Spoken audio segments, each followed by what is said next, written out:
Are you ready to unlock the secrets of the digital realm? Introducing Cybersecurity for Beginners version 2025.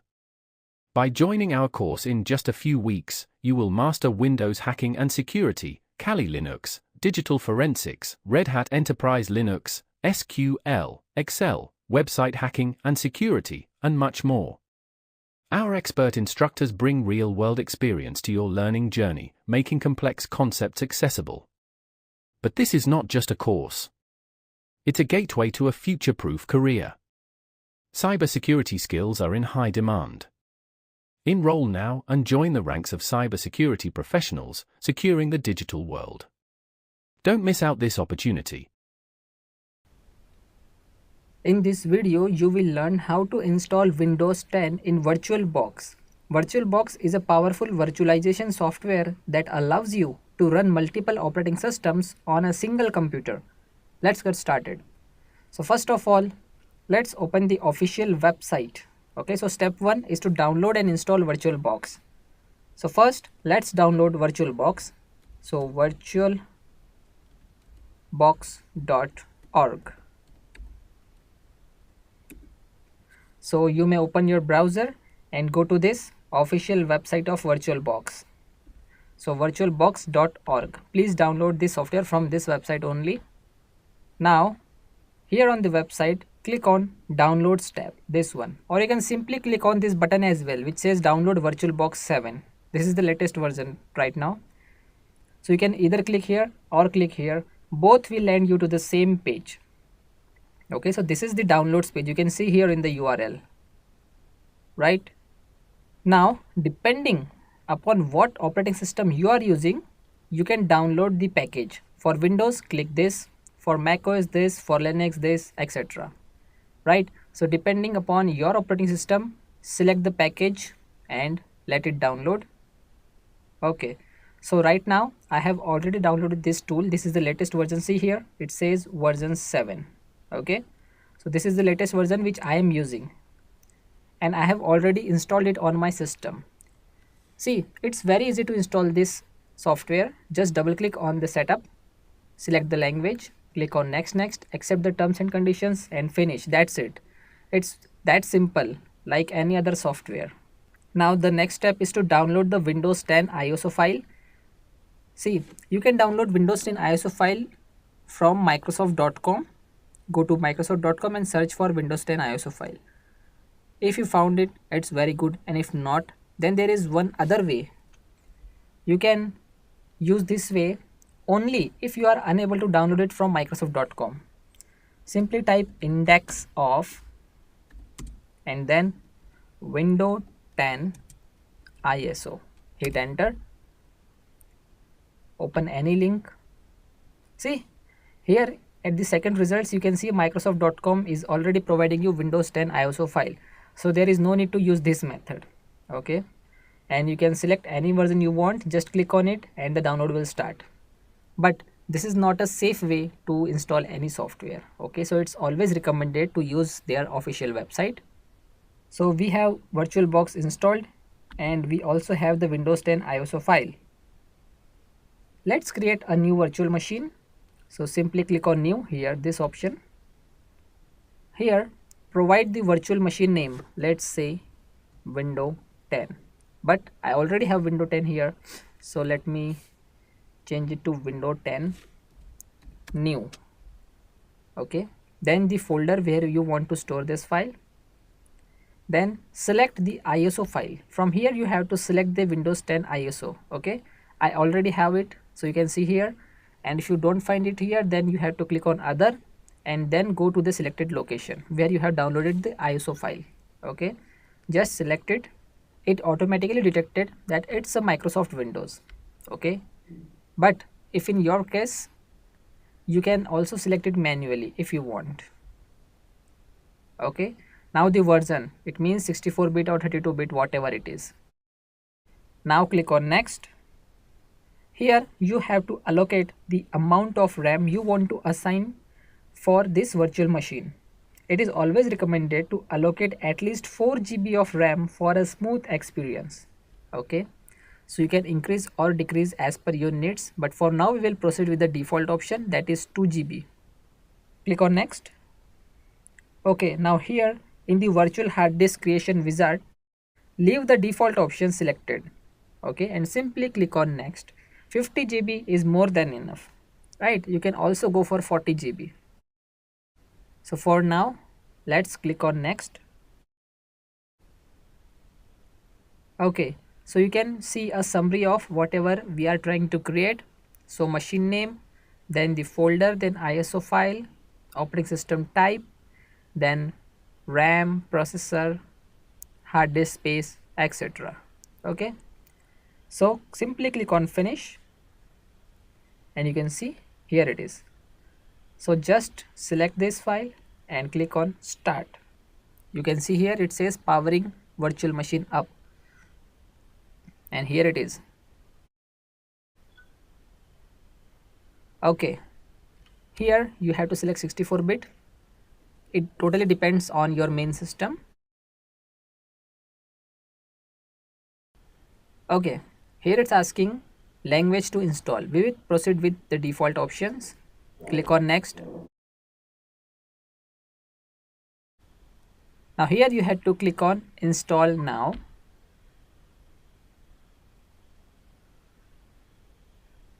So setup is starting. Okay, here it's asking for you for the product key. Right now we don't have any, so click on skip. Here select the operating system type. Right now we will proceed with default option.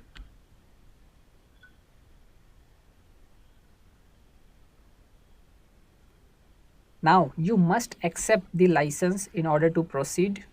Click on next. Okay, here select on custom. You can see you have a hard disk, okay, a single drive here of 50 GB. So click on new, apply. Okay, that's it. Okay, now click on next and you can see it's installing Windows. Now it will take around 10 minutes to complete the setup, so let me pause the video. Now the installation has completed. Okay, here it's asking for the product key, so click on do this later. Here, as we are installing this for the purpose of learning, so we will proceed with customize settings and we will going to turn off all these things. Click on next. See, in real world you must proceed with these settings turn on.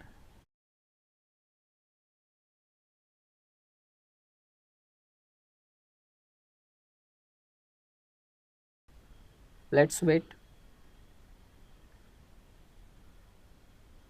Now here select the second option, that is I own it.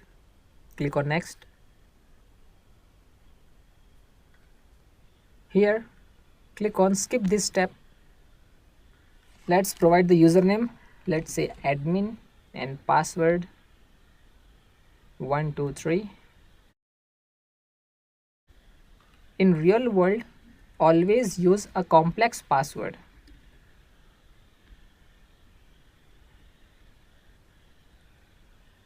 Once the installation is complete, you will have a fully functional Windows 10 virtual machine running in VirtualBox. When you start your Windows for the first time after installation, it will going to ask you whether you want to connect with others. So yes or no, it totally depends on your personal choice. So that's it for this tutorial on how to install Windows 10 in VirtualBox. Virtualization is a fantastic way to run different operating systems simultaneously, and VirtualBox makes it easy. In this video, you will learn how to install Windows Server in VirtualBox. Windows Server is a powerful operating system designed for server management and administration. Let's get started. Open your browser and type microsoft.com, or you may also type download Windows Server ISO. Open the very first link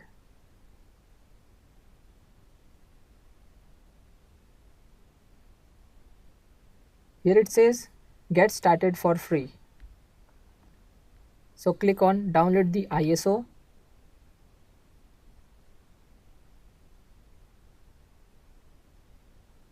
Here you have to register for free trial. So just fill the form and you will able to download the ISO file. So let me close it as I already have one. Now let's open the VirtualBox. Again, create the new virtual machine. So Windows Server. So Microsoft Windows, type is Windows 10 64-bit, or you can select any other version.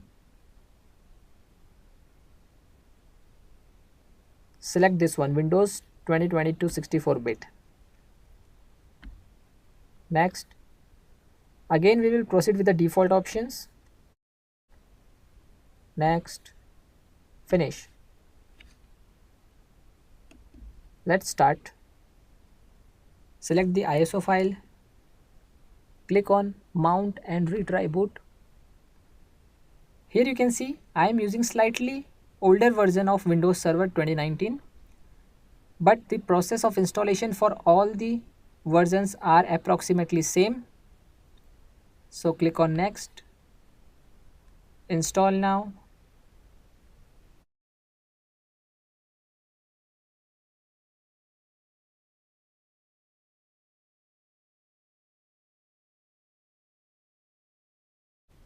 Proceed with the default option.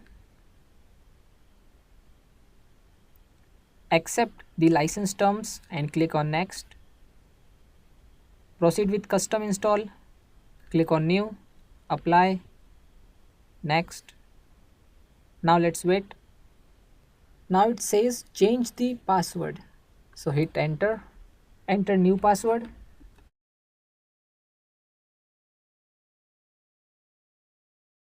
Confirm password.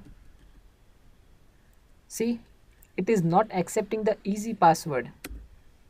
So let me enter the complex password.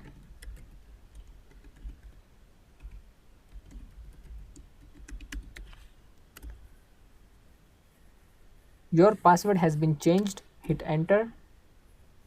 So now it's completing the installation, and once done you will able to see the desktop. Okay, so this is how you can install a Windows Server in VirtualBox. So Windows Server is a robust platform for managing and administrating server environment. In this video you will learn how you can perform footprinting using search engines. Okay, so it is the very first step attackers may use in order to find the information about the target. Okay, so search engines are on the top of the list, right? So what kind of information search engines can provide us?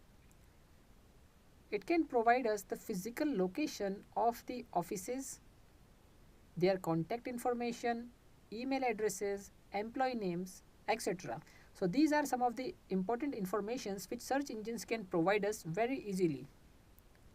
So we are going to use Google keywords, okay? Google keywords or Google operators.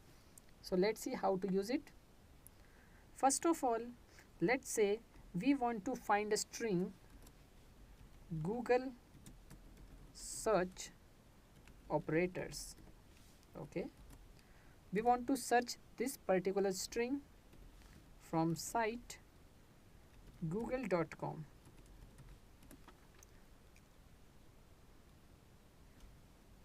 Done. Now you may notice that all the search results we have got are only from google.com, right? If you want you can check it. See, google.com, google.com, google.com, right? So this result is particular about google.com as we have used the keyword site colon. Okay, let's see some more examples. Let's say this time all in URL colon Google search operators. Hit enter. We have used all in URL keyword in order to search for the string, that is Google search operators, in the URL only, right? So if you notice, the output we have got will contain all the results, have the exact text string that we have searched for, right? You can cross check it if you want. Google search operators, Google search operators, Google search operators, right? So in the URL we have got the exact string, text string that we have searched for, that is Google search operators. Okay, and now instead of using all in URL, if we use in URL, okay,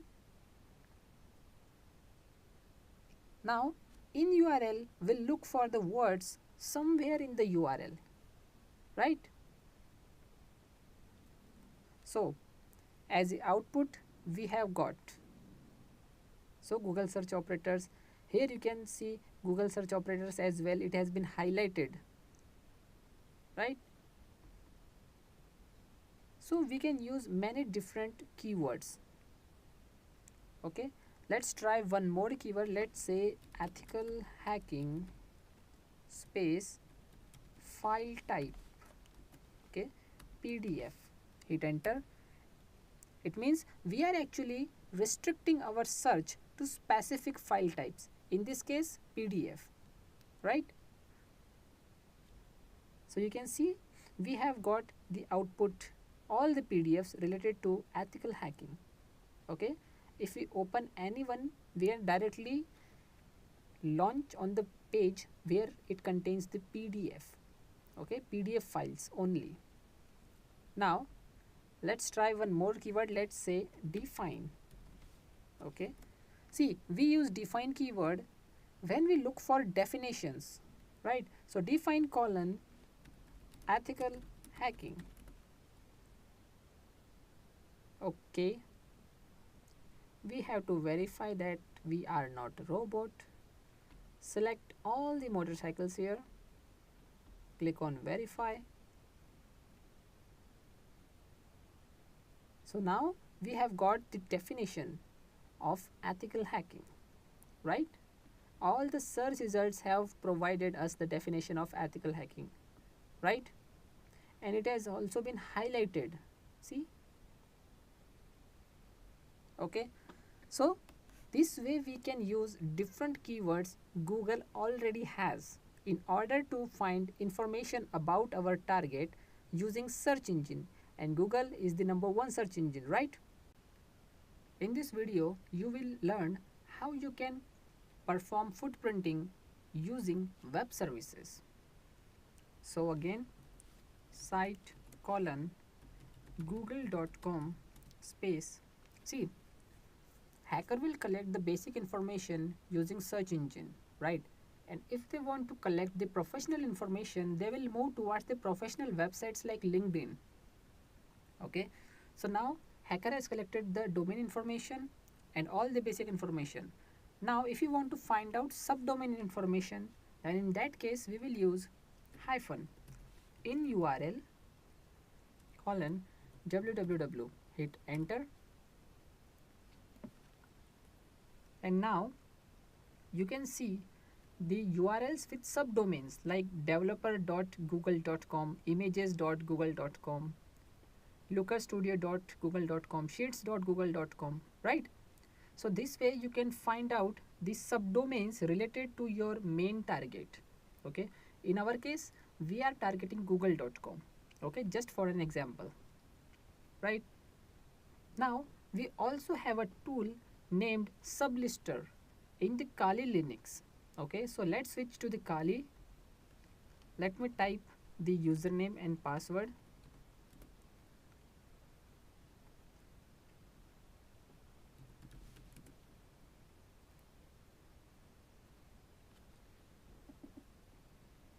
Okay, so we have logged in with the root user. It is very important to log in with the root if you want to use this sublister. Okay, so either we can go to this in the applications and we can search for sublister, or we can open the terminal let me increase the font size. Now let's use sublister -d google.com. We have used -d parameter to define the domain name, which is google.com. Okay, hit enter. Okay, we have to install it. See, to install it we can use the command apt install sublister. Okay, so let me pause the video till the process gets completed. It is installed quickly, so let me repeat the command. Hit enter, and now let's wait for the results. As you can see here, sublister performs searching for different search engines like from Google, Bing, etc. Right? And you can also see an error which says virus total probably now is blocking our request. So to remove it, we can edit the file, that is sublister.py. We can open that file in any IDE and then we can remove the code related to this. Okay, but for now we will not going to do that. We can just focusing on the results. So we have got 8 subdomains. Okay, so here is a list of all the subdomains that we have got using sublister. Right, so it is actually a tool in Kali Linux which is free to use, and it will actually use more than one search engines in order to give us the output that we have asked for. Right, in this case we have asked for subdomains related to google.com and we have got 8 subdomains here. Right, so if we change our target we will get different results. Okay, in this video you will learn how to perform footprinting through social networking sites. As you know that as the time passes, the increasing use of social networking sites, okay, whether they are employees or they are companies, everyone is using social networking sites. Okay, and the 4 main important social engineering sites are Twitter, Facebook, LinkedIn and Instagram. Okay, so these are the main social networking sites. So here you can see a website opencorporates.com. So we will going to use this website in order to get more information about our target companies. Okay, information like addresses, contact numbers, what kind of service industry they are, okay, what are services they are providing, right, and some more information. So the very first step is just open your browser and open this website opencorporates.com.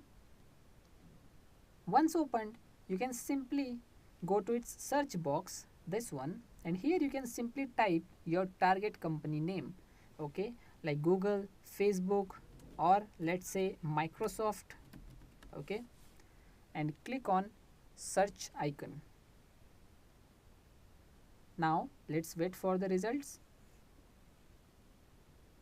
Okay, so here you can see it displays the result of Microsoft companies throughout the world. Okay, now here in the right side, if we scroll down, we can select any one, let's say United Kingdom, Washington, India, etc. Okay, so suppose if I proceed with Washington, US. Okay, the results are loading.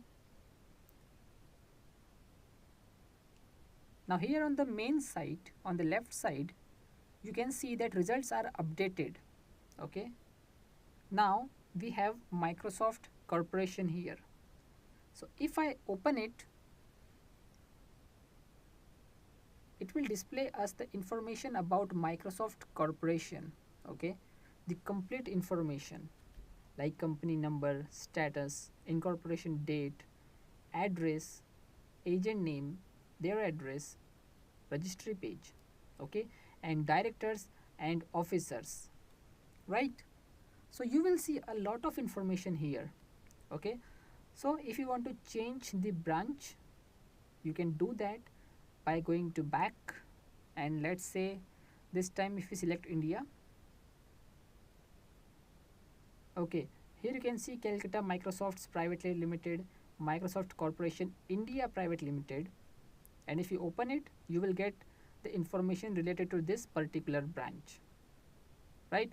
So this way we can use the power of social networking sites in order to get the information about our target company.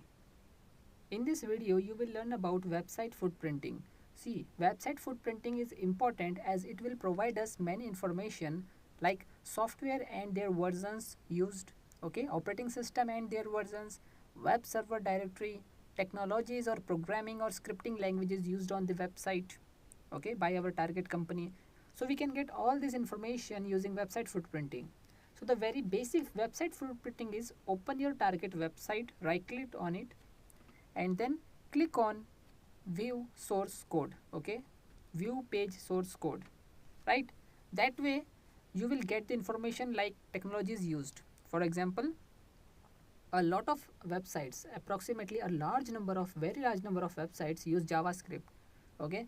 So we can look for vulnerabilities in JavaScript and then we can use that weakness in our target website if possible, okay. So we will use footprinting for websites through archive.org, okay. It is very important website, okay. So simply open archive.org, go to the search box and type the name of our target, okay. Let's say microsoft.com, hit enter and let's wait for the results. See, the main job of this website is to hold all the records from the very first time a website is logged in. So our target website is microsoft.com. So when the first time microsoft.com goes live, it has started keeping its records. By the time Microsoft has updated websites many times, as you can see here, all the highlighted dates are the dates on which this website is updated or made some changes, right? So if we hover over our mouse on any website, we can see different timestamps as well, okay. And if we click on any one, let's say this one, we can get all the details of for that particular time, okay. We can get that old copy, okay. It is redirecting us.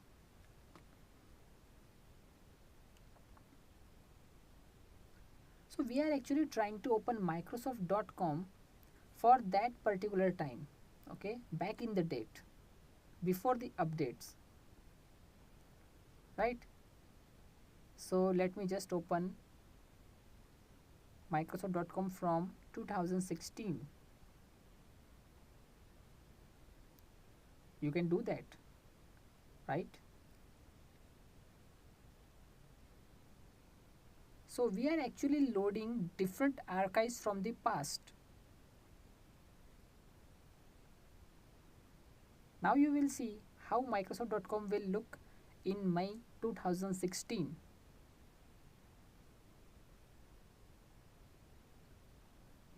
See, this is the older version of microsoft.com in 2016 on May 1st. See, the website itself says 2016. And you can see from December 2007 to April 2023, it has captured 1,79,000, okay. This much number of captures are stored on archive.org for our target microsoft.com. So you can visit this website, search for your real target and get all the detailed information, okay. In this video, you will learn how you can create a word list using a tool called CEWL in Kali. So let me log in with the root user first. Okay, let me clear this. Okay, so CEWL and then the name of our target website. Okay, hit enter and let's wait for the results. See, this tool will actually look for the words that can be the password or may be the password for our target, okay. Now it says we couldn't hit the site. Okay, so now let's change our target to some other website. Okay, any small website. So let me search for a small website and then I will come back. Now here you can see some results. So I have targeted a personal website of a professional. So I can't show you the URL, but you can see that this tool has picked up the keywords which might be the password, or they have some potential to be the password, and it has actually created a list of all those keywords from that website. See, so you can use this tool on your target website. And one more thing, if you don't want to see this output here on the screen or terminal, and you want to directly transfer these keywords to a file, so that system will save it as a file and you can use it later as a password dictionary. In that case, you can use CEWL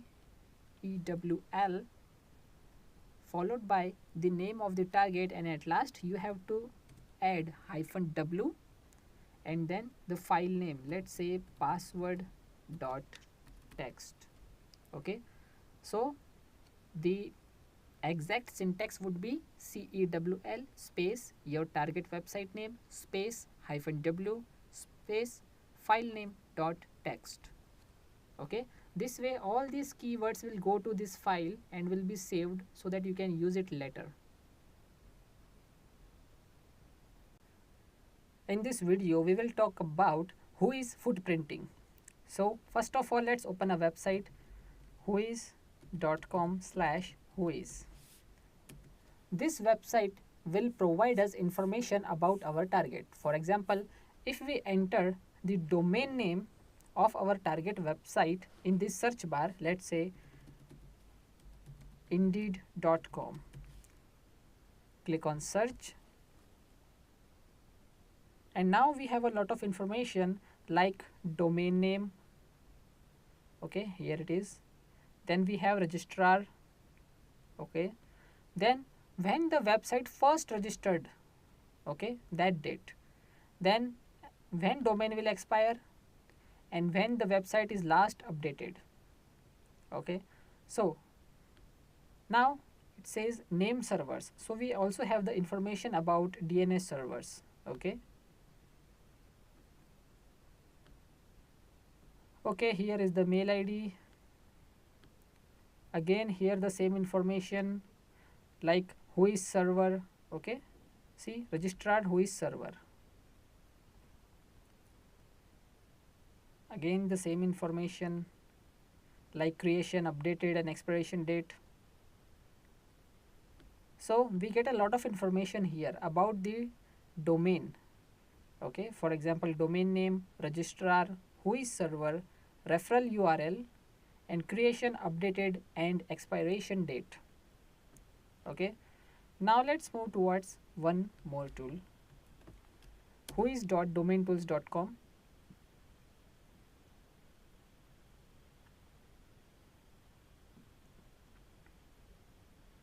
Let website open. Okay, here let's enter our target again. Click on search, and now we will get information like IP address, IP location, IP history, registrar history, domain status, etc. So here it needs validation.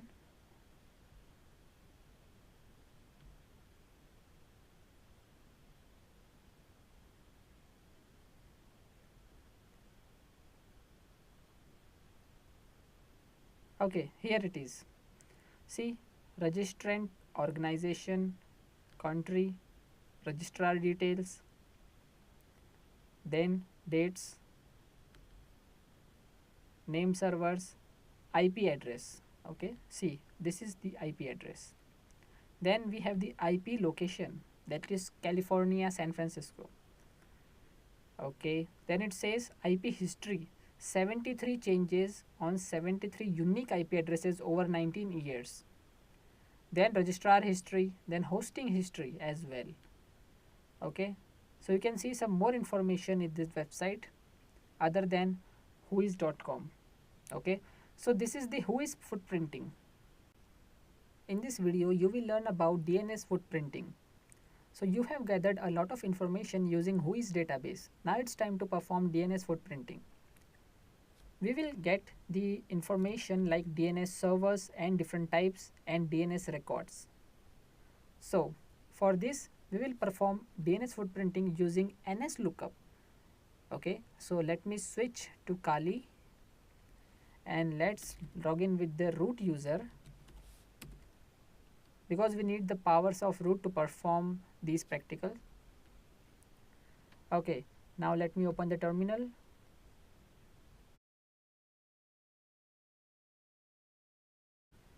Okay, now just type NS lookup and let's take the same example, that is our target is indeed.com. Okay, so here we have got the answers.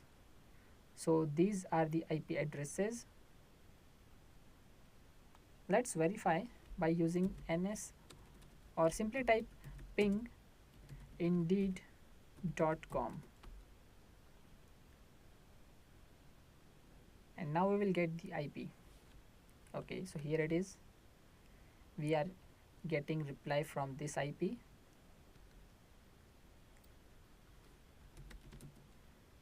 So let's perform some NS lookup queries. So NS lookup, let's say hyphen type is equal to SOA indeed.com. Now why we have used SOA? See, we can use SOA option to tell NS lookup to display the primary name server. Okay, so hit enter and here it is. Okay, so this is the origin. Then we have the mail address.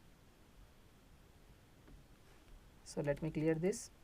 Let's perform something else. Let's say NS lookup hyphen query is equal to mx indeed.com. See, we use mx record to map a domain name to a list of mail exchange servers for our target domain, right? So hit enter and here it is. We have got the mail exchangers. Okay, let's perform some more query. Let's say NS lookup hyphen type is equal to NS and then indeed.com. The NS record maps a domain name to a list of the DNS servers that are authoritative for this particular domain. Okay, so here is a list of all of them, right? So we have got the names and the IP addresses as well. So this is DNS footprinting. Okay, now there are a lot of records like type A, okay, which actually specified our target domain IP address. Okay, and there are other records as well. In this video we will perform DNS footprinting using DNS enum. Okay, so again it's a pre-built tool in Kali, so there is no need to download it separately. So let's see how to use it. Just type sudo, because right now we are not the root, so we are using sudo powers. So sudo DNS enum and then the target name, that is indeed.com. Okay, hit enter. Now it's asking for the password. Okay, so here we can see a output. So what kind of information we will get using this command or using this tool? We get information like host addresses. Okay, we can see mail records, DNS servers, IP addresses. Okay, so these are some of the main information that we get using this tool, right? So now it's performing brute forcing, but let me stop this. This is not our aim right now. So let's try one more thing. Let's say, let me open Firefox and let's open a website name yougetsignal.com. Okay, so yougetsignal.com. We use this website. Okay, now this website contains a lot of tools. Here we will proceed with the, let me scroll down. Here it is, reverse IP domain check. It means we want to find out that what other websites are running on the same server that indeed.com is hosted on. Okay, so our target is indeed.com, right? So if we can type indeed.com and click on check. Many times it happens that our target is very strong, okay, and we are not able to exploit it. Okay, so we can try to find out other websites on the same server. Maybe there is an weakness in that particular server or on other websites.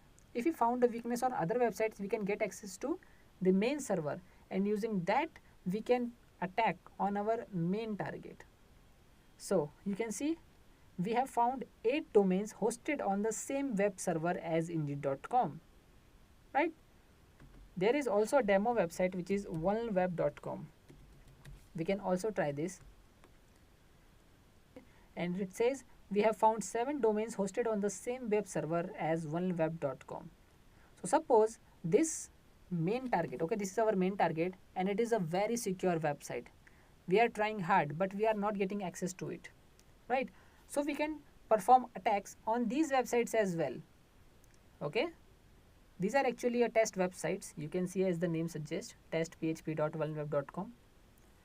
So this way, using yougetsignal.com and using its reverse IP domain check tool, we get a lot of information. In this video, you will learn about network footprinting, and we are using a tool called Advanced IP Scanner.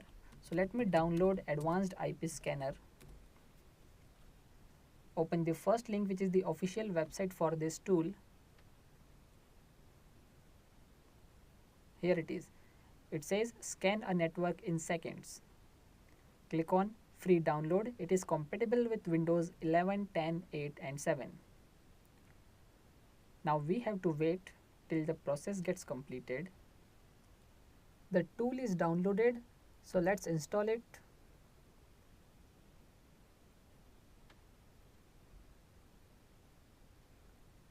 Okay, we want to install it and not only run it. So accept the agreement.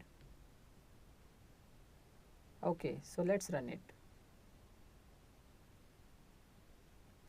See, as soon as you open it very first time, it will automatically take the local IP range. Now if yours is different, you can delete this and type your own. Okay, so this is the IP range which I am using right now. So let me click on scan and let's wait for the results.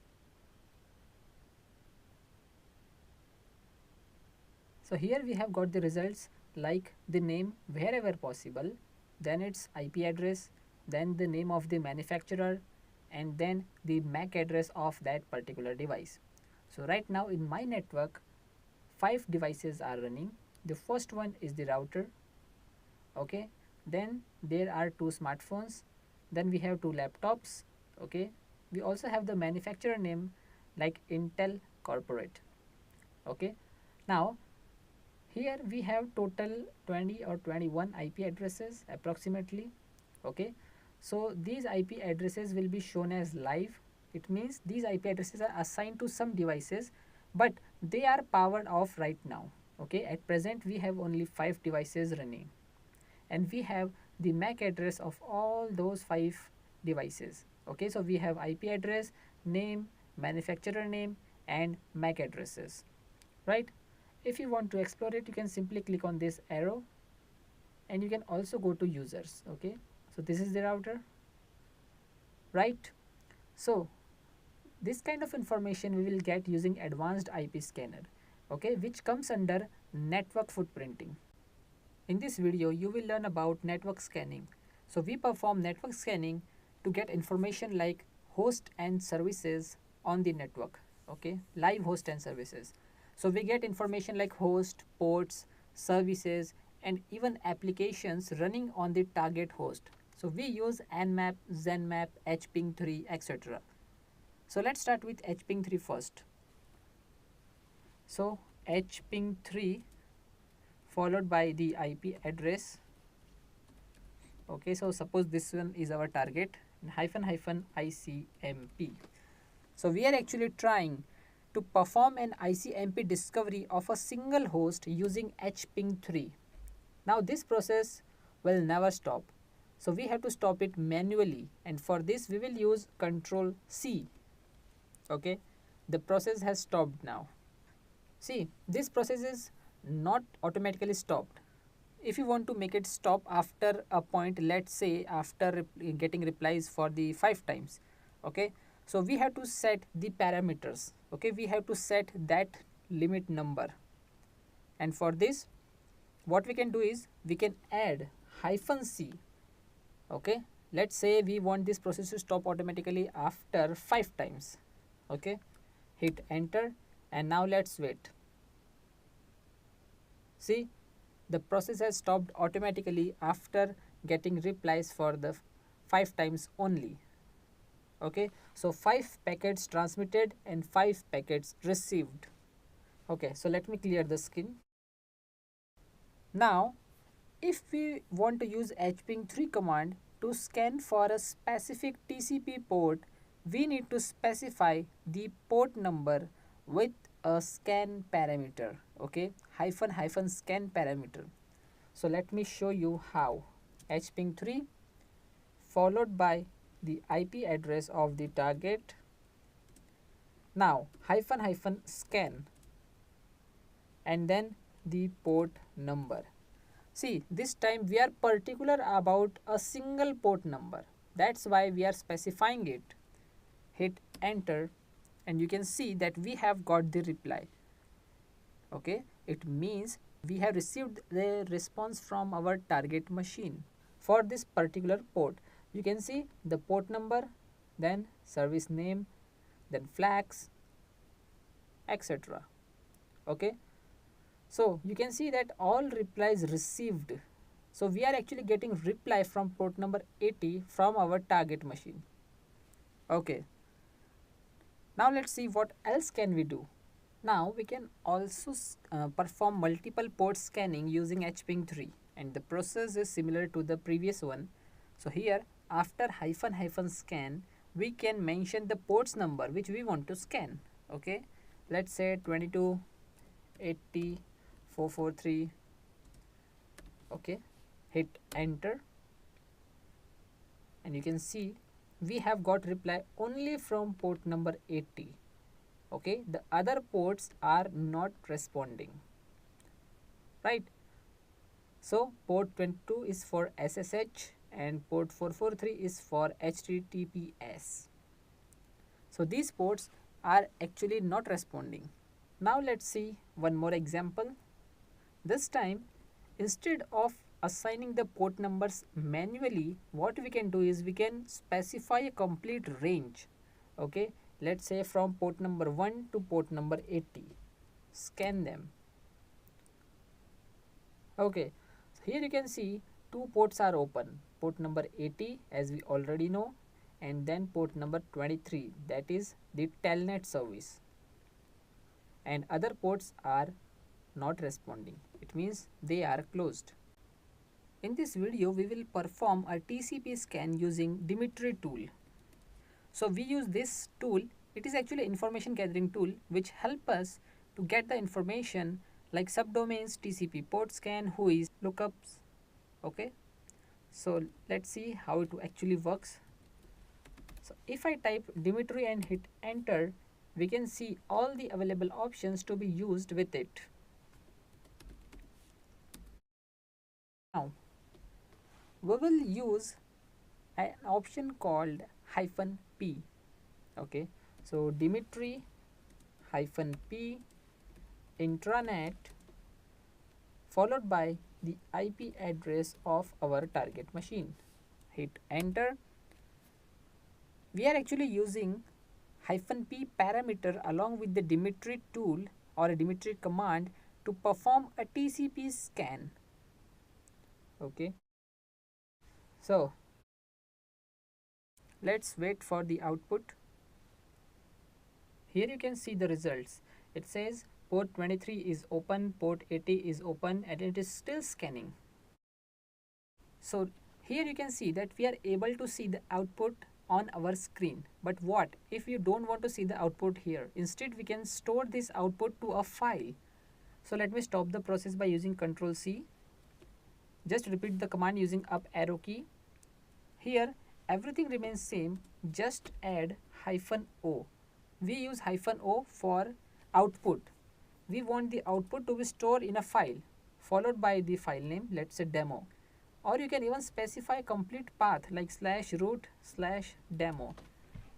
Okay, so this way we can actually store this output inside a file, and later when we need it we can use it, right? Now let's see how we can use nmap to perform stealth scanning. So nmap -ss followed by the target IP address, so 192.168.0.1. Hit enter. Now nmap will by default scan for important 1000 ports in our target system. So you can see nmap scan report for our target. Two ports are open. Port number 23 for telnet service and port number 80 for HTTP service, right? And the remaining 998 TCP ports are actually filtered, so there is no response from them. Now instead of scanning for one single host, if we want to scan a complete network range, so .o/24, hit enter. Now it will scan for the targeted 1000 ports in all the systems in complete range, whether the system is live or not. It will try to attempt to find out what ports are filtered or not filtered in every IP address in this range. Okay. See, it will not tell you whether the port is open or not, but it will tell you that the ports are filtered or not. Okay, it will take some time, so let me stop the process. I already run this practical at the background. Here you can see the output. Okay, for our first IP address, that is o.o, it says 1000 filtered TCP ports, so no response. Okay, and then it will perform the same scan for each IP address like o.1, o.2, o.3, o.4, and now all the way to the end, to the last IP address. So let me scroll down. Okay, so it has scanned all the way to 192.168.0.255. Okay, and the total time taken is this much. Okay, so this way you can scan a single host or a complete network using nmap. So let me clear this.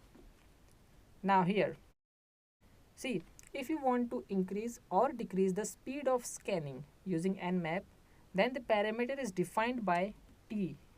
Okay, so time taken, so t0 to t5. This is the range that we can define to change the speed, scanning speed of nmap, and t5 is the fastest. So nmap 192.168.0.1 capital T 5. Hit enter, and now let's see the speed. See, it worked fast. In this video, you will see how we can use fping to perform network scanning. So to perform a simple IP address scanning, just to know whether a system is alive or not on the network, so we will use fping 192.168.0.1. Hit enter, and you can see it says the target is alive. Now, if you want to know the details of more than one system, let's say 192.168.0.10, so we will use -g parameter. We use -g to perform scanning for more than one system. Okay, and you can see the host is unreachable. So clear. Now fping -g 192.168.0.0/24. This time we will perform a scan on a complete network, and let's see whether more systems are alive or not.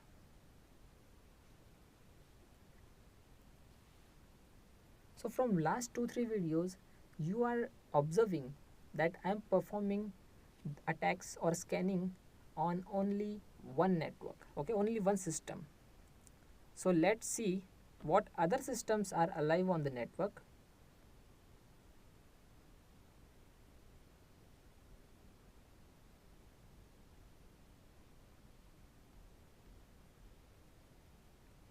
Okay, you can see 192.168.0.109 is alive. So let's perform nmap. Okay, so nmap-ss on 109. Hit enter.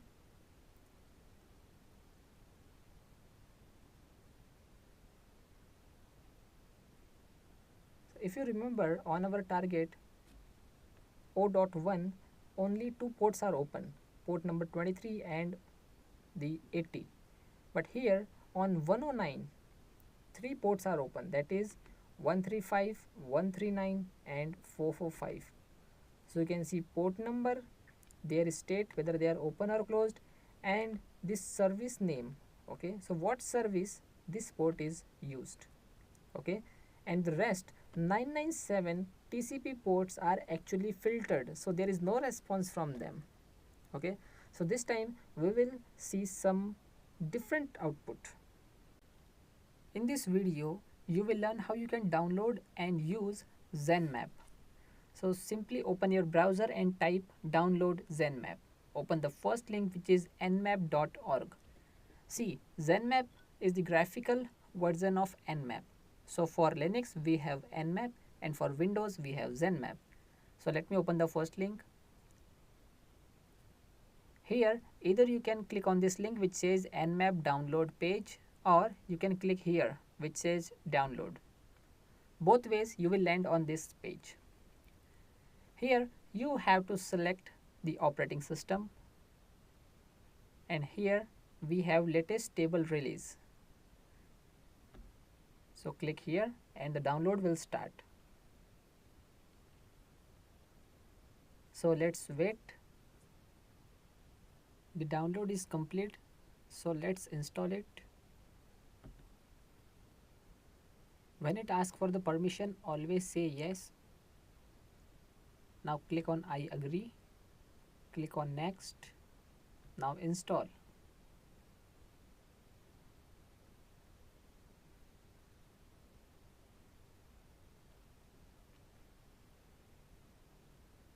Here we have to click on I agree. It says install npcap. It is required as it is one of the dependencies for nmap to work on this Windows machine.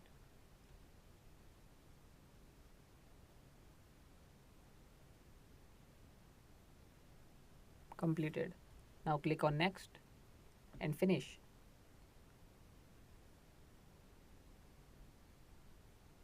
Now next, finish. Okay, here you can see nmap-ZenMap graphical user interface, right? So let's run it with the administrator permissions.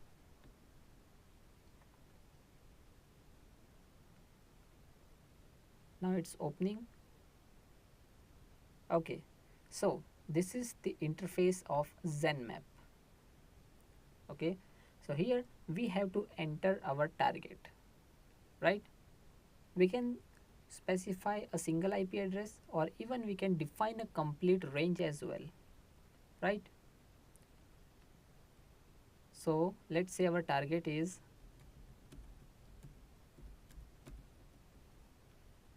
okay. Now we will proceed with intense scan. Simply click on scan and let's wait.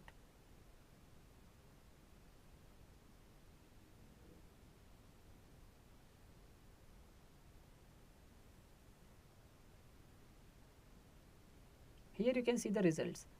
It says discovered open port number 23 on this IP address. Then again port number 80. Then port number 1900 1900. Okay, so these three ports are currently open on our target system.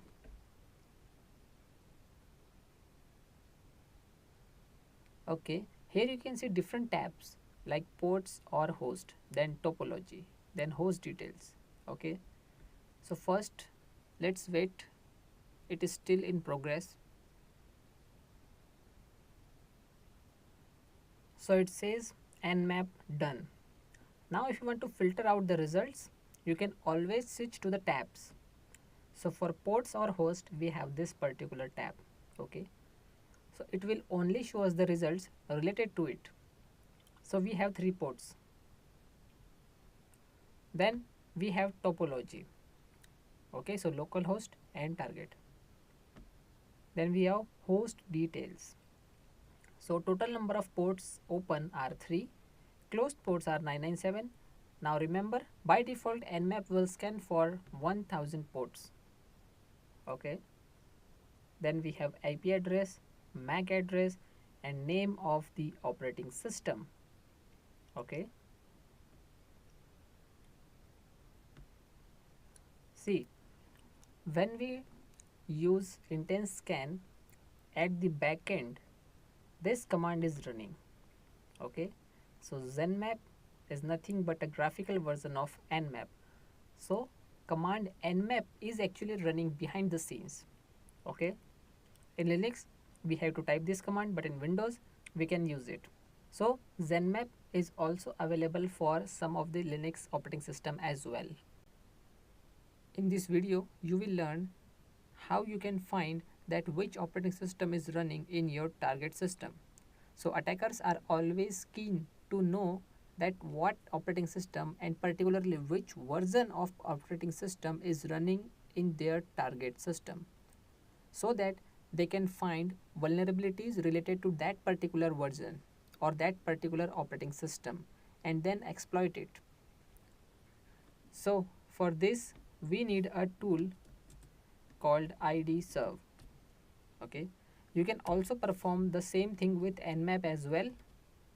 So if you are using nmap, so you have to type the command nmap hyphen capital O parameter, then the IP address.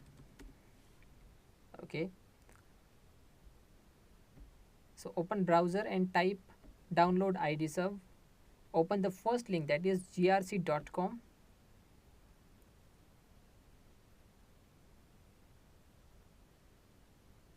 Okay, so this is the official website, and from here simply click on download now.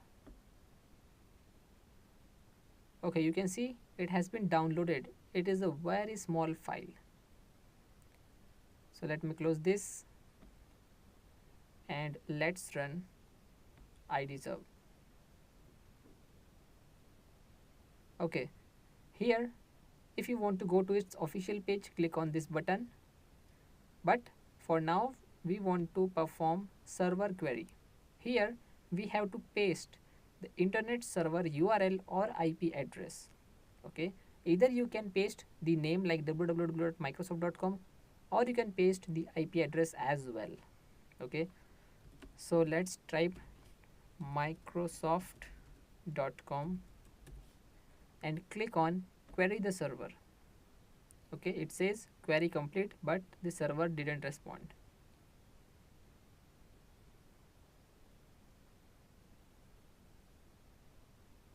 See, here it says query complete but server unknown. So let's try some other website like indeed.com. or let me first check the IP address of indeed.com. Here it is. So let's just copy this and paste it here and click on query the server, and let's wait. See, it says the server identified itself as Cloudflare. So indeed.com is actually using Cloudflare, and here you can say query complete. Okay, so you can read this information.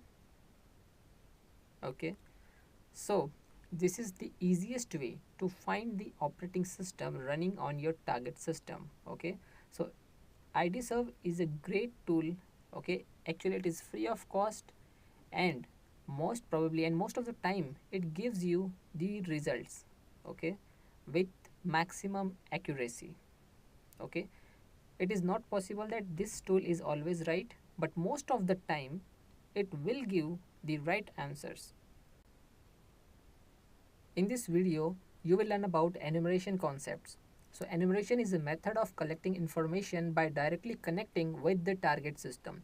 So an attacker will collect the information by connecting with the target system and later identifies the vulnerabilities present in that system so that attacker will exploit them later. So what kind of information we will get by using enumeration? So attacker will know system names, user and group names, applications running, services running, routing tables, and fully qualified domain names. So this kind of information we will get using enumeration. So let's perform NetBIOS enumeration using Nmap. So let's switch to Kali and log in with the root user. We are performing NetBIOS enumeration to gather some of the important informations. Just open the terminal. Now let's use nmap hyphen small s capital V. We are using this parameter to determine the service versions, and then we will use hyphen V. This parameter increases the verbosity, and then we will use hyphen script. This parameter enables us to use the mentioned script. Okay, so we are using nbstat.nse followed by the target IP address. Okay, 109. Hit enter and let's wait. You can see it says 3 ports are open: port 135, 445 and 139, and by default, as you know, it will scan 1000 ports. So let's wait for the end results. Okay, here you can see it says 3 services are running on the system. Okay, and here it says 997 filtered ports. Okay, so there is no response from them, but we have got some information like service info, operating system is Windows. Okay, Microsoft Windows. Then we have NetBIOS. Okay, so this kind of information we are getting about our target machine. See, our target machine is a normal system. If it was a server, we will able to detect the version of server. In this video, you will learn about SuperScan tool. So as you know, in today's digital age, data security is of utmost importance for businesses. Ensuring that your network is protected from vulnerabilities and potential threats is crucial. That's where the SuperScan tool comes in. The SuperScan tool is a powerful software designed to help you scan your network infrastructure for any weaknesses or vulnerabilities. With its comprehensive features and user-friendly interface, it provides a complete solution for network security assessment. So let's see the practical. First of all, we are using Windows Server here. Okay. Now, here in the search box, simply type firewall. Click on Windows Firewall with Advanced Security. Now from this dialog box, search for Windows Defender Firewall Properties and click on this link. Okay, now from this dialog box, you are able to see the Domain Profile tab. Click on the Firewall State and select Off. Click on OK and close the dialog box.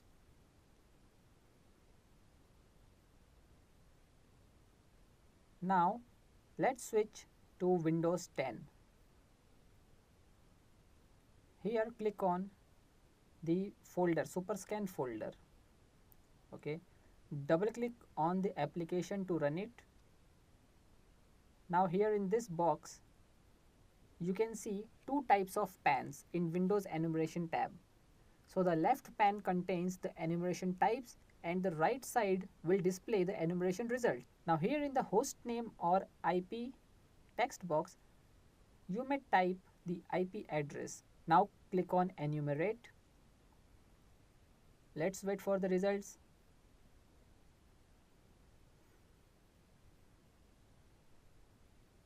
Now you will see a detailed results, so you can scroll up and down to read the results.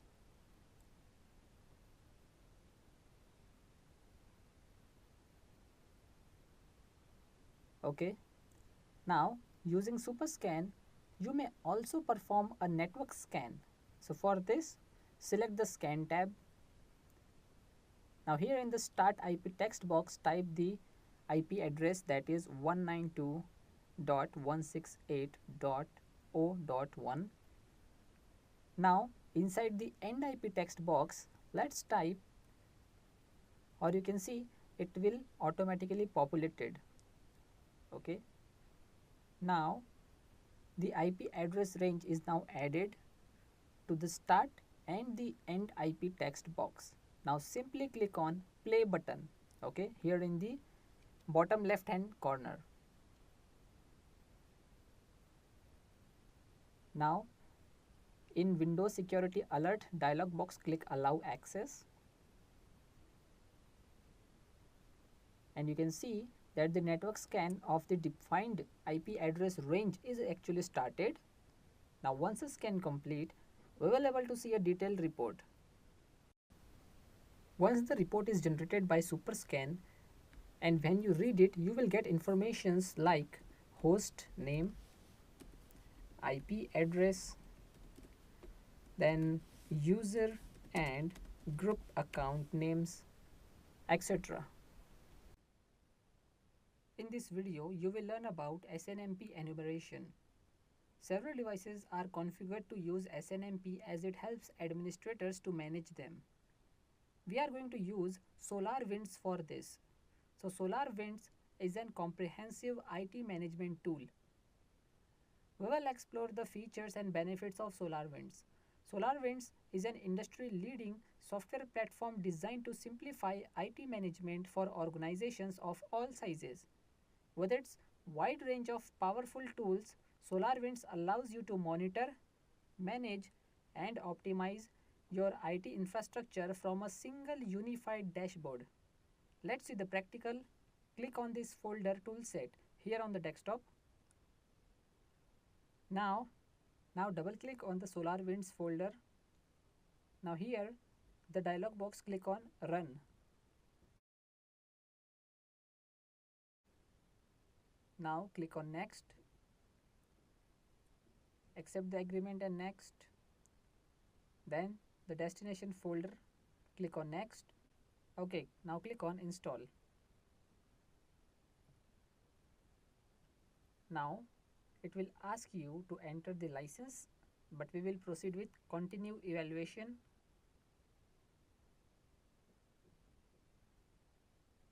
Now here select no, I would not like to participate, and click on OK. Now that we have installed SolarWinds Toolset Launchpad, it's time to use it for SNMP enumeration. So for this, just open Toolset Launchpad. Now click on continue evaluation. Okay, so now we have our Toolset Launchpad. See, before performing SNMP enumeration, we must confirm that the target machine is set to accept the request. So, let me switch to target machine. Okay, here we have to click on Windows Administrative Tools and then select Services. Now here scroll down little bit and double click on SNMP service. Okay, now we have the dialog box, so click on Security tab. Here we will define a community and we will allow this system to accept SNMP packets. Now click on Add. Here in the community name we will type public. Click on Add. Now select accept SNMP packets from any host and click on OK. Now close the window. Let's switch back to our Windows machine. So the right side lists several SNMP related tools. So we'll click on Launch. Again we will click on Continue Evaluation. Now here in the hostname text box we will type the IP address. Okay, we can type hostname or IP address both. Now here in community string we will select public.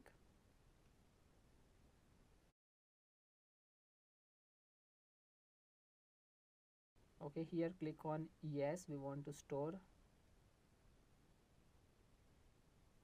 Okay, so now you have noticed that hostname or IP address is now populated. So from here the MIB table to download, we will select any table names, okay, and then we can click on download MIB table. Okay, now here we have the dialog box which displays the information on the scanned network. Now you can read it. Once done, close all the open windows. In this video, you will learn about NTP enumeration. So network time protocol is a communication protocol widely used to synchronize the time of devices within a computer network. Its primary function is to ensure that all devices in the network have consistent and accurate time information. NTP operates by exchanging time information between clients and servers, with the servers acting as time references. It uses a hierarchical structure of servers, with higher level servers obtaining time from highly accurate sources like atomic clocks or GPS receivers. NTP compensates for network delays and adjusts the time accordingly, allowing devices to maintain precise synchronization.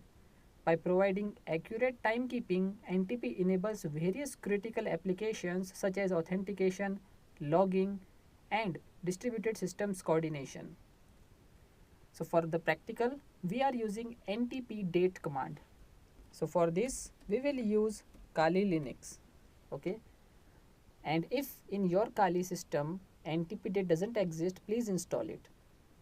So the NTP date command is a utility used to manually synchronize the system time with a remote network time protocol server. It is commonly available on Unix-like operating systems. So when executed with a specified NTP server as an argument, NTP date sends a request to the server and retrieves the current time information. It then adjusts the system time to match the time received from the server. Okay. So here we are using NTP date to get information of our target system. So let me switch to Kali. Now we will use NTP date -q followed by the IP address, that is 192.168.0.1. Hit enter and let's wait for the results. We are using -q parameter so that we can test connection to an NTP server. Okay. Now here in the output you are seeing some of the terms like offset. Okay. So offset is the time difference between the time on the local system and the mentioned NTP server. Then we have delay. it is the latency with the NTP server. Okay, so this is the basic output. Now we will try to synchronize the time with a specific time server. Okay, and to do this we will use NTP date command followed by the IP address 192.168.0.1. Hit enter and let's wait. Done. Now the next would be we will use NTP date command with -d parameter. We use -d parameter to enable the debug mode. Okay, and then again the IP address.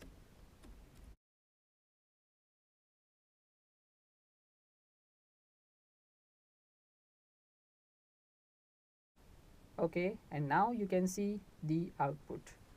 Okay, so this is the debug mode.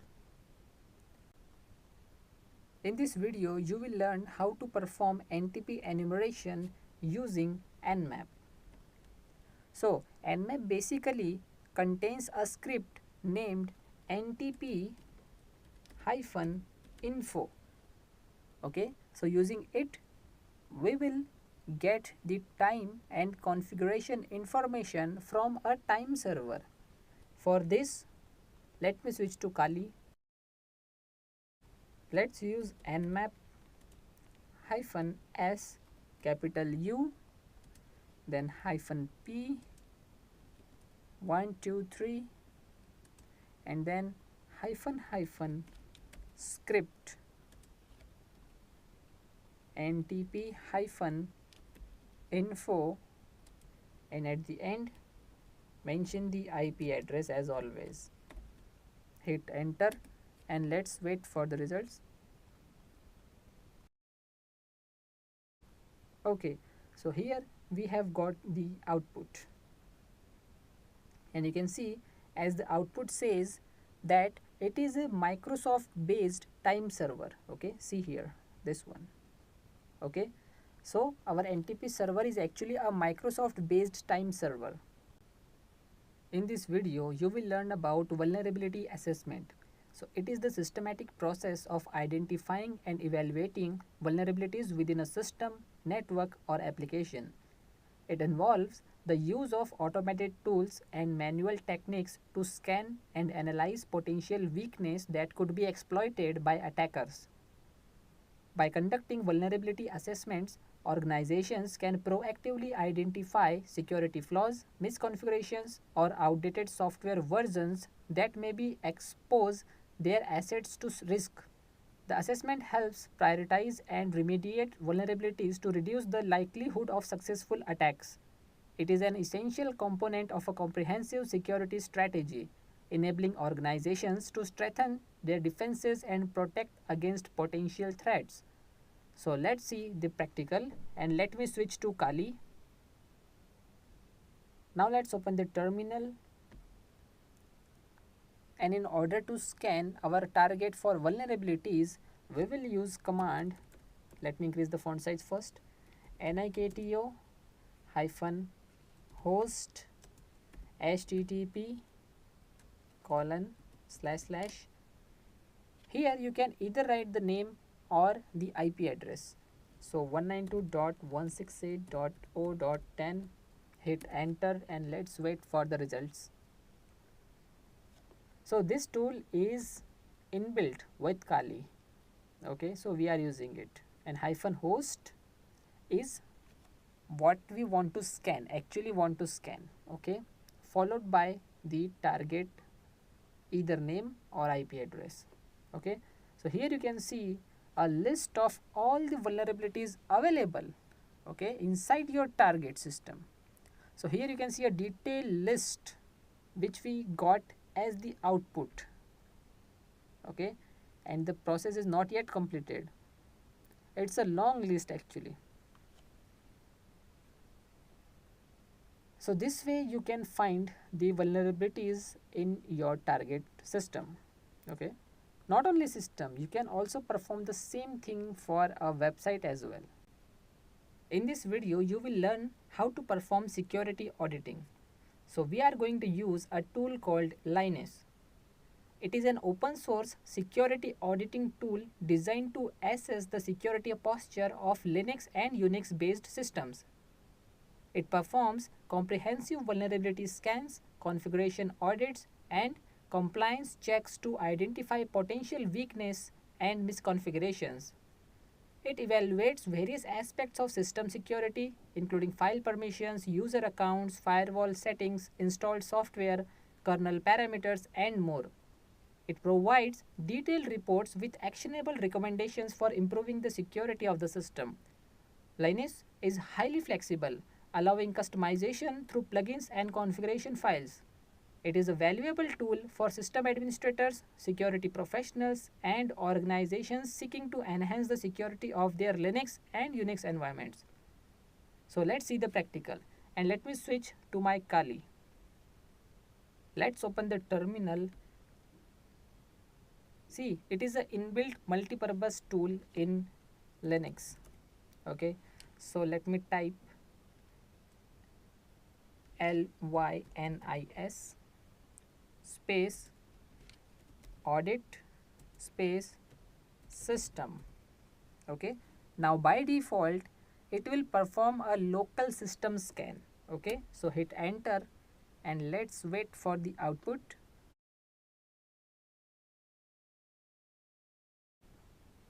Okay, you can see it says detecting operating system done, and you can see it says the operating system is Kali Linux, right?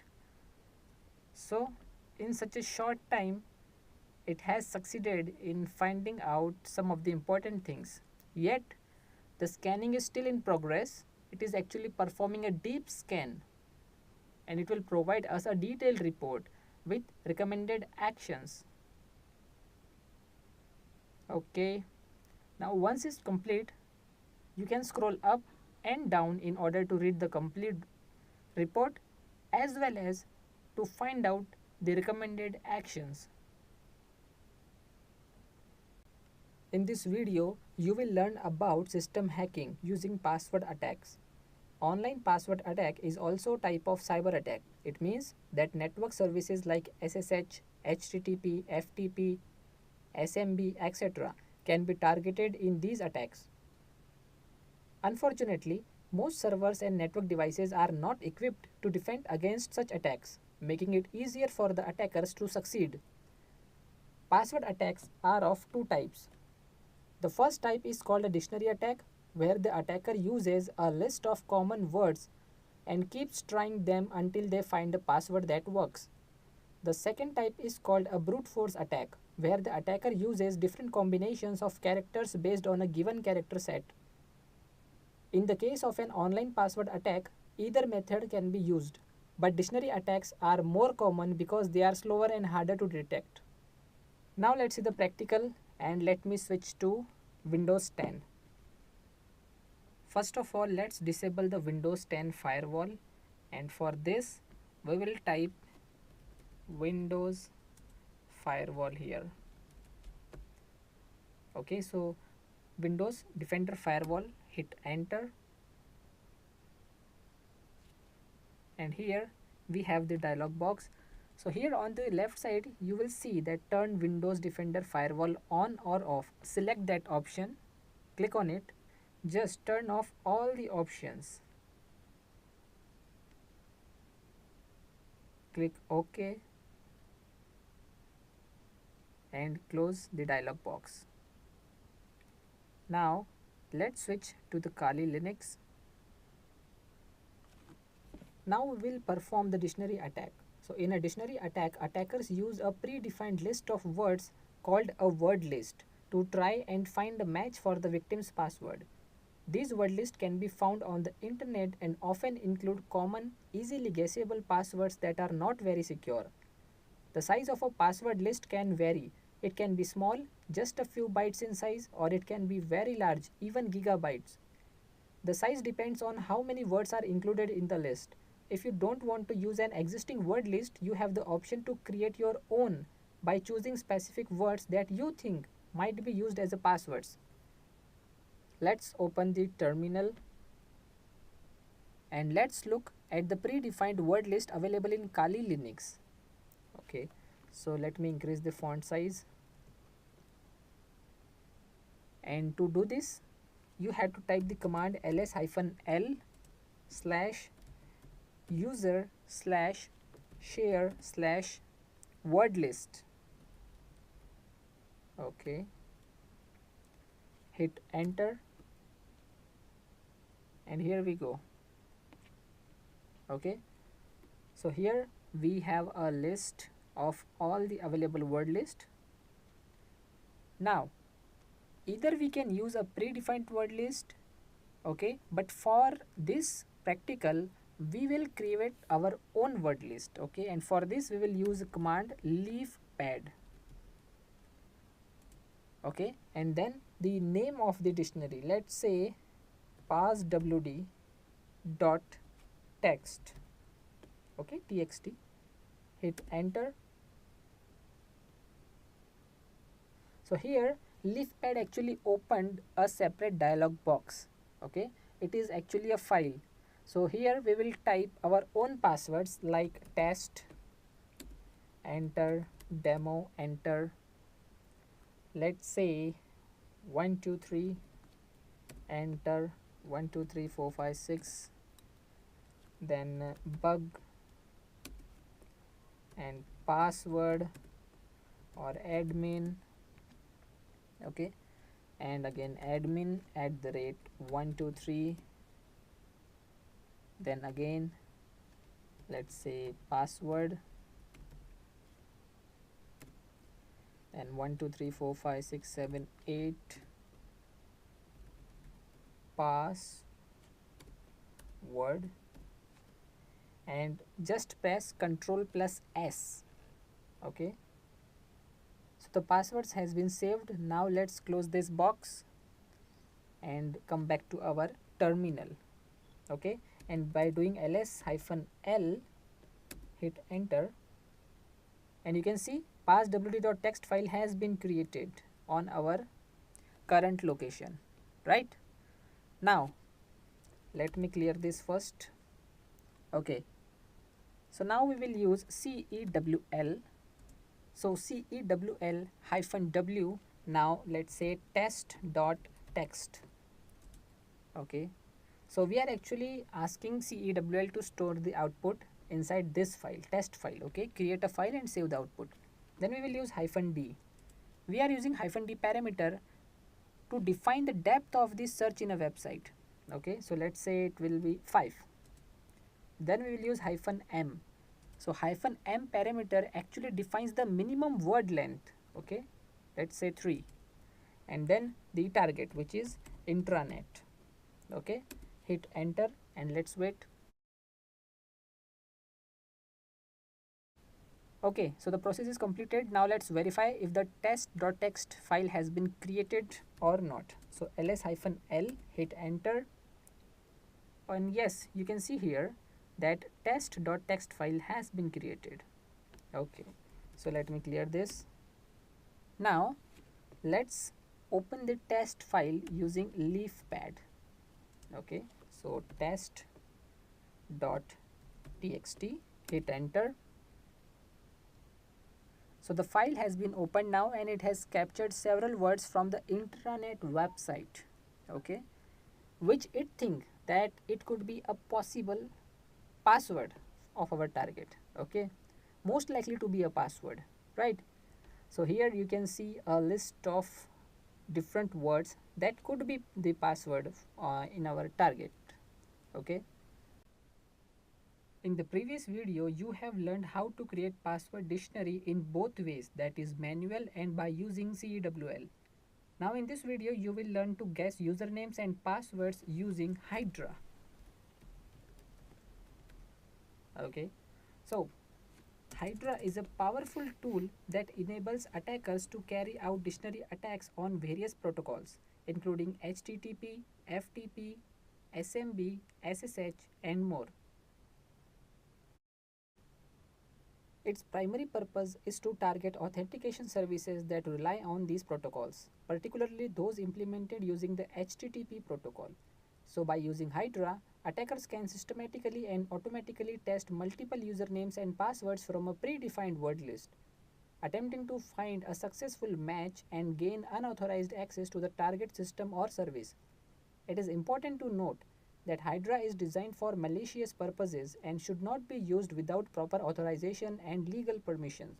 Now we will see the practical of Hydra. So we will use Hydra to perform a dictionary attack using passwd.txt file that we have created. But in reality, the word list will never be so small, okay? As we are just performing this for a practical purpose, for the demonstration purpose, that's why we have created a small password dictionary, okay? First, let me quickly type the command and then I will explain you the meaning of each parameter that has been used. So Hydra, okay, so here is the command. Now here I have used -t parameter to specify the number of simultaneous logins to try at once. This can speed up the attack process but may also increase the chances of detection, okay. Then there is -V. This parameter displays each attempt of login and password, providing you with detailed information about the progress of the attack. Then there is -F. If a suitable match for both the username and password is found, the dictionary attack can be stopped using this parameter, right? Then there is -L. We can define a specific username that we want to crack, okay? If you don't know the username, you can always use the -L parameter and provide a list of usernames, right? But in this case, I am using -l, okay, and I am defining the username, target username, which is BEE, okay. Then there is -P. Here we have to define the word list that we have created, okay. So passwd.txt is the password dictionary that we have created, and then we have to mention our target IP address or name. Okay, so here I am using the IP address, and at last we have the FTP protocol. So we are actually targeting this using FTP, and we have provided Hydra the username. Now it will try to find out the password for this particular username. Now let's hit enter and let's wait. Now depending on the size of the word list, the time to get the results will vary. So here you can see that it is trying to crack the password for BEE user, and it is trying different combination from the word list that we have provided, okay. Okay, here you can see in the green color, you can see FTP host and then the login username, that is BEE, and the password bug. So bug is the correct password for B username, okay, in our target system, right? So this way we can use Hydra to find out the usernames and passwords. In this video, you will learn about malware and viruses. Differentiating between viruses and malware is crucial as they are not the same thing. While viruses are a type of malware, the terms should not be used interchangeably. Malware encompasses various malicious software types, including viruses, worms, and trojans. Each type of malware possesses unique characteristics. Trojans, for instance, are disguised within legitimate software, while worms are designed to self-replicate across networks. Malware spreads and infects systems through different means. Some common methods include downloading free software, like software cracks or pirated software, utilizing file sharing services such as torrents or peer-to-peer networks, using removable media, and falling victim to emails with malicious attachments. So let's start with the practical and let's create a fog bomb as a simple virus. A fog bomb is a type of virus that specifically targets Windows machines. Once activated, it enters an endless loop, causing the system to become overwhelmed with the shortage of resources. As a result, the system eventually hangs and crashes. This type of virus can be designed to achieve various objectives. For instance, a malicious code could be created to delete crucial files in the system32 directory of a Windows operating system. When executed, this code causes significant damage to the system, requiring extensive expertise and time to rectify the issue. It is important to note that creating and distributing such viruses is illegal and unethical, and responsible use of technology should always be prioritized. Now let's open the task manager. For this, right click on the taskbar and select task manager. Go to more details, and in the performance tab you will see some of the important things like CPU performance, memory usage, disk usage and Ethernet details. Right? Now open Notepad, so keep it aside and simply search here for the Notepad.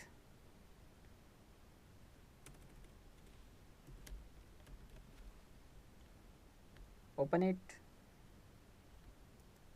Now we will write the virus code and then save it the file as a batch file. So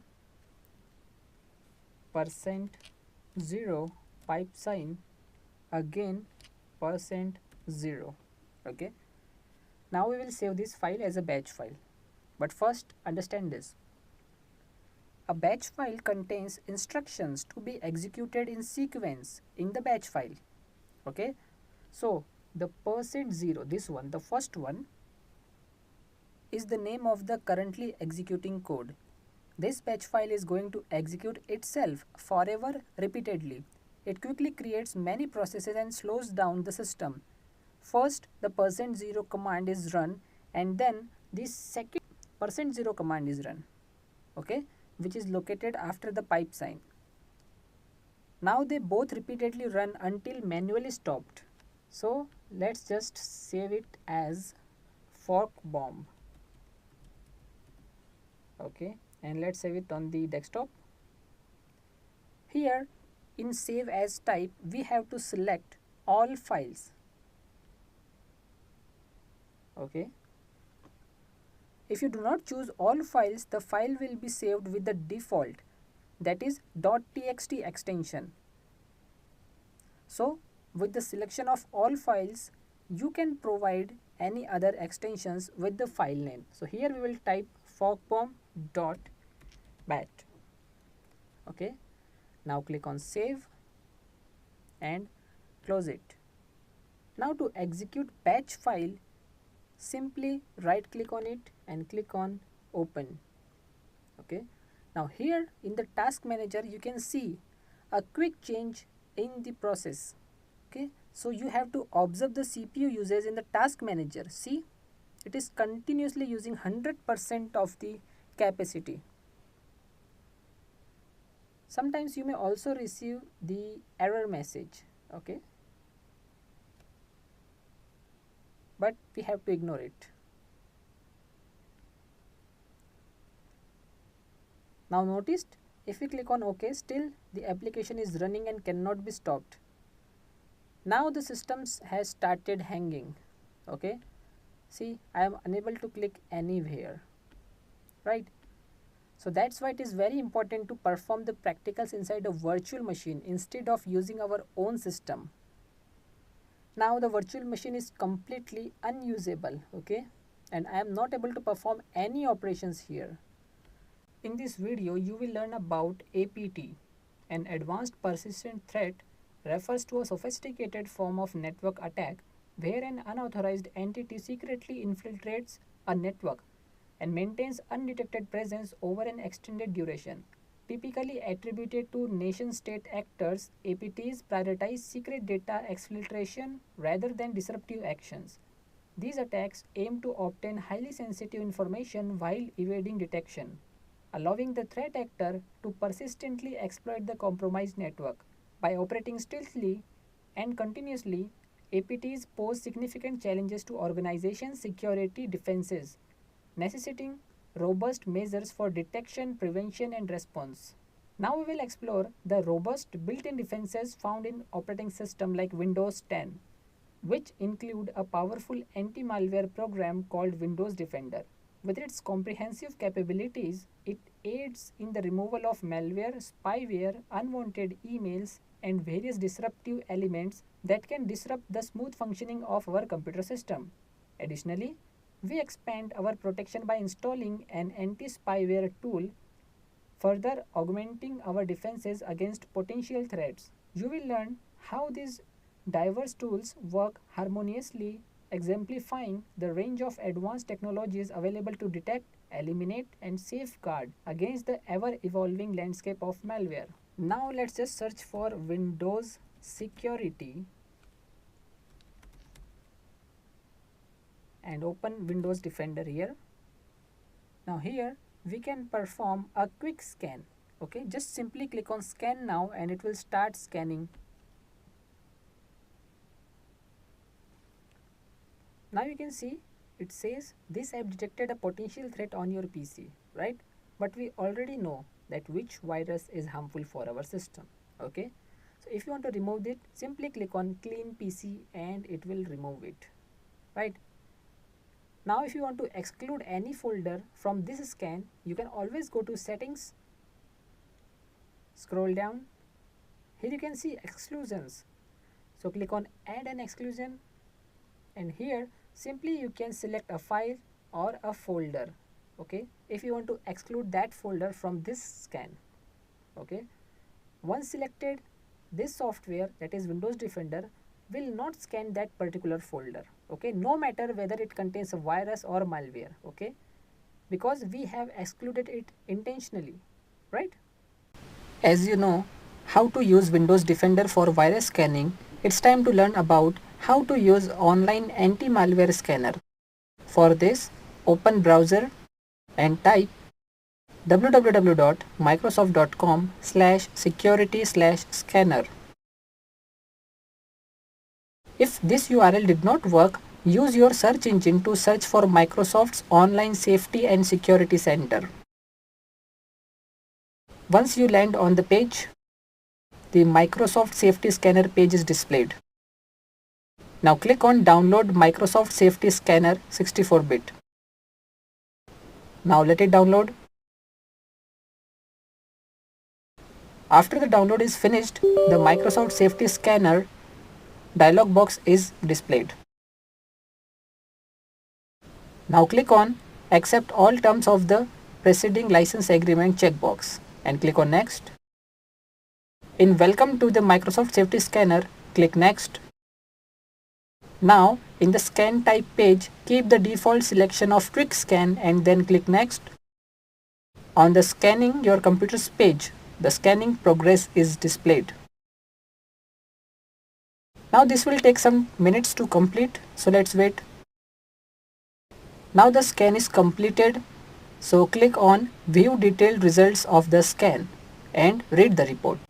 In this video, you will learn about Super Anti-Spyware. Spyware is a sneaky form of malware that hides in your system, secretly gathering sensitive information. Regular antivirus software may miss it, which is where anti-spyware programs comes in. These specialized tools are designed to detect and eliminate spyware that other programs might overlook. Spyware can engage in various malicious activities such as secretly installing additional software or redirecting your web browser to undesirable websites. To uncover spyware, anti-spyware programs employ rule-based methods or rely on up-to-date definition files. They can be standalone applications or part of comprehensive security suites, offering a holistic approach to protecting your system. By utilizing these dedicated safeguards, you can safeguard your privacy and prevent spyware from silently compromising your computer. Now let's see the practical of Super Anti-Spyware. To open the tool, click on Type here to search and simply type Super Anti, and here you can see a free edition. Okay, Super Anti-Spyware free edition. Just open it. Okay, here we have got a dialog box, so click on Close. Again come here on the type here to search box and again type Super Anti and select the free edition again. Okay, now let it open.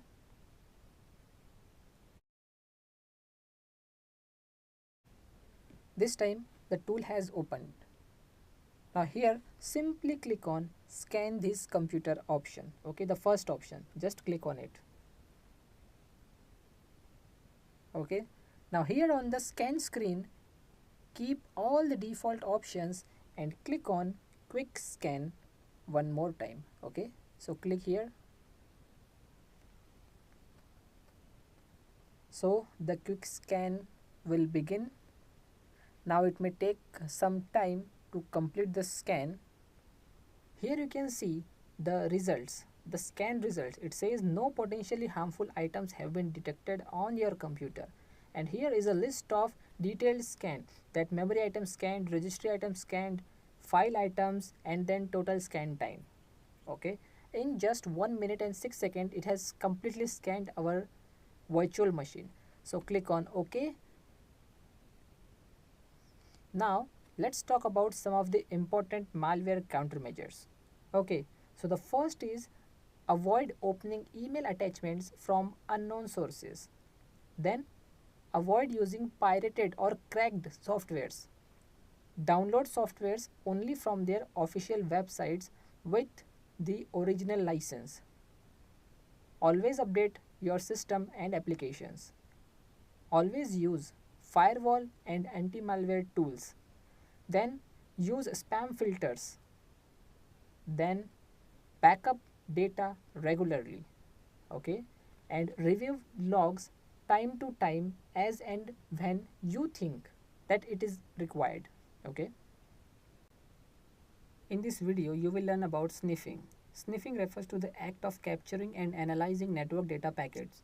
It allows individuals to intercept and inspect information transmitted over a network, such as passwords or sensitive data. Sniffing is commonly used for network troubleshooting, but can also be exploited for malicious purposes, like unauthorized access or data theft. Sniffing is like listening communication happening between two persons without their permission. Sniffing is useful for network administrators to review network traffic, but can also be exploited by attackers to gain valuable information. The same tools that benefit administrators can provide advantages to attackers.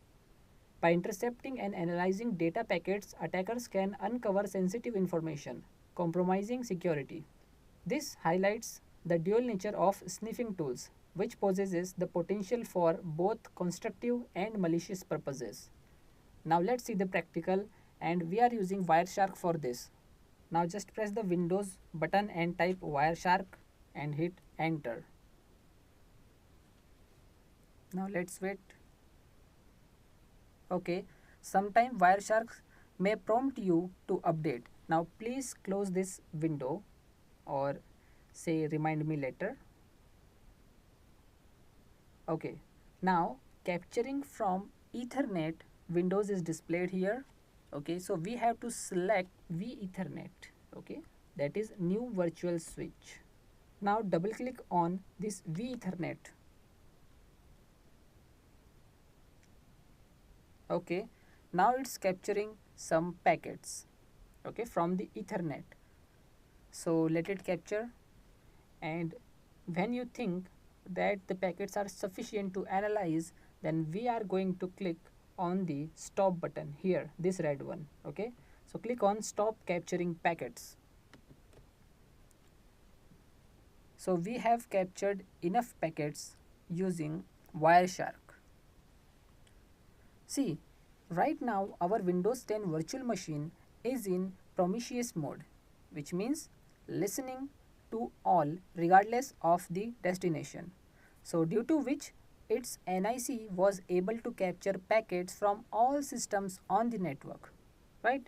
So this is how you can capture packets using Wireshark. And if you want to read the packets, you can always do that by just selecting them. Okay, just double click on the packets. In this video, you will learn about sniffing technique called as MAC attack.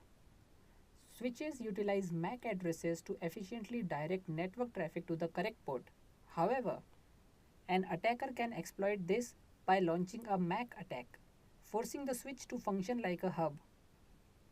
By flooding the switch's CAM table with fake MAC addresses, the switch becomes unable to store legitimate addresses, resulting in all traffic being broadcasted to all connected devices. This compromises network performance and security, emphasizing the vulnerability of switches under certain attack scenarios. I hope you know about switch and hub. If not, let me tell you in short. A switch and a hub are both networking devices used to connect multiple devices in a network. However, a switch is more intelligent and efficient than a hub. A switch forwards data packets to the specific device they are intended for, increasing network performance and security. In contrast, a hub simply broadcasts data to all connected devices, resulting in unnecessary network congestion and decreased security. Therefore, switches are preferred over hubs for modern networks due to their ability to provide better speed, efficiency, and targeted data transmission. Now let's see the practical. And here we have Kali Linux virtual machine, and we are actually performing MAC flooding with MAC off. So let me open the terminal. Let me increase the size. See, the MAC off tool can flood a switch with a fake MAC address. First of all, you must log in with the root. Now in the older versions of Kali, MAC off was pre-installed. Okay, we just have to install the dsniff package, which contains various tools including MAC off. So let me install it. So apt-get install dsniff, okay, -y, hit enter and let's wait. Okay, done. So let me clear the screen. And now to initiate MAC flooding, we will use command macoff space -i ethernet 0. Okay, -i is used for interface. So ethernet 0 and then -n, let's say 100. Okay, so -n is used to send several MAC addresses. Hit enter. Okay, so I have to use only one hyphen here. Now hit enter. So you can see the packets are sent out using different MAC addresses and not the same, right? So this way you can use macoff tool in order to perform MAC flooding using Kali Linux, right? In this video you will learn how to perform MAC flooding using Yersinia. It is actually the alternative of macoff tool which you have learned in the previous video. So let me open the terminal first and let's increase the size. Okay, so to use this tool we will simply type its name YERSINIA space -G. We have used -G parameter to display the graphical interface. Okay, just hit enter. Here you can see a warning sign which says alpha version. So simply click on OK. Now here the window is fully visible. So ensure that you are on the CDP tab in the right pane. Okay, so we are on the CDP. Simply click on launch attack. Okay, here it is, the first option. Just click on it. Now one more dialog box is opened. Here you can see that the sending CDP packet option is selected by default. Okay, the first option. So select flooding CDP table. Okay, let me put it here. Now here just select the flooding CDP table, the second option, and click on OK. And you can see the attack has been started now. During this attack, the device may become unresponsive. Now you can select this option which says list attacks. Now here in the running attacks dialog box, simply click on stop. Okay, now you can notice that the attack has been stopped. So if you click on any of the attack, you can see its detailed information here at the below. Okay, on this table here you can see.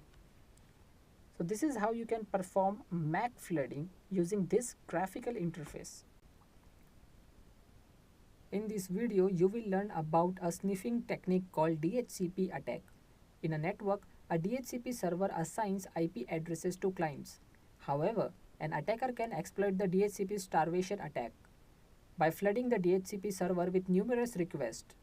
The attacker overwhelms the server and exhausts all available IP addresses, rendering the server unable to assign addresses to genuine clients.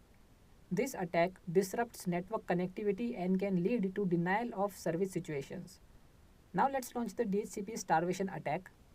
Now here in Kali Linux, let me open the terminal and let's increase this size. Okay, now we have to type Yersinia-G. As you know that we use -G to open the graphical version. Now here on this dialog box which says alpha version, click OK. Okay. Now here on the right side, click on DHCP tab. Now simply click on launch attack. Now from this dialog box, we have to select the option sending discover packets. Okay, so second option, right? Let me put this box here. Now click on OK. So as you can see, the starvation attack has been started. Now let's open one more terminal and let's type Wireshark. Hit enter. Okay, so now from this window, just double click on the Ethernet 0, that is ETH0. Okay, so now you can notice that there are discover packets is being sent over the network, right? So using Wireshark, we can get the real-time updates of what packets are sending and what is the destination and source, right? So now let's just close it. Now we are back on the Yersinia window. So click on list attacks and here just select stop all. So click the button. Now you can see that the starvation attack has now been stopped, right? So this way you can perform the DHCP attack. In this video, you will learn about a sniffing technique called DNS poisoning. DNS poisoning involves manipulating DNS records to redirect unsuspecting users to malicious websites. The attacker inserts fraudulent records into the DNS resolver cache, which is used by the DNS system to respond to client queries. As a result, when users attempt to access a genuine website, they are instead directed to a harmful destination chosen by the attacker.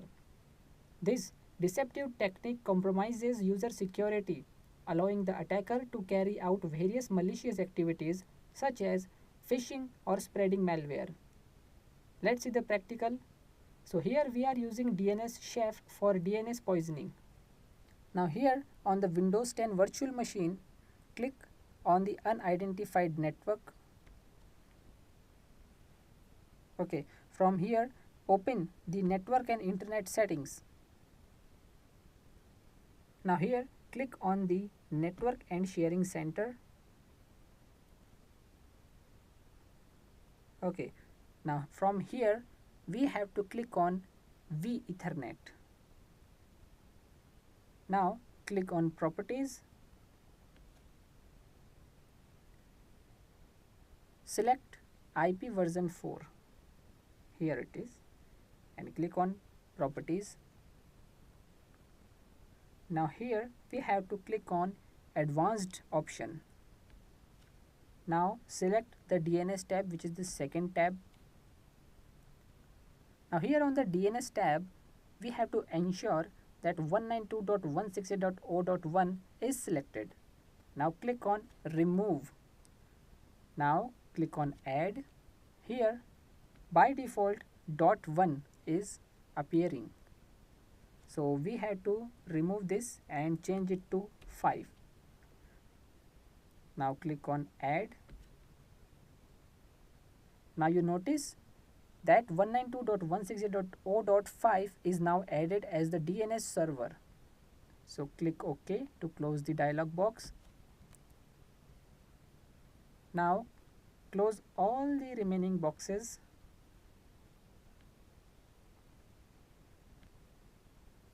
Okay, so now we are on the desktop of our Windows 10 virtual machine. Now let me switch to Kali Linux for running the DNS chef. Now we will use DNS chef to resolve the domain names to fake IP addresses. So let me open the terminal. Let's type the command.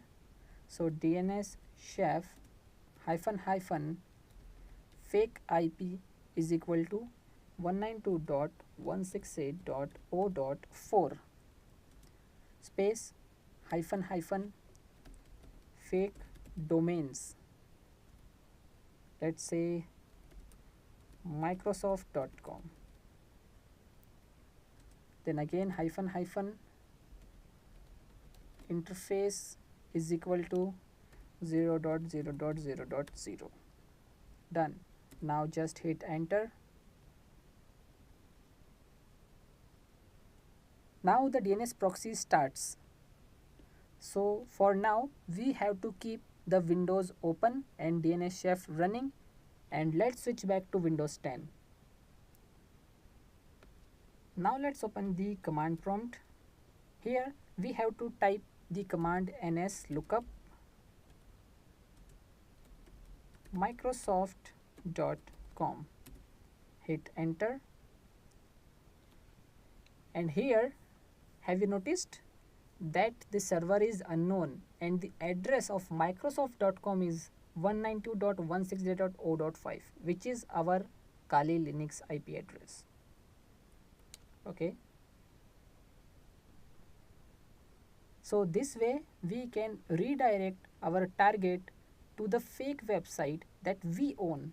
In this video, you will learn about sniffing countermeasures and detection methods. To protect against sniffing, which usually happens through insecure protocols like HTTP and FTP, there are different methods you can use. The first step is to avoid using these weak protocols whenever possible. For example, instead of using HTTP, you can use HTTPS, and instead of FTP, use SFTP. It's recommended to use protocols that encrypt the information being sent. Encryption is like putting your data in a secret code, making it unreadable to anyone trying to intercept it. By using encrypted protocols, you can make it much harder for attackers to spy on your data and ensure that your information stays safe and private during transmission. Now let's talk about detecting sniffers. Detecting sniffers on a network is not an easy task. Detecting sniffers on a network can be challenging because they operate silently and don't send data back to target systems. However, there are several methods that can help identify sniffers. One approach involves checking if systems have their network interface cards configured in promiscuous mode. This mode allows a NIC to capture all network traffic, not just the packets intended for that specific system. Tools like Nmap and techniques like reverse DNS lookup can help identify systems with NICs in promiscuous mode. If a system's NIC is configured this way, it could be an indication of sniffer activity. Another method involves sending a ping request to a suspected system with a sniffer installed. When a system without a sniffer receives a ping request, it checks the MAC address of the sender. If the MAC address is incorrect, the system will reject the ping request. However, a system with a sniffer will accept all traffic, including ping requests with incorrect MAC addresses. By sending a ping request with an incorrect MAC address, you can observe if the suspected system behaves differently, which may suggest the presence of a sniffer. While these methods can provide clues about potential sniffers, it's important to note that skilled attackers can employ techniques to evade detection. Therefore, it's advisable to implement a layered approach to network security, including using strong authentication, encryption, and regularly monitoring network traffic for any suspicious activity. We will use XARP, which helps us to detect ARP based attacks. Let's see the practical. Here on Windows 10 virtual machine, just search for XARP and hit enter.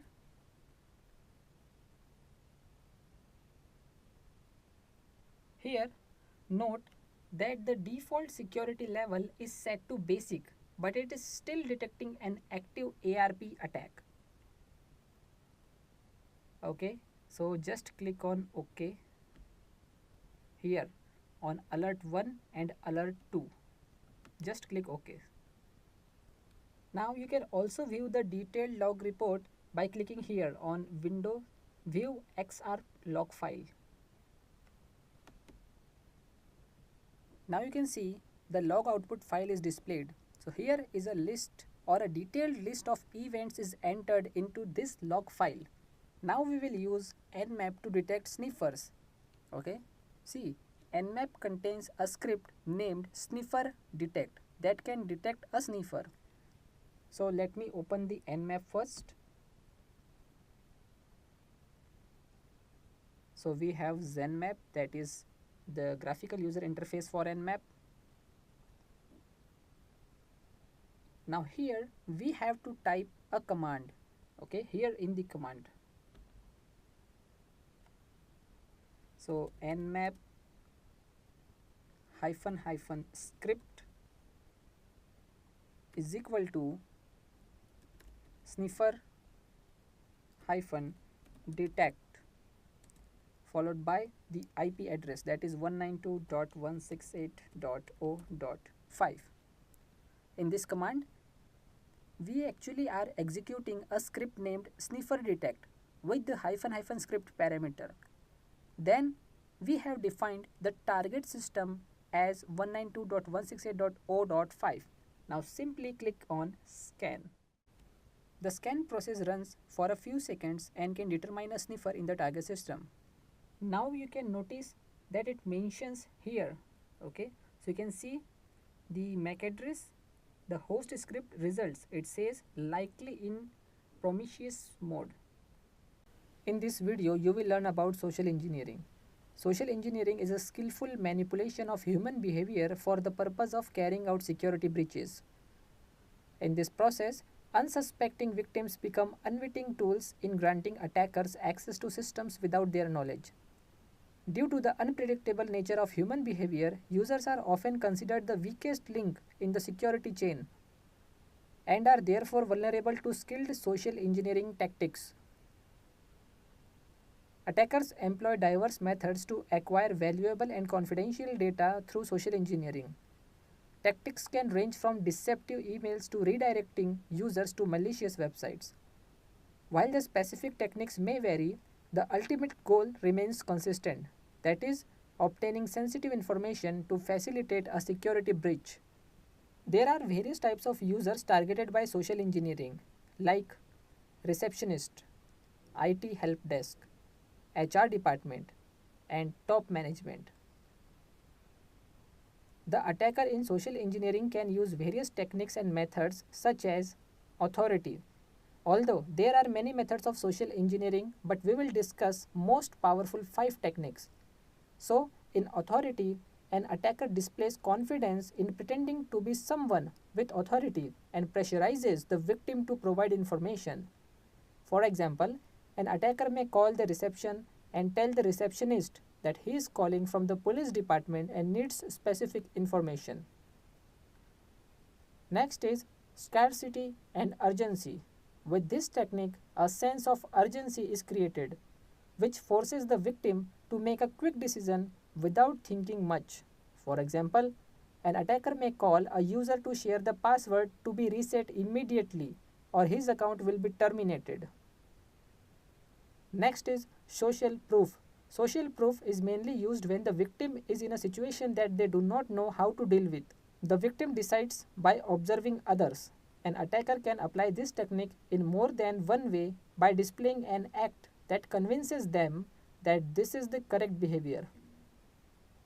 Next is fear. An attacker uses fear to make the victim do what they want. An attacker dramatizes the victim's situation to avoid a dangerous outcome quickly. Last is trust. An attacker creates a trusted channel with you in this method. You start trusting the person and believe that they are the fallback point if you have a problem. Once the trust is established, you are convinced to share the information they are looking for. Okay? And now one more important thing, that is baiting. This is a technique in which an attacker offers something in exchange for important information such as login details and other sensitive data. Often attackers will leave a USB flash drive loaded with malware and that has a corporate logo on it, which can trick users into trusting the USB flash drive and opening it from their computer. Now let's talk about some countermeasures. So effectively countering social engineering attacks requires the implementation of various strategies. Let's explore some of these methods. So there is training. Providing security training to individuals is crucial, ensuring they grasp fundamental concepts. While not everyone needs to be a security professional, understanding security policies within an organization is essential. Then comes the access privileges. Administrators must carefully manage access, granting it on a need-to-know basis. Users should only be given the necessary permissions to perform their designated task. Next is background checks. Conduct thorough background checks when hiring individuals to mitigate the risk of malicious intent. Next is offboarding. When an employee leaves the organization, their user accounts must be promptly closed or, if necessary, passwords should be changed to prevent unauthorized access. Then comes the two-factor authentication. Enabling two-factor authentication adds an extra layer of security by requiring a second authentication factor, making it harder for attackers to gain unauthorized access even if they have the password. Then comes the software updates. Implement a process to regularly update software and operating systems, ensuring they are up to date with the latest patches and security fixes. Other things like regularly update passwords and always use complex and long passwords. In this video, you will learn about DOS and DDoS attack. So a denial of service attack or a DOS attack overwhelms a target system by flooding it with a large volume of traffic, rendering it unable to serve valid users. In contrast, a distributed denial of service or a DDoS attack employs numerous systems called zombies or bots to launch the assault on one or more target systems. This makes detection more challenging since the traffic originates from multiple systems with different IP addresses. DDoS attacks share the same goal as DOS attacks, but they employ a distributed network of compromised systems, amplifying their impact. By utilizing hundreds or thousands or even more systems, DDoS attacks can effectively exhaust the resources of the target system, causing service disruptions for authorized users. Using DOS or DDoS attacks, the attacker wants to exhaust the system resources of a target system, consume bandwidth or the CPU cycle time, destroy the applications and data on a system. Now let's see the practical, and we are using SYN flooding attack. In a SYN flooding attack, the attacker floods the victims with an excessive amount of SYN packets, overwhelming the victim's system and depleting its resources. This flood of SYN packets hampers the victim's ability to function properly, as its system resources are occupied and strained. So we are using Kali Linux here, and let me open the terminal. hping3 space -s. We have used -s to define the target system IP address. So 192.168.0.3. So our target system is Windows 10. Then -a, that is for attacker machine. So our IP address is 192.168.0.5. Then -p 22. Okay, this is the port number. Then -flood. Hit enter and you can see the hping3 command starts. Okay, so let me switch to Windows 10 to show you how the packets are coming. So the SYN flood attack has been started on Windows 10, and this is the interface of Wireshark in Windows 10, which is actually capturing all the packets in the network. My Windows 10 has become unresponsive, so I have to stop the attack. See, in Kali Linux, you won't be able to see the packet sending, because that will also makes our own machine unresponsive, right? That's why we are not able to see the replies. We are just sending packets only. Now our target machine becomes unresponsive, but if you want to check this, you quickly have to switch to Windows 10 and then just open the Wireshark, and you will able to see a lot of packets coming from the Kali Linux. In this video, you will learn how to perform an ICMP flood attack. So it is an attack in which the attacker sends a large number of ICMP packets to the victim. So first of all, we need two virtual machines. First is Windows 10, which is the target machine, and the other is Kali Linux, which is the attacker machine. So here on the Windows 10, let me open the Wireshark. Now you can see that packet capturing is in progress. So now let's switch to the attacker machine, which is Kali Linux. Now let's open the terminal here. Now type the command hping3 -c 100 -icmp and then the target IP address, which is 192.168.0.3. So using this command, we are actually sending 100 ICMP packets to the target system, which is Windows 10. So just hit enter and let's switch to Windows 10. Okay, here you can see the ICMP packets here in the pink color. Okay, see. So it is actually capturing all the packets over the network, but you can see the ICMP packets with highlighted with the pink color. Okay, see, right? So this way you can capture the packets and can see the live attacks performing. Now once Kali Linux sent all the 100 packets, the process will automatically get stopped. So there is no need to stop the attack manually. Okay, and here if you want to close the Wireshark, simply close it without saving the output. In this video, you will learn how to perform the ping of death attack. The ping command can be exploited for a ping of death attack by continuously sending data packets of 65,500 in size to a target system. Although it may not completely crash the system, but it will significantly degrade the performance of our target system. Let's see the practical. So here on the command prompt, we have to type the command ping space the IP address of the target system, which is 192.168.0.3 space -t. The -t parameter will send the data packets indefinitely until we terminate the command. Then space -l and then the size of the packets, which is 65,500. Now simply hit the enter and the process will start. So now you can see the packet sending. Okay, so 65,500 bytes of each packet, and this process will not stop until we stop it manually. So let me switch to the target system. Right now we are on our target system. So let me open the task manager just to show you the increasing traffic.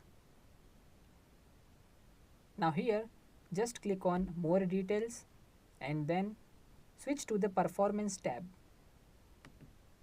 Now here on the performance tab, keep an eye on the Ethernet section. You can see the graph has a huge traffic, a continuous traffic. Now here see the bigger picture. Okay, now let me stop the attack and show you the difference. Here you can see the command is running. So simply press Ctrl plus C to stop the process and just close the dialog box. Now here you can see a fall in the graph. The traffic has been reduced. In this video, you will learn how to perform an SYN flood attack using Metasploit framework. So we are actually going to use Metasploit framework to perform a DOS attack on a target system. Again, Kali Linux will be our attacker machine and Windows 10 is our target machine. So here in Kali Linux, just go to applications and here in the search bar, search for Metasploit framework. Type Metasploit, select it.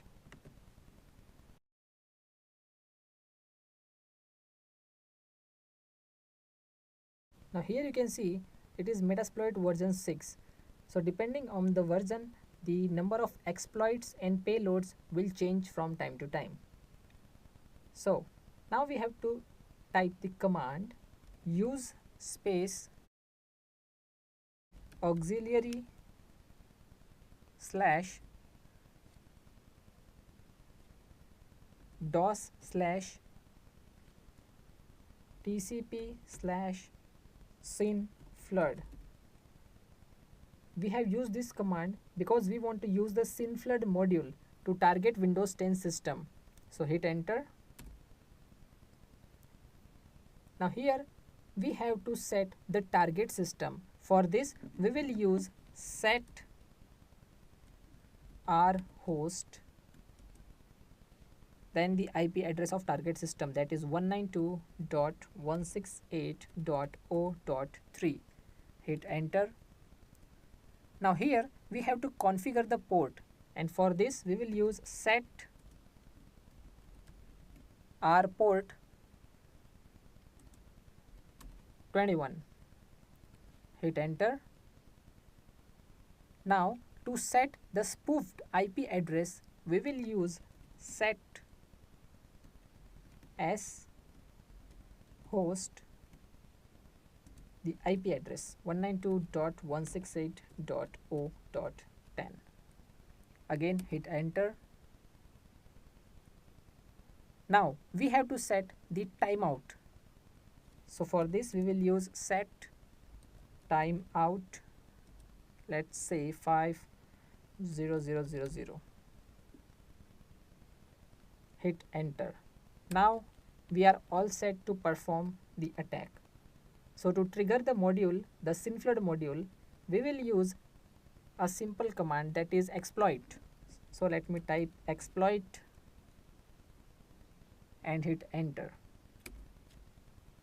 Now you can see the SYN flood attack has been started.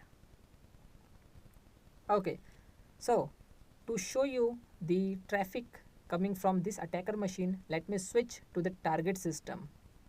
Now let's open the task manager. So right click and select the task manager here. Now go on more details and switch to the performance tab.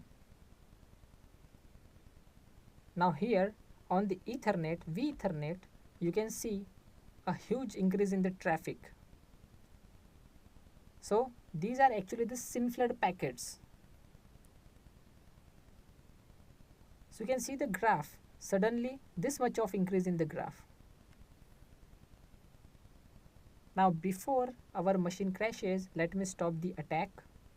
Now here to stop the attack, simply use Ctrl C. And you can see the attack has been stopped. It says stopping running against current target. Done. So let me close this and let me switch back to the target system. Now here you can see a sudden drop in the traffic. So this is how you can perform SYN flood attack using Metasploit framework. Now let's talk about some of the countermeasures of DOS and DDoS attacks. Always use a firewall to filter the incoming traffic.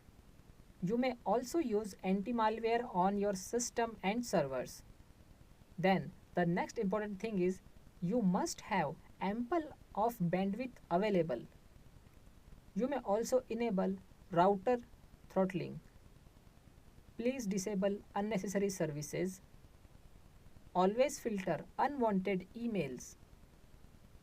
Use a reverse proxy. Monitor and audit servers and networks regularly. So these are some of the tips which will help you to combat DOS attacks. In this video, you will learn about session hijacking.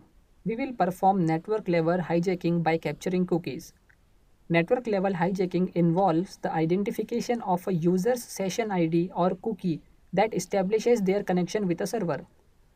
This acquired information is then utilized during application level hijacking to seize control of the user session, enabling unauthorized access and control.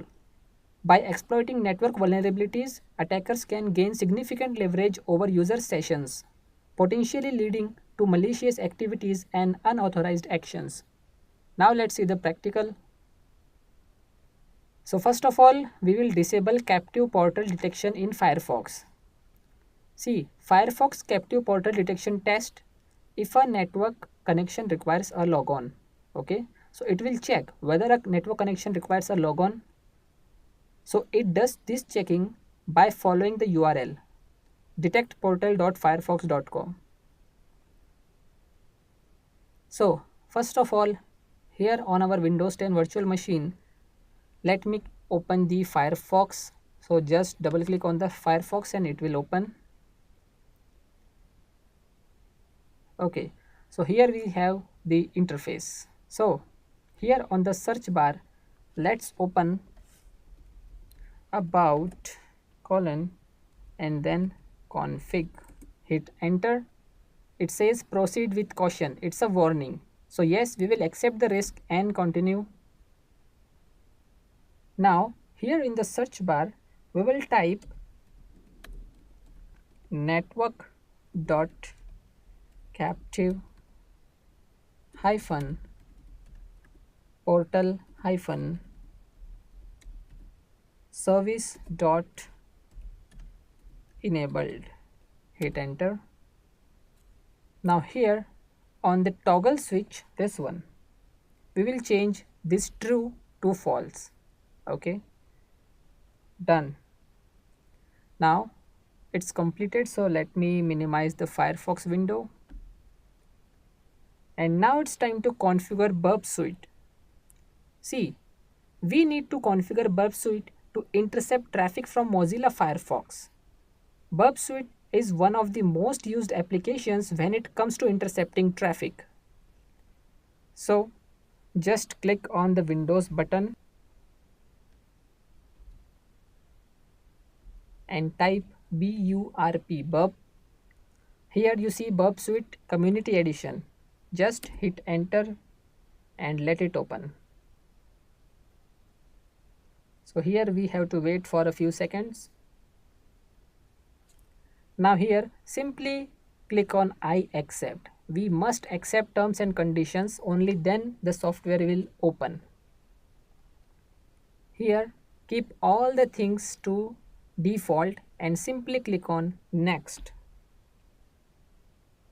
Okay, now again keep all things to default and simply click on start burp. Now we have to wait for a few seconds. It is actually starting a project. Now from here we have to select the proxy tab, this one, the third one from the top. Okay, now here by default the intercept tab is opened. Okay, so under proxy we have intercept tab. Okay, now it says intercept is off, so we have to click on it. Okay, because we want to turn on the intercept. Now we have to click on options tab, this one. Okay, 1 minute guys. Here my Burp Suite has been updated in the background. So right now I am using the latest version of Burp Suite. So instead of options tab here, you will see proxy settings. Okay, don't worry, it's just the difference of the interface. Okay, now here we have proxy listeners. Here you have to select this IP address and then click on edit. Here you see bind to port option, which is set to 8080. So you have to change this to, let's say, 8888. Okay, see, you can use any port number here, but it is recommended not to use well-known ports such as port number 80 for HTTP, port number 443 for HTTPS, then port number 8080 or 8443. So please don't use well-known port numbers. Okay, other than that you can use any, like here I have used 8888, 4 times 8. Okay, now here from this specific address we have to select this one. Okay, 192.168.0.3. now simply click on OK. So select OK and the dialog box will be closed. Now here you have to select allow access. Now we are back on the proxy listeners section. Now we need to configure Burp Suite to intercept responses. Now here on this page, just scroll down a little bit to response interception rules here and select intercept responses based on the following rules. Just check this box. Now close it. Now minimize the Burp Suite window. Okay, this time we will configure Firefox to use Burp Suite proxy listeners. Okay, now that Burp Suite is configured to intercept traffic, we need to configure Firefox to use proxy listeners. So let me open the Firefox. Now click on this plus icon to open a new tab. Now here on the options, we have to select the settings. Now by default we have the general tab opens in the settings page. So we have to scroll down to the bottom of the page to reach to the network section. Now click on settings. Now we have connection settings dialog box. Here we have to click on select manual proxy configuration. Under HTTP proxy we have to type 192.168.0.3 and in the port we have to type 4 times 8, so 8888. Okay, here we have to check this box which says also use this proxy for HTTPS. Now click on OK. We are back on the Firefox options page. Now we will capture cookies. So we will be using the extremely buggy web application bwap. The proxy listener configuration we previously set up in Firefox will send all the packets to Burp Suite first. So here in the new tab, let me open http://192.168.0.10/bwap.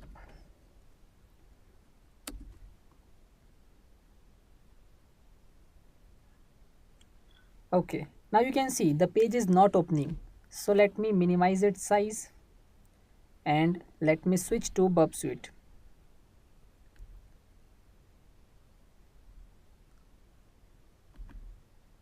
Here you can see we have one request. Okay, so we have to forward this request. Okay, now you will see some more requests. So each time we have to click on forward until we see the login page on our Firefox browser.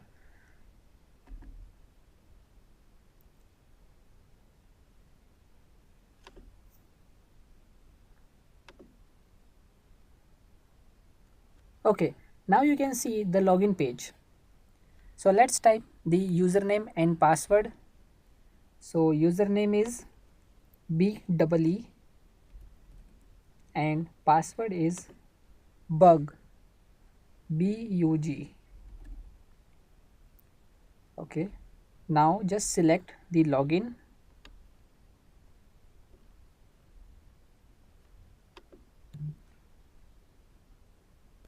Now switch to Burp Suite again. So here you can see all the requests. Okay, so let me place it here. Okay, so now we have to click on forward request.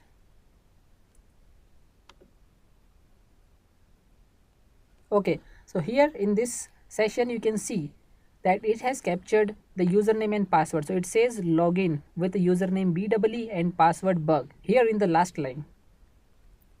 Okay, so this way we have got the username and the password. So if you want to proceed the request, just click on forward.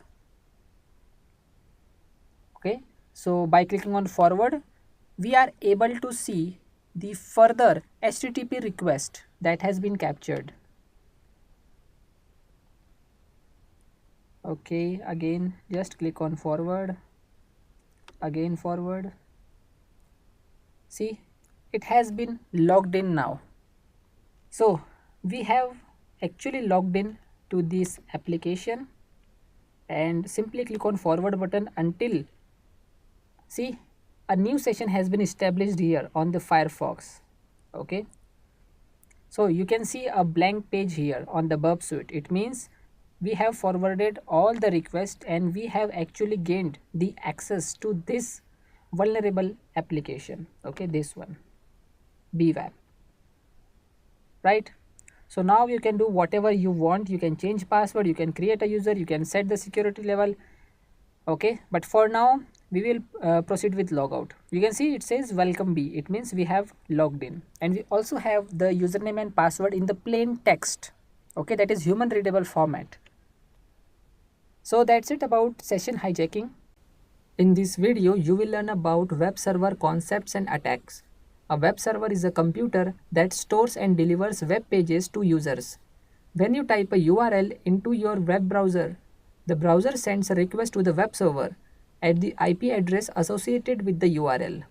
The web server then checks for the requested resources and sends the appropriate web page back to the browser. In simpler words, a web server is like a librarian. When you go to the library and ask for a book, the librarian checks their catalog to see if they have the book. If they do, they go and get the book for you. A web server does the same thing, but instead of books, they are storing and delivering web pages. A web server consists of several components. Let's look at them in detail. First is root directory. It is the main directory that stores all the files for a specific domain. For example, if the domain is www.example.com, all the files related to this domain would be stored in a directory called /web/example. If there are subdirectories such as images, they would be stored in the /web/example/images directory. Then comes the server root. It is the directory that contains the configuration files for the server. It typically contains several subdirectories such as conf, logs, and CGI bin. The server root directory contains various components such as executables, logs, and errors. Then virtual document tree. It is the storage on another server or drive that is used when the primary drive's space is exhausted. This allows you to host more websites on a single web server without running out of space. Next is virtual hosting. It is a method of hosting multiple websites on a single web server. The resources of each website are stored in a separate root directory. This allows you to use the same web server to host different websites without them interfering with each other. Now we will perform the practical and we will perform web server enumeration using httprint. So here we have our virtual machine Windows 10, and let me open the file explorer here. Now here we will go to downloads. If you scroll down, you will see httprint. Just open it. Again open it. Okay, so now here we see httprint GUI, that is graphical user interface. Just double click on it, let it open. Here you can see host and port. So under host, let's type the IP address, which is 192.168.0.10. This is the IP address of the web server. Okay, this is our local web server. Then in the port, simply type 80 and just click on start button. Okay, this one. Okay, now it says HTTP print completed. So click on OK. Now here you can notice that a set of parameters are displayed as a result. So we have to save this file by clicking on the floppy disk icon. Now you can change the name if you want, but for now I will proceed with the default option and just click on save. Okay, it says it already exists. Do you want to replace it? Yes, we want to replace it. Now let me minimize it, and here you can see the output saved in the same folder. Okay, this one. Just double click to open it. Okay, now Microsoft Edge will open this report as it is in the HTML format. Okay, you can see this is the HTML format. Now you can see the same information that we have viewed within the HTTP print tool, right? So let me close this and let me open HTTP print tool again. This time we will try to perform the same thing on google.com. So www.google.com, port number will be same. This is the information we have got from the Rust result. So let me click on start. It says HTTP print completed. Okay, and here we have got the results. You can see the detailed result here in this small dialog box. But let me tell you, this information is not 100% correct. Okay, now let's try the same thing on another website, www.facebook.com, port number 80. Click on start. Here you see an error which says error receiving data. See, it is not mandatory that this tool will work on all the websites, right? This time we received an error. Why? Because a network firewall is preventing, right? Or the target we are trying to fingerprint is actually preventing, let's say, ICMP packets from being sent to the network. Okay, so it's actually blocking our packets.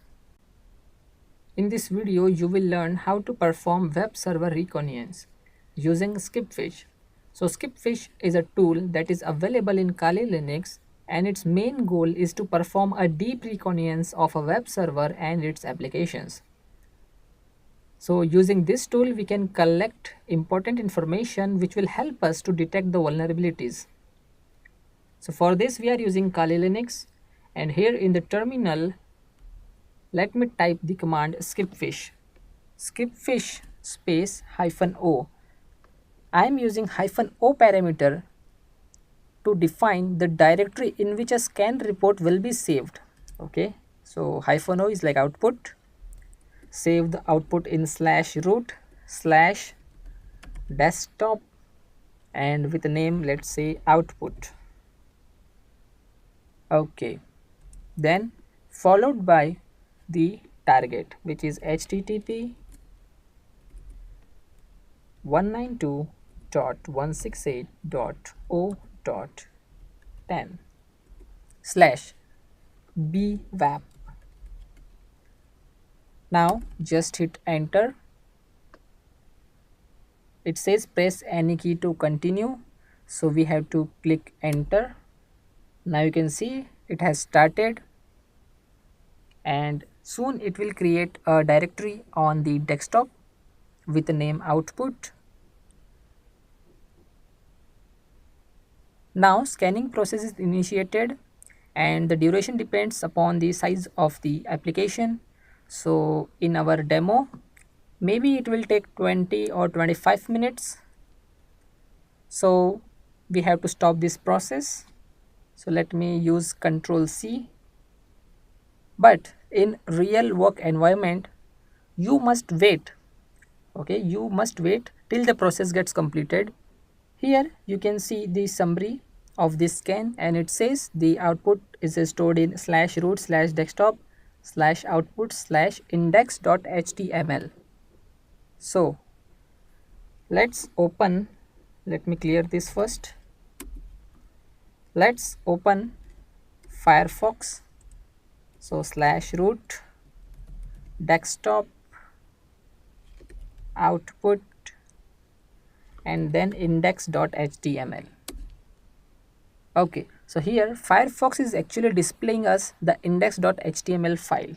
So if you scroll down to this issue type overview, you can see this one which says directory listing enabled, and under this, here you can see two different directories which have listing enabled. Done. So let me close it. Now we will use netcat to perform footprinting. So we will use nc command for this. So nc hyphen 2 times v. Okay, we use hyphen v generally for verbose output. This time we are using double v, which is for more verbose output. Okay, now at the end we have to pass the website name as an argument. So let's say vulnweb.com. It is the website which intentionally created as a vulnerable website, and at the end we have to mention the port number that we want to use to perform footprinting. Just hit enter. Now let's wait.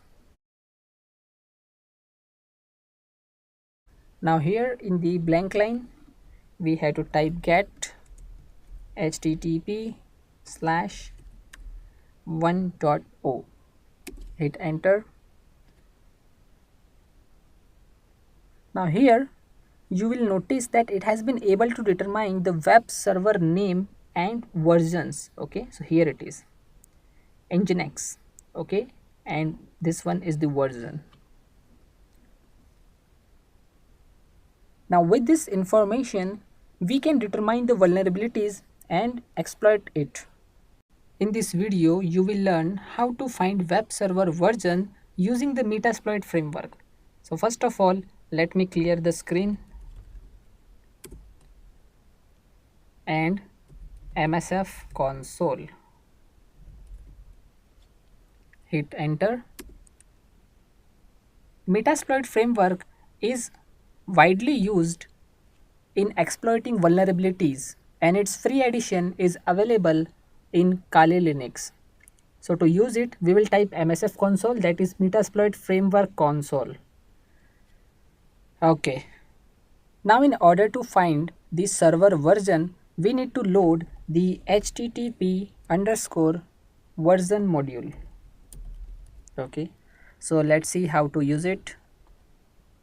Just type use, then auxiliary scanner http and then http_version.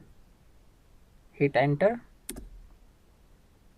Now we need to set the target system, and to do this we will use set our host 192.168.0.10. Hit enter.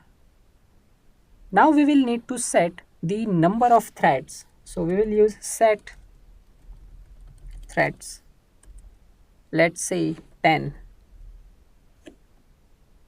Now this command will launch the exploit against the target system using 10 concurrent connections.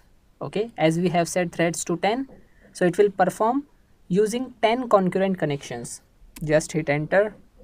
Now simply type run and hit enter. Now you can see the details of this server has now been displayed, so you can read it. Now when you want to exit from the console, you have to type quit and hit enter. and we are back. Now let's try to find files on a web server using the same Metasploit frameworks. See, in the previous task, we had exited from the Metasploit framework console. Okay, it means we have logged out. Now we need to start the console once again to perform the further commands. So let me clear it and let me type msf console. Let it open. Okay, now we will use files underscore dir module in order to find the files on the target system. Okay, so to use it, we will type use auxiliary scanner http and then files underscore directory. Hit enter and now show options. Again hit enter. Now here you can see various options are displayed. So some of these are configured by default and some needs to be configured. So here you will notice this one, dictionary. Okay, the first one, this option is already configured with inbuilt dictionary, so let's use it. Okay, so now type set r host 192.168.0.10, press enter and simply run. So payload is executed and let's wait. Now it's attempting to find the files of specific types. Okay, now this process will run for few minutes, so we have to wait.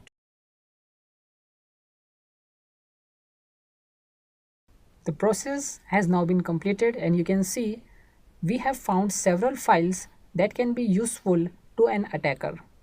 In this video, you will learn how to scan for options on a web server using Metasploit framework. See, a web server can be configured with various options like copy, move, delete, get, head, press, etc. So for this, we need to use option module. So let's see how to use it. First of all, msf console, hit enter, let it open. Now once we are on the Metasploit framework prompt, only then we are able to load options module.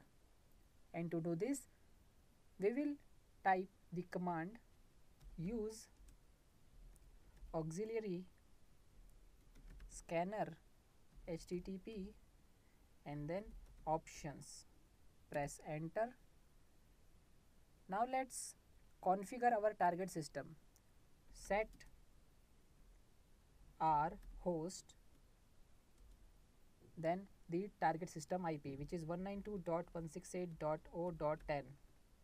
Press enter. Now let's set threads 10. Press enter. Now run it.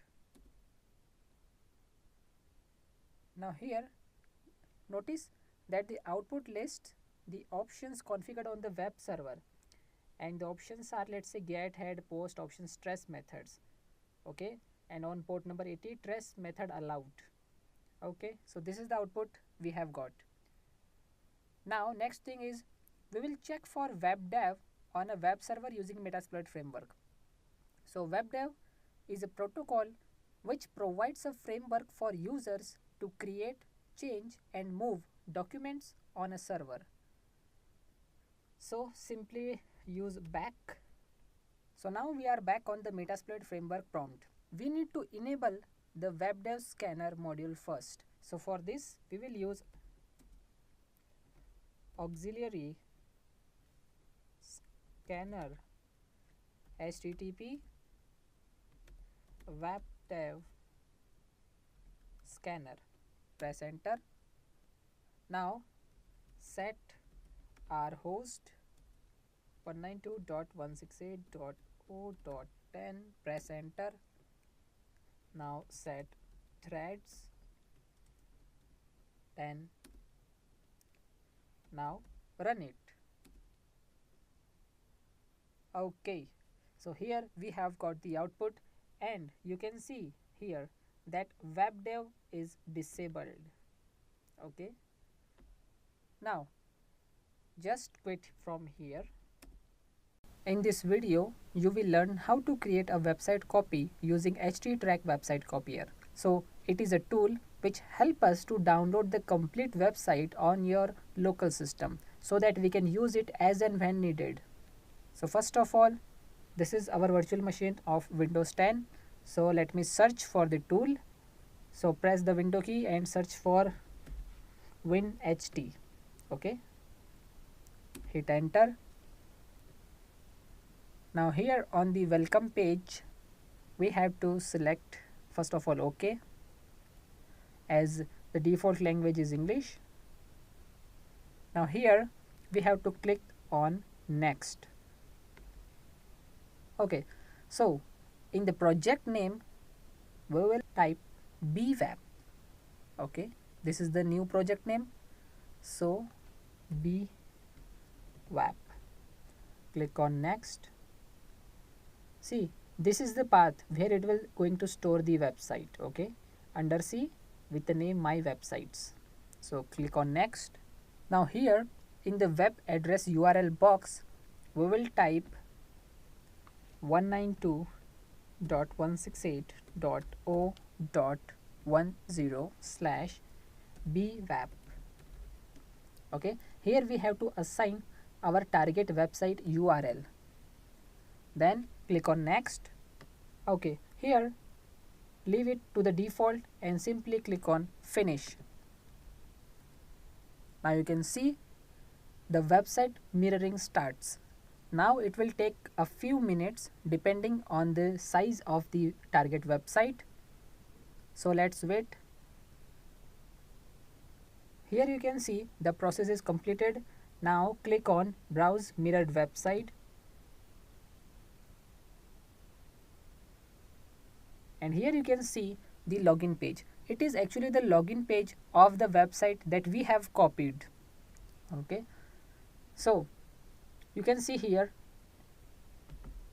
in the URL it says it is opened from C drive and from the my websites folder.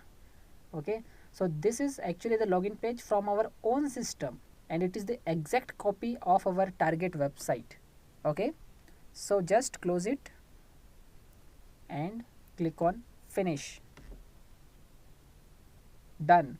Now to close this tool, simply click on exit and you will be back on the desktop. This video is going to be short and in which you will learn how to perform vulnerability scanning using Nikto. So it is an open source web server vulnerability scanning tool which actually scan for vulnerabilities such as outdated server components. So let's see the practical, and here we have to type nikto-host. We used -host parameters because it takes the web server name or IP address as an argument. So 192.168.0.10. Hit enter. Now the vulnerability scanning process starts. Now it will take some minutes, so we have to wait. It is actually scanning the server for vulnerabilities. Now the process is finished and we have a list of several vulnerabilities. So in the output you can see it has provided us the count of the vulnerabilities with the scan date and time as well. Okay, so the name of the vulnerability and then the date and scanning time. Okay, in this video you will learn how to perform web application brute forcing using dir buster, directory buster. Although there are several tools, but we are using this because this tool actually brute force applications to find their directory structure. So let's see how to use it. First of all, go to applications. Now search for leaf. Here we will type some words like SQL, XSS, injections, cross script, admin, password, attack, hacker, evil, and again password. Okay, once done, we will click on file and then save. Now here in this box we have to just select the location. So here it is, place is the desktop, so /root/desktop, and let's give it a name. Let's say dir list. Let me change it to small. So dir list, and click on save. Now you can see the name has been changed to dir list, that is directory list. Now close this window. Now here we have to type the command dir buster, hit enter.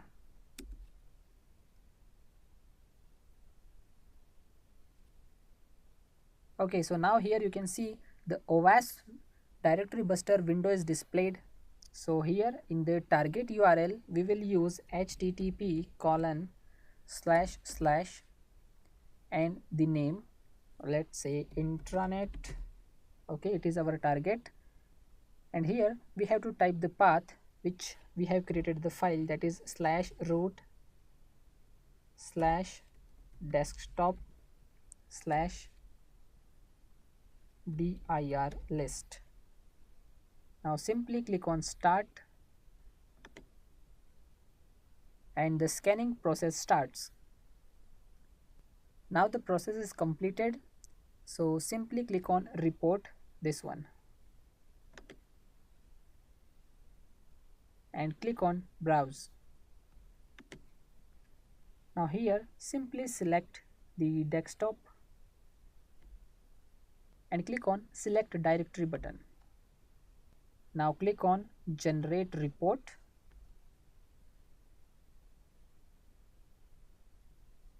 Now here you can notice the list of all the files and directories that have been discovered by this tool. Okay, you can scroll down. That's it. Now close the box and exit from the tool. So we are back on our terminal window. Here you will also notice that a brief about the files and directories are also displayed here. Okay, so we have seen this inside a file and here on the terminal as well. In this video you will learn how to upgrade Kali Linux. Updates and packages operate differently in Windows and Linux. Windows permits selective installation of updates and individual software updates. In contrast, Linux takes a distinct approach. Rather than upgrading or patching individual packages, Linux allows the removal of existing packages and installation of newer versions. An alternative method involves executing the apt upgrade command to upgrade all packages simultaneously. So, you will learn three things. First, how to verify repositories. Second, how to update package manager. And third, how to install packages and patches. So let's start with verify the repositories. So Kali Linux works with repositories from where it downloads packages and maintains a list of repositories, of which you can find the list from the /etc/apt/sources.list file. So let me open the terminal. To verify the sources, we will type cat etc apt sources.list. Press enter. Now here you see the output of 3 lines, okay, 3 rows, out of which 2 are commented with hash. Now let's view if there are any files in the /etc/apt/sources.list directory, so we will use ls/etc/apt and then sources.list.d. You can see there are no files here. Okay, so the output does not list any files. Now it's time to update package list. So whenever we plan to install software on Kali Linux, it is mandatory to update the package repository. So first let me clear the screen and let's use apt update, hit enter. You can see the package list are now been updating.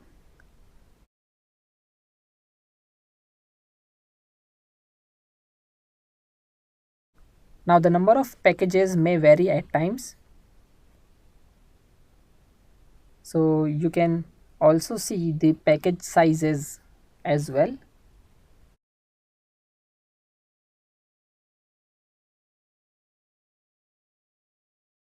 It will take some time, so we have to wait. Let me pause the video and I will resume once completed. So the process is completed. Now let's see how to install packages and patches. So first of all, let me clear the screen and let's type apt full -upgrade. Hit enter. Now the apt full upgrade command executes. Okay, so here it's asking, do you want to continue? Yes. If it asks you, simply type Y and hit enter. Now it will continue.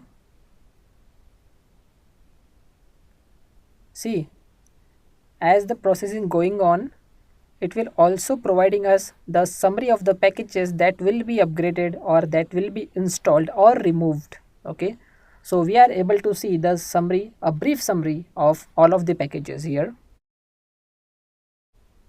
So you can see the full upgrade process is running, and depending upon the number of packages, it will going to take a long time. Okay, so you have to wait. I hope now you know how you can upgrade the Kali Linux and install latest packages. In this video, you will learn about web application exploitation concepts.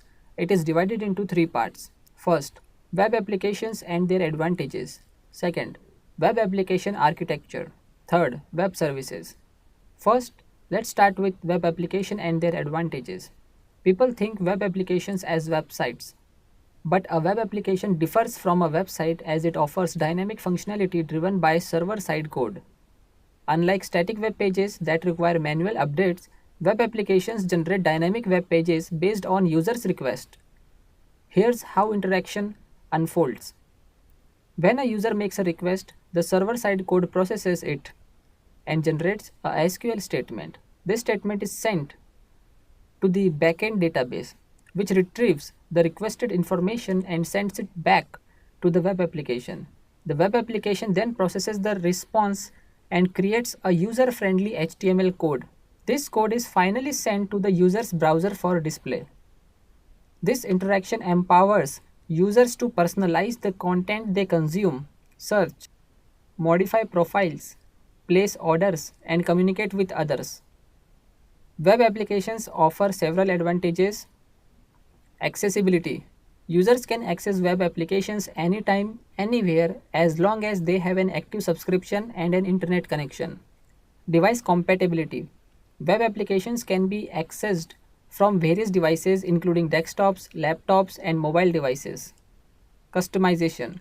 Most web applications allows users to customize their experience according to their specific preferences. Without relying on developers, users can personalize the look and feel of the application to suit their needs. Reporting capabilities. Web applications often come equipped with reporting functions, enabling users to view statistics and generate reports. For example, An online banking application may provide a report on the user's spending habits for certain items. At the end, web applications offer dynamic functionality, accessibility, device compatibility, customization options, and reporting capabilities, enhancing the user experience and enabling personalized interactions with the application. Web applications follow a three-layered architecture: presentation layer, business logic layer, database layer. Presentation layer, also known as the client layer or front end. This layer is responsible for presenting information to the user. It includes systems that fetch the required data from the application. When a user interacts with the application, their browser sends a request to the web server, which responds with the requested information. Business logic layer. This layer defines the data flow within the application. User actions trigger data retrieval and storage, which is performed based on the business logic implemented by the developers.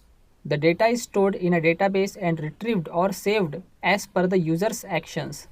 Database layer. This layer comprises the database and the database server that store the user's data. The database is accessed to retrieve or save data based on the user's actions within the application. At the end, a web application architecture consists of the presentation layer for user interaction, the business logic layer for data processing, and the database layer for storing and retrieving user data. Web services facilitate communication between different applications, regardless of the programming languages they are developed in. For instance, if your website or application needs data from an external source like a weather station, accessing that data directly may not be possible. However, the organization hosting the data can expose it through a web service which can be accessed using simple coding techniques. Web services utilize messaging protocols like Simple Object Access Protocol or Representational State Transfer. SOAP, an older protocol, employs XML and has a highly structured format. REST, on the other hand, is widely adopted and utilizes various HTTP 1.1 verbs such as get, post, put, and delete. A web service comprises three key components: service provider, service requester, and service registry. Service provider. This is the platform hosting the web services. It serves as the source of the services, making them available to other applications. Service requester. The service requester is the client application that requires the functionality provided by the web service. It initiates requests to the service provider to obtain the required data or perform certain operations. Service registry. The service registry is the repository where the service provider publishes the service descriptions. These descriptions include details about the web service interface, its implementation, network locations, bindings, and data types. At the end, web services enable interoperability between applications by using standardized protocols and components such as service providers, service requesters, and service registries. They facilitate seamless communication and data exchange across different systems and platforms. In this video, you will learn about sniffing. Sniffing is a great method to capture passwords transmitted in unencrypted form. Let's see the practical. And here we have the terminal, and we are going to use a tool called EtherCap tool, which helps us to capture a password from an unencrypted session. So EtherCap hyphen capital T pipe grep password. Hit enter, and now the sniffing process starts. So let me open Firefox and let me open http://192.168.0.10/bwap. Now here on the login page, let me scroll down. Type the username as BEE and the password as bug BUG. Now click on login.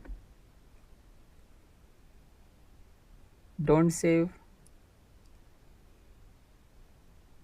minimize it, and here you can see that it has captured the password in plain text, right? See here, it says login as BEE user, this one, and password is this, right? So this way we can easily sniff a password for an unencrypted form. Okay, that's why it is recommended to always visit the website that contains HTTPS. Okay, because that website is secure because it is using encryption. In this video, you will learn how to use Medusa to crack passwords. So Medusa is a versatile login cracking application that excels at cracking credentials for web applications. It supports multiple protocols and is capable of cracking not only passwords but also usernames. By providing separate word list files for usernames and passwords, Medusa can efficiently crack both simultaneously. For the specific task at hand, we will utilize Medusa to crack the username and password for the BWAP web application. This powerful tool will aid in the process of uncovering the login credentials for BWAP, enabling further exploration and analysis of the application's security. Let's see the practical. Let's type leafpad passwords.txt. Hit enter, and here we have to provide some words as that can be passwords. Okay, so admin, enter, admin @123, enter, password, enter. See, you have to press enter after each word except the last one. Okay, then BEE, then virus, then bug, malware. Let's say 1 2 3 4 5 6 and 1 2 3 4 5 6 7 8. Okay, now to save the file, use Ctrl S. Notice the name has been changed. Now close it. Okay, now you have two options. You can also create a separate file for the users, or you can copy the same file as the users.txt. So let me copy this file. So for copying we will use cp command, okay, for copy, and for move we will use mv. So right now we are using copy passwords.txt file as users.txt.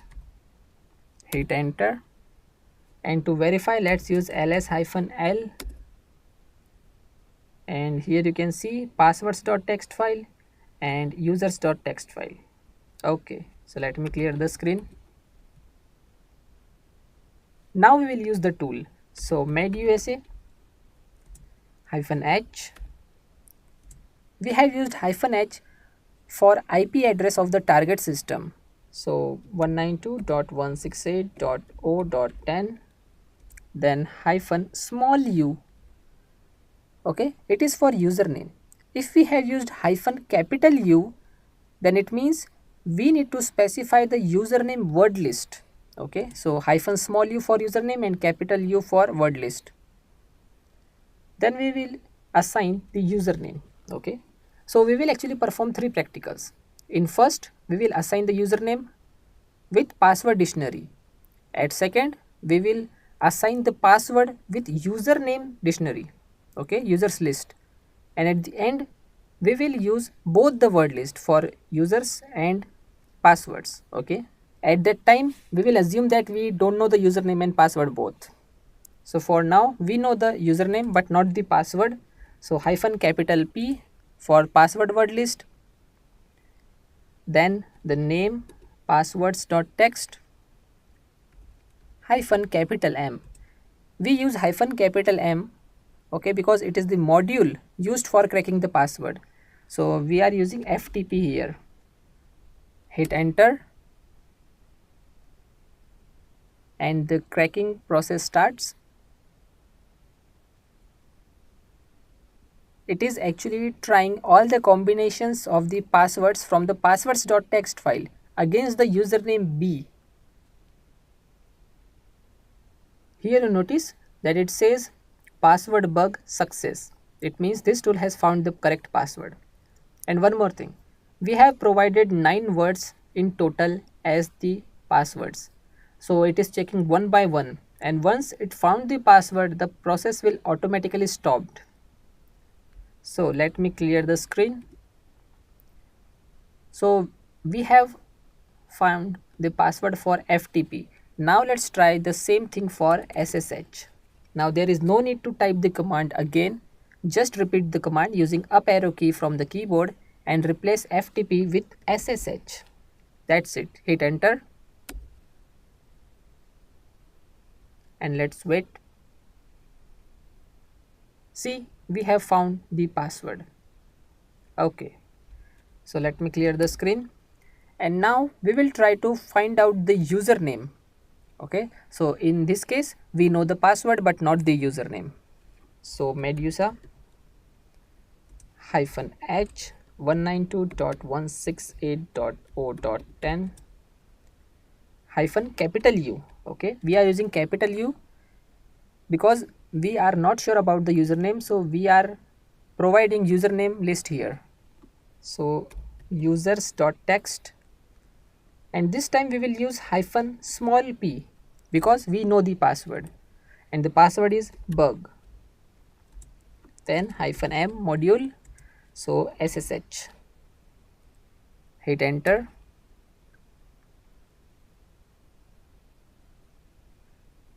Now the username cracking process starts. So let's wait.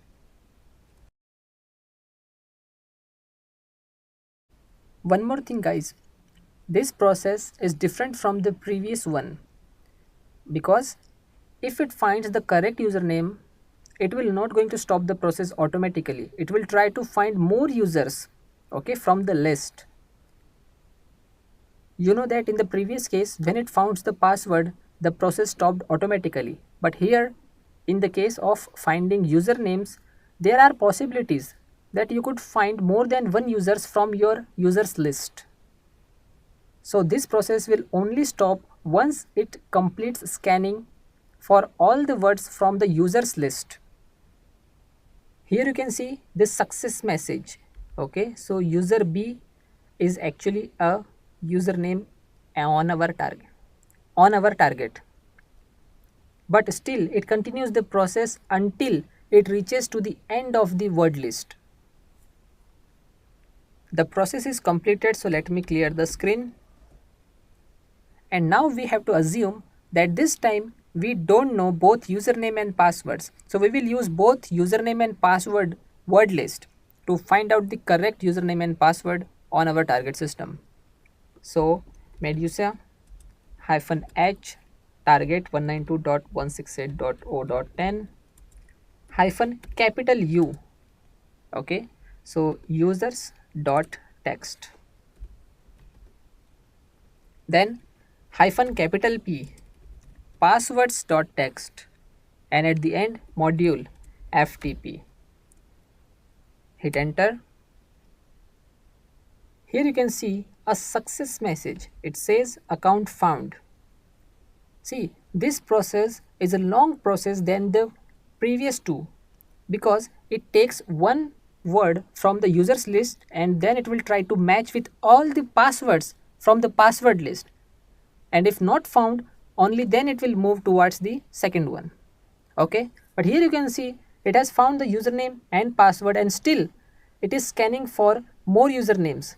It is so because the tool knows that there can be multiple users with multiple passwords, okay, with their multiple passwords for the same target. So there is always a probability. That's why the process is not stopped automatically and it is still scanning. So I have to stop it manually by using Ctrl C. So notice the difference between all three processes.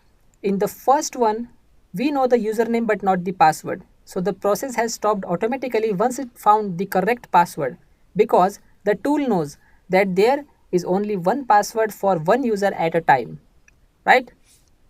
In the second process, we know the password but not the username. But after finding the correct username, the process has not stopped because there is always a chances that there can be multiple users found on the same website. So it will scan for all the words, all the users from the users list that we have provided. And at this third stage, it will take a word from a users list and try to match with all the passwords we have provided in the password list. If found that's okay, it will continue for scanning more users and usernames. In this video, you will learn how to perform broken authentication attacks. Authentication is the process of confirming a user's identity through a username and password. Let's understand the authentication process. A user provides their login credentials, that is username and password, on a login form. The application verifies the user's credentials and creates a session which is stored in a database. A cookie containing a session ID is sent to the user system. When the user makes subsequent requests, the session ID is compared to the one stored in the database. The user's browser stores and sends the session ID as a cookie to the server. If the session ID values match, the user's request is processed. If they don't match, the request is not further processed. When a user logs out from the application, both the client and server destroy the session, ending the user's authenticated session. So the conclusion is, authentication involves verifying a user's credentials, creating a session, managing session IDs through cookies, and ensuring session integrity until the user logs out. So let's see the practical. Let me open the Microsoft Edge. Let's open bwap. So http://192.168.0.10/bwap. Okay, here we are on the login page. So let's log in. Username is b and password is bug. Let me scroll down. Now click on login. Okay, here select never. Now here which says choose your bug, we will select the broken authentication insecure login. So let's search for it. Here it is, broken authentication insecure login forms. Now simply click on hack button. Okay, so now we are on the login page which consists broken authentication. Okay, so these are insecure login forms. Now here we have the login page. So let's right click here and go to view page source, this one. Here you can see a debugger window. So you have to focus on, let me scroll down. Okay, so here you have to focus on line number 59 to up to 63. Okay, so here in this code you can see clearly the username and password. So here you can see the username which is Tony Stark. Okay, so this one is the username and the password is I am Iron Man. Okay, so this is the password in plain text. Now let's close this window and we are back on this page. Now again let's select broken authentication. This time we will use broken authentication logout management. So here it is and click on hack. Now just right click here and select open link in new tab. Now click on bwap login tab, this one. So noticed you have logged out already. So you have logged out from the current session. So let me close this window. And now if you click on anything, let's say bugs. Now the portal web page is loaded successfully. This means that you are still able to work within this web application. Okay, So you have right clicked on the click here to log out option. Okay, then you are logged out from the session, but still here on this current session you are logged in and you can do whatever you want. Okay, so it's a vulnerability known as broken authentication logout management. Okay, so fail to manage it. In this video you will learn how to perform OS command injection attack. So from here choose your bug. We have to select OS command injection, this one, and click on hack. Here in the DNS lookup you will see nsa.gov is set to by default. Now notice the output. It says connection timed out, no servers could be reached. It is so because the firewall blocks the DNS query from going out of the lab environment, and therefore we are able to see this error. So replace nsa.gov with pipe host name. Click on lookup. This time you will see the output. Okay, it says B box. Now let me replace it again with net user command. Now here you can see the output. It says there are two users, nobody and B. In this video you will learn how to perform cross-site scripting attack or XSS attack. Cross-site scripting is a damaging attack where malicious scripts are inserted into vulnerable web applications. These scripts execute in a victim's web browser when they access the compromised page. JavaScript is commonly used to develop these malicious codes. XSS attacks can be categorized into two types: reflected XSS and stored XSS. Reflected XSS, also called non-persistent XSS, involves the attacker sending the harmful code as a link in an email or posting it on a website. Once the victim opens the link, the embedded script executes and appears on their browser. Subsequently, the browser unknowingly sends the victim's session cookie information to the attacker. Stored XSS. It is also known as persistent XSS and is more dangerous. Here, the attacker directly injects malicious scripts into a vulnerable web application. These scripts continuously steal the victim's session cookie information, sending it to the attacker. As a result, every time the victim visits the affected application, the malicious script executes, heightening the risk. Therefore, XSS attacks exploit vulnerabilities in web applications to inject harmful scripts, either through reflection or storage, compromising the security and privacy of users. Now let's see the practical. Now here, choose your bug. We will select cross-site scripting reflected. Okay, so let's scroll down. Okay, this one, cross-site scripting reflected get method. Click on hack. Now here in the first name we will type John. Okay, in the last name we will type user. Okay, now click on go. Now here observe the output in the address bar. Let me decrease this size. Okay, here it is. It says first name is John and last name is user. So the input passed to the server is reflected in the application. This indicates a good entry point for reflected XSS attacks as the response is getting reflected.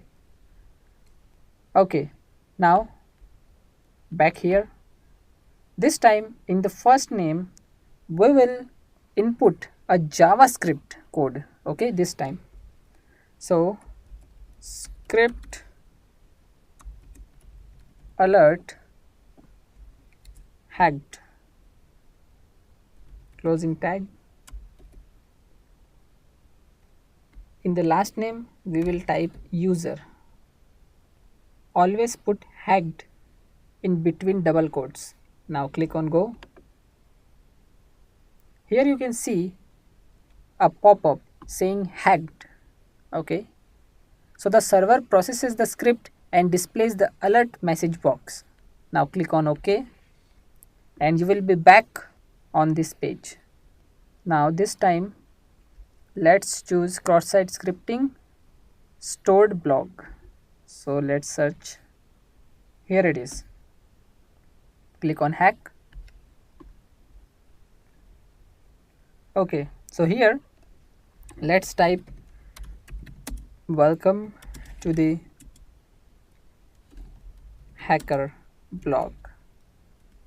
Okay, now click on submit. Now observe the output. The entered values are actually stored in the application's database and are displayed permanently on the application's XSS stored block page. Okay, on this page it is permanently stored on this page. Now this could be a potential entry point for stored XSS attacks. Now visit here again and this time let's run the script alert, the same script that we have used.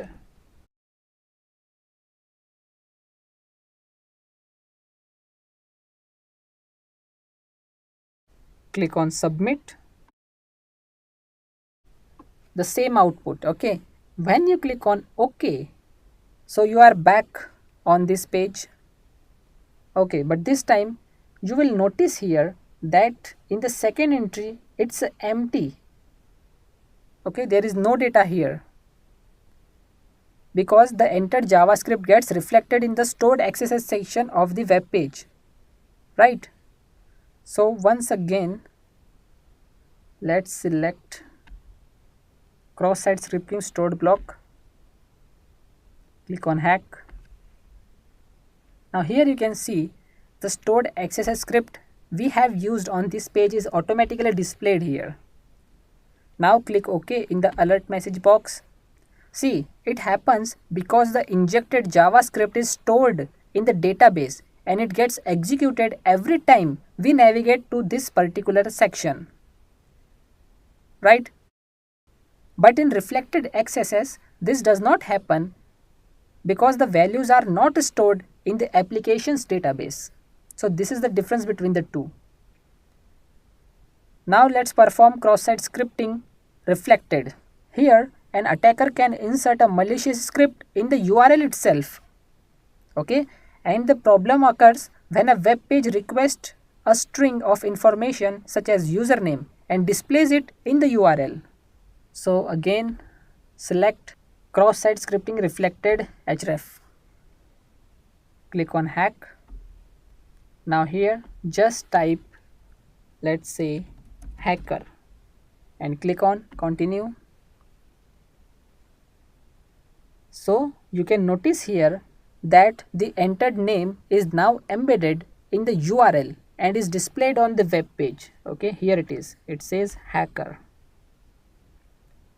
Okay, now let's replace the hacker with the script.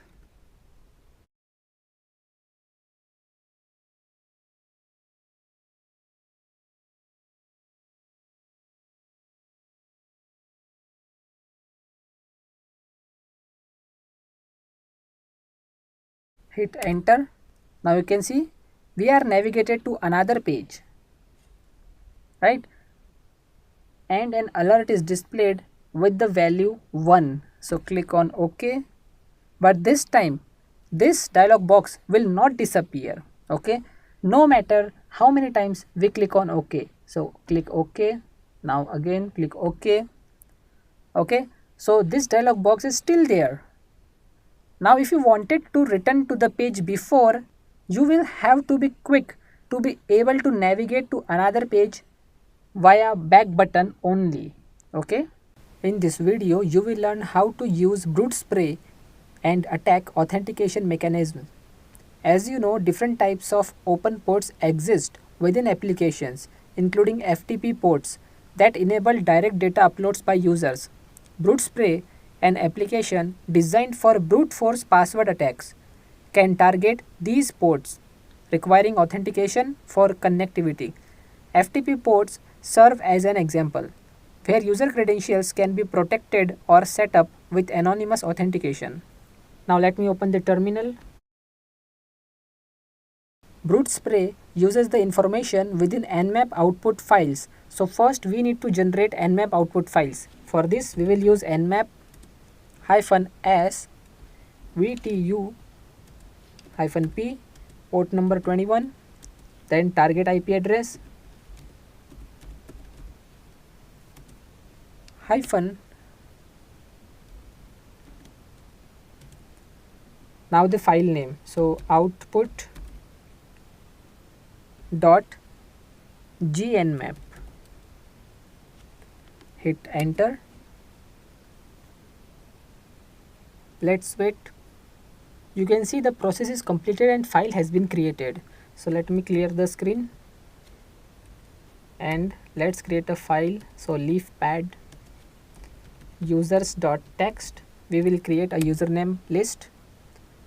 So let me type some usernames like b admin root user1 guest, and that's it. Control S to save the file. Let me close it. Now let's create the password.txt file. So leaf pad passwords.txt. Now let's create the password list. So bug, then root admin @123 password guest. Save it. Now let me clear the screen and let's use brute spray. So brute spray --files, okay, file. Now we will use the output dot gnmap -i at the end, hit enter. Now here it's asking, let me scroll down. Here it says enter services you want to brute. So we will select enter. Okay, we will proceed with the default options. So again enter. Now again enter. Okay, now it says would you like to specify a word list? Yes. Press Y and hit enter. Now we have to mention the username list. So users.txt, hit enter. Now password list, so passwords.txt, hit enter. Okay, now it says would you specify a single username or password? We will say no, so n and hit enter. Now the brute force process starts. Here you can see the output. In just seconds it has scanned the files. So it says user b and password bug. Okay, so this is the correct username and password. It says success, so the attack has been successed. So this is how you can use brute spray to perform brute force. In this video you will learn how to perform authorization attack using URI. As you know that all documents of a web application is not visible to public. These documents have limited access. So when an attacker succeeds in getting access to these documents by bypassing the login process, then it means authorization attack has occurred. So let's open the BWAP application. Now let's log in with the BEE user and password as bug. Now from choose your bug, we will search for restrict folder access. So let me scroll down. Here it is. Just select it and click on hack. Now here you can notice there are several files listed on this page. Okay, so inside this directory, so we will click on this one which is bwap intro.pdf. So here we have the path for this PDF. Okay, noticed this is the documents directory. Now let's come here back to the login page. and let me log out from there. Okay, it says, are you sure you want to leave? Select OK. So now we have logged out. Okay, so let me open a new tab and let's try to access the restricted folder with complete path. So 192, this one, bwap slash restrict folder access dot php. Notice it asks you to first log in, only then you are able to access this directory, right? Because we have logged out from the session. So let me come back to this PDF file. Let's copy the path and let me paste it here. Hit enter. Now notice that the login page is no longer visible and we are directly taken to the PDF file, right? So this is actually a vulnerability. Okay, so you have to suppose that your target website have this vulnerability and then you can perform this practical. In this video, you will learn how to conduct parameter based access control attack. In this attack, the attacker may manipulate the parameter in the URL to gain higher privileges. So let's see the practical, and let me log in with buser and bug as password. Now from choose your bug, see, either you can choose your bug from here or from here as well. Okay, so there are two ways. So from the drop down list, we have to search for session management administrative portals. So session management, here it is, this one. So select it and click on hack. Now here you can see a message which says here, this page is locked. Okay, and also it says hint, check the URL. So here in the URL you can see, let me minimize it. Here you can see it says admin is equal to 0. It means the URL passes the admin parameter set to 0. Now we just have to change this 0 to 1. It means we are trying to manipulate the admin parameter. So let's replace 0 with 1 and hit enter. Notice it says that you have unlocked this page using an URL manipulation. So this is the technique of how you can manipulate the URL itself and can gain higher privileges. In this video, you will learn how to view session ID and launch another session. Session IDs are an important part of a session established between client and server. Session ID should never be revealed to anyone. If hacker somehow know the session ID, they can gain full control of the complete session. Let's see the practical. So first, let's log in with BEE username and bug as a password. Now from the choose your bug, select session management session ID in URL. Here it is. Select it and click on hack. So session management session ID in URL page is displayed. Now here in the URL, notice it says php se ssid. Okay, so this is actually a session ID. Okay, so it contains the session ID.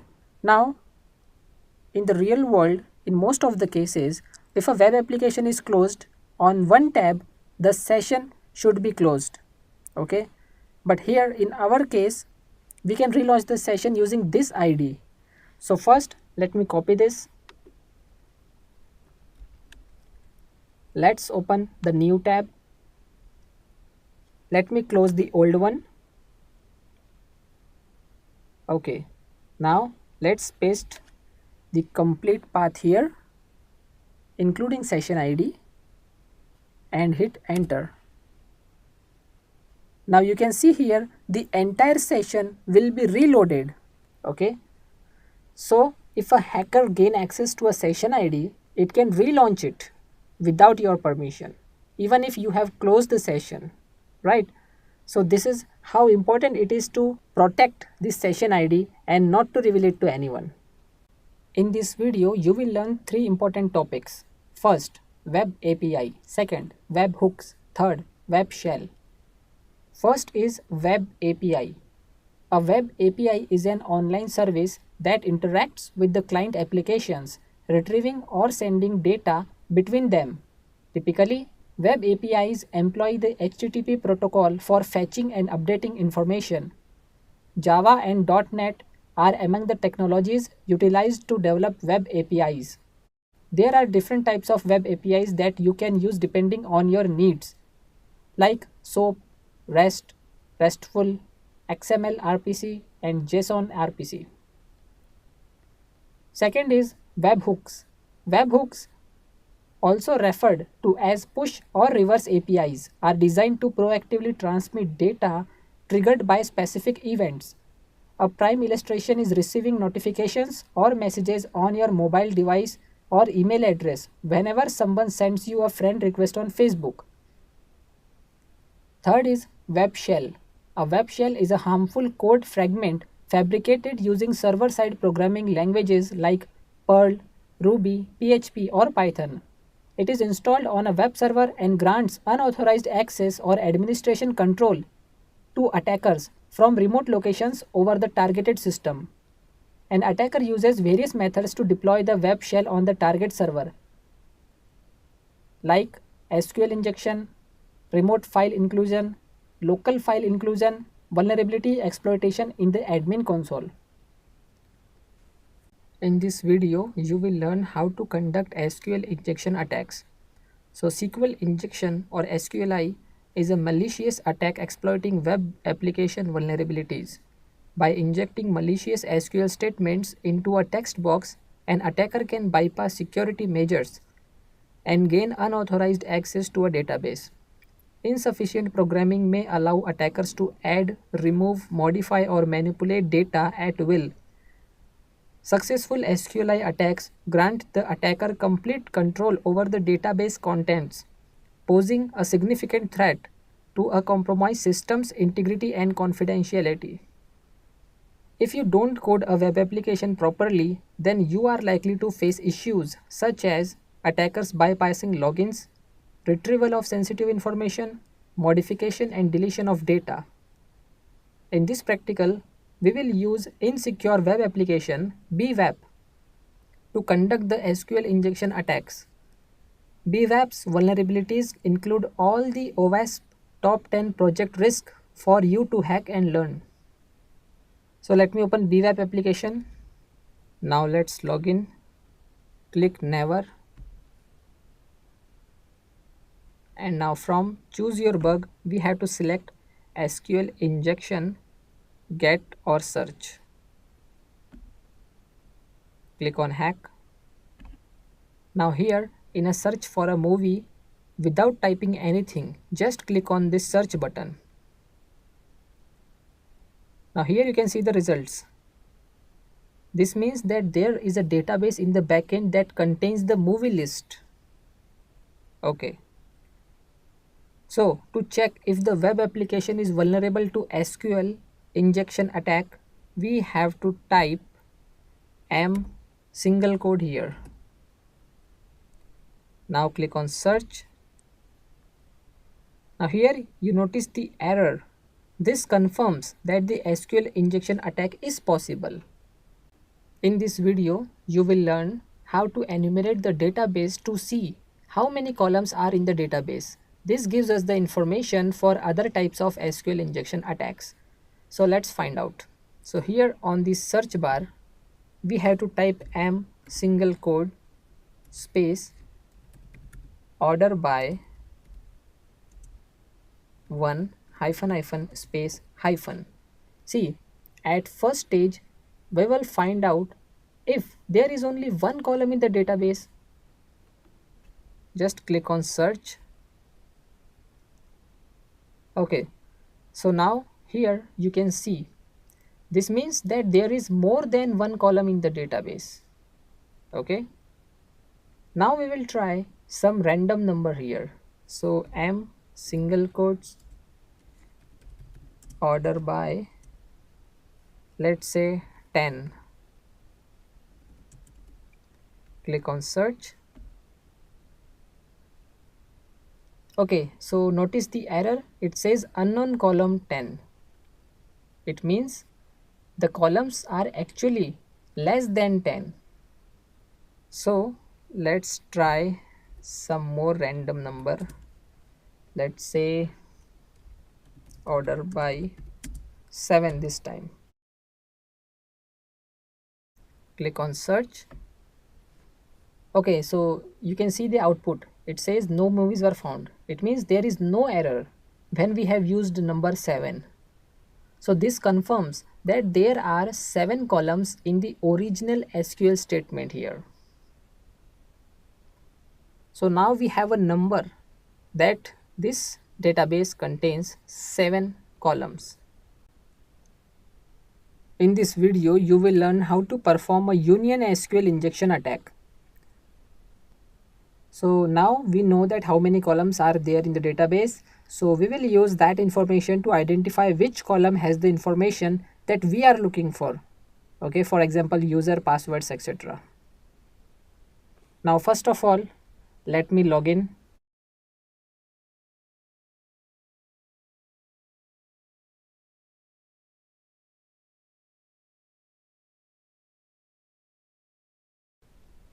Click never. SQL injection get or search, click on hack. Okay, now here we will type M single quote union all select. Now the column numbers, so 1 comma 2 comma 3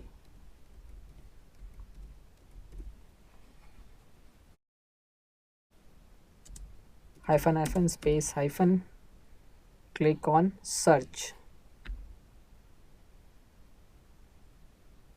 Here you can see no error message.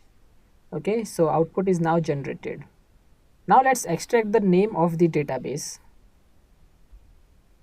So M single quote union all select 1 comma database 3 4 5 6 7. Click on search.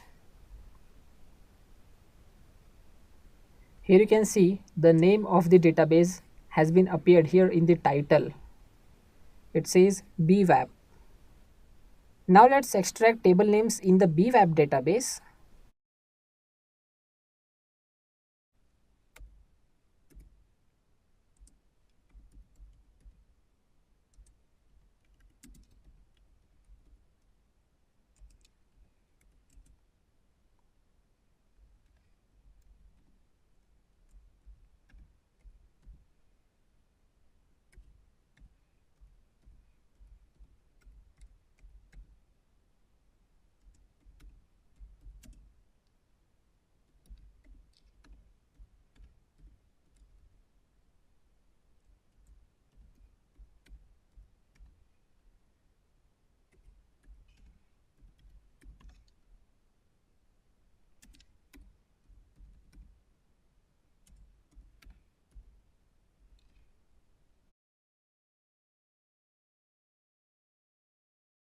Okay, here you can see the output.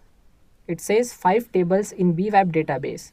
So there is blog, heroes, movies, users and visitors. So these are the name of the tables. So total there are 5 tables and here is the list of their names in the bwap database. Now let's enumerate the users table and find out its columns. Okay, here it is, users table. So to do this, we have to type the SQL statement which is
here you can see the results that reveals the names of the columns, and there are 9 columns in total here in the users table. Okay, you can see ID, login, password, email, secret, activation code, activated, reset code, and admin. So if you count it, the total is 9. Now the login, password, and secret columns are quite interesting, and I think these are of our use. So let's extract the data from these columns by typing am single quote union all select one login password secret.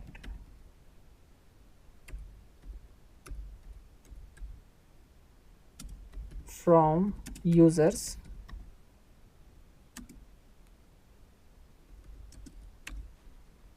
click on search. Now here you can see 2 records are returned as the output from users table. So the data in the release column contains hashed password. Okay, so we can use any password cracking tool, for example let's say John the Ripper, and we can retrieve the value. And if we do the same thing for this one, okay, this one, here it is, so the output would be bug. Why? Because from the start of this web application attacks, we are using username as B and password as bug. So this is the hash for the password bug. In this video, you will learn how to perform a SQL injection blind Boolean attack. So using this blind Boolean attack, we can get our answers in the form of true or false. So from here, choose your bug. We have to select SQL injection blind Boolean based. So let me scroll down. Here it is. Just select it and click on hack. Now, first of all, we will check to see what version of MySQL is being used here. Okay, so this is our target and we want to find out the version of MySQL. So we will try whether the version start with, let's say 3. So we will type test single quote or substring 2 times @ version comma 1 bracket close is equal to 3 hash. Click on search. Here you can see it says the movie does not exist in our database. This means that the answer to the executed command is false. So the database version does not begin with 3. So let's try this time with 5.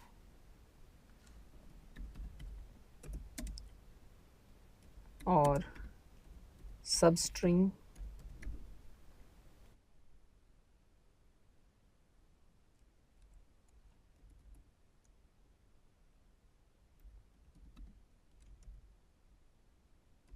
five hash.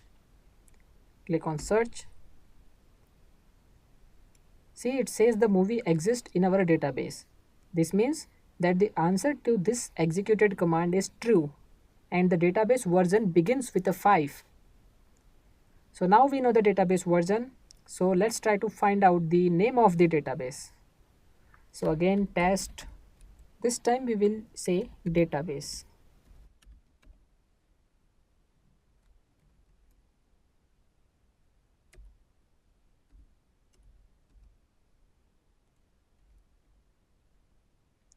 Now let's find out if the database name starts with A. Click on search. See, it says the movie does not exist in our database. Again, it means the answer to the command is false and the database name does not start with A. So let's repeat the command. This time we will select from this drop down list and instead of A, let's try B this time to find out whether the database name starts with B, and click on search. See, it says the movie exists in our database. It means the answer to the executed command is true and the first letter of the database name is B. As you already know in the previous video that our database name is bwap. So the name starts with character B. So it's a true condition. In this video, you will learn how to bypass web application logins using SQL injection, and we are going to perform this attack on a live banking website.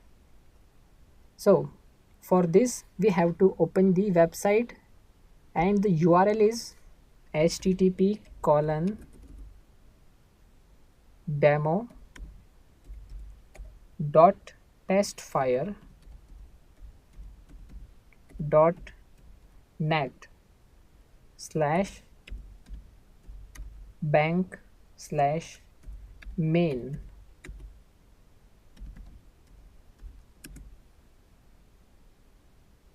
Here you can see the login page. So this website is not a real banking website. It is actually the site or the Altoro web application which is published by IBM Corporation for the sole purpose of demonstrating the effectiveness of IBM products in detecting web application vulnerabilities and website defects. So now we will bypass the login using SQL queries. So in the username type admin and in the password we will type single code or 1 is equal to 1. Okay, so let me click on show the password so that you can see the query. Now this application uses an authentication form. Okay, so we are trying to log in as an admin user. So the query is being used for validating is actually visible on your screen now. And after receiving the inputs from us, the web application login page sends the information to the database in this format. Okay. So now click on login. In the notification, click never. And you can see we are successfully logged in as the admin user in this website. Now we have the power of admin user on this banking website. Okay, so this is how you can use the power of SQL injection to bypass the login. In this video, you will learn how to detect SQL injection using Web Cruiser. So it is an application vulnerability scanning tool. It helps us to audit a web application for vulnerabilities that may exist. So here you can see the Web Cruiser folder. Let me open it.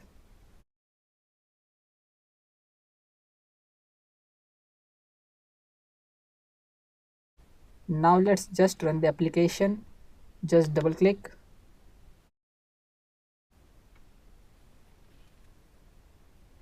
Okay, here it says it is a free edition, and on the left side select SQL injection. Now here in the URL text box type http 192.168.0.10/bwap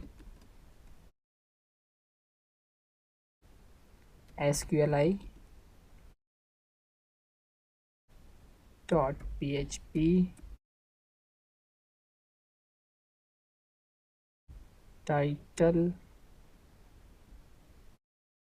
ampersand action search.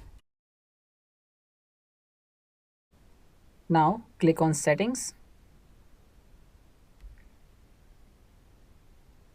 Now here on the scanner tab, we will select scan obsolete backup files, this one, potential information leakage, and click on save and apply settings. Now click OK. Now you can see here scan site option. Okay, here in the right hand side of the page, just click on it. Okay, here you have to select OK.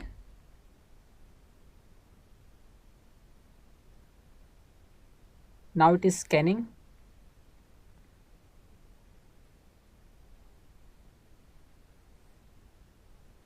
Now select a vulnerability, and when you click on it, you can see the information on this above pane. Okay, so it is the description of the vulnerability, and you can see it says the vulnerability shown in an obsolete backup which could allow information leakage. Okay, so this is how you can use this tool in order to find out the vulnerability in your website so that you can protect it. And there is one more website known as phishing. So this website will help you to find out the website you are visiting is safe or not. So it is actually an anti-phishing website. Wireless networks are everywhere. So in this video, you will learn about wireless networks. Wireless networks offer unparalleled user mobility as their key advantage. Unlike wired networks that confine users with cables, wireless networks empower users to stay connected while on the move within a specific range. Connecting to these networks is effortless for users, yet administrators face numerous considerations when installing, managing, and maintaining them. These responsibilities demand careful thought and attention to ensure a robust and reliable wireless network infrastructure. Now let's talk about advantages and disadvantages of wireless networks. So advantages. First, minimal wiring required. In a wireless network, the wireless part operates without the need for wiring. However, to connect to the broader local area network or the internet, a wireless access point must be linked to those networks, usually through cables. Mobility. No more cable limitations. Users can freely move around while staying connected through wireless technology. Extended connectivity. Wireless networks allow users to connect multiple devices without the restriction of one device per cable, unlike wired networks. This flexibility expands connectivity options for users. Cost effective. Wireless networks offer cost effectiveness by reducing the need for extensive cabled infrastructure, resulting in reduced investment requirements. Easy to manage. Wireless networks are highly manageable, often requiring minimal ongoing maintenance. Once set up, the primary task involves periodic password changes, making management a straightforward process. Now let's talk about disadvantages. First is security. While wireless networks offer convenience, weak encryption protocols can pose significant security threats. It's crucial to ensure robust encryption measures are in place to protect against unauthorized access and data breaches. Next is bandwidth. Wireless network bandwidth may be adequate for a limited number of devices, but as the device count increases, bandwidth limitations can arise. This can result in slower connection speeds and decreased network performance. Then comes upgrades. Upgrading a wireless network often involves replacing the wireless router and network interface cards in devices to ensure compatibility with the latest technologies and standards. This can incur additional cost and effort. Interference. Interference is a common issue in wireless networks, especially when operating at the 2.4 GHz frequency range. Household appliances like microwaves and cordless phones can interfere with the wireless signal, impacting network performance and stability. Careful channel selection and positioning of devices can help mitigate interference problems. Now let's see how we can crack WPA and WPA2 security protocol with aircrack-ng. Okay, so we have to follow these 8 steps. Okay, now first of all we need a physical wireless adapter, okay, which will be externally attached to our system because our main system is also connected with the internet. That's why our internal Wi-Fi adapter is of no use for us. Okay, so let's start with the first command, which is airmon-ng. So here is our Kali, and let's try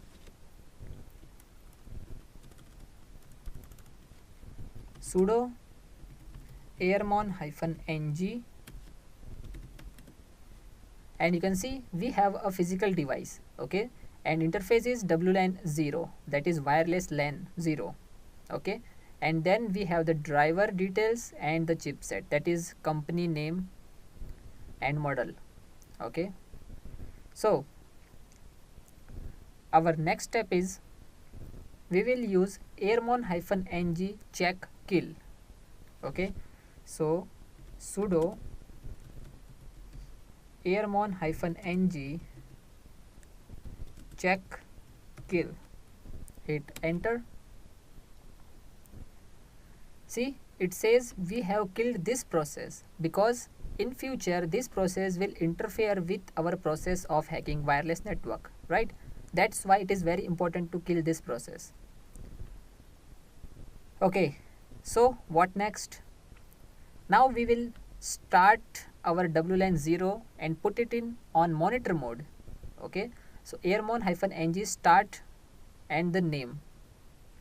So again airmon-ng start WLAN 0. Okay, WLAN 0 is our interface name. Hit enter and done. Okay, now its name changed to WLAN 0 mon. Okay, as we know that it is on monitor mode, so we will use WLAN 0 mon in our future commands. Okay, see, you can also check it using airmon-ng. Okay, so if we run airmon-ng again, you will see interface name is WLAN 0 mon. Okay, so next is aerodump-ng and then name. So aerodump-ng and then name, which is WLAN 0 mon. Again we will run this command using sudo powers. Okay, so here we will get a lot of details. Right now it is searching for all the available wireless networks. Okay,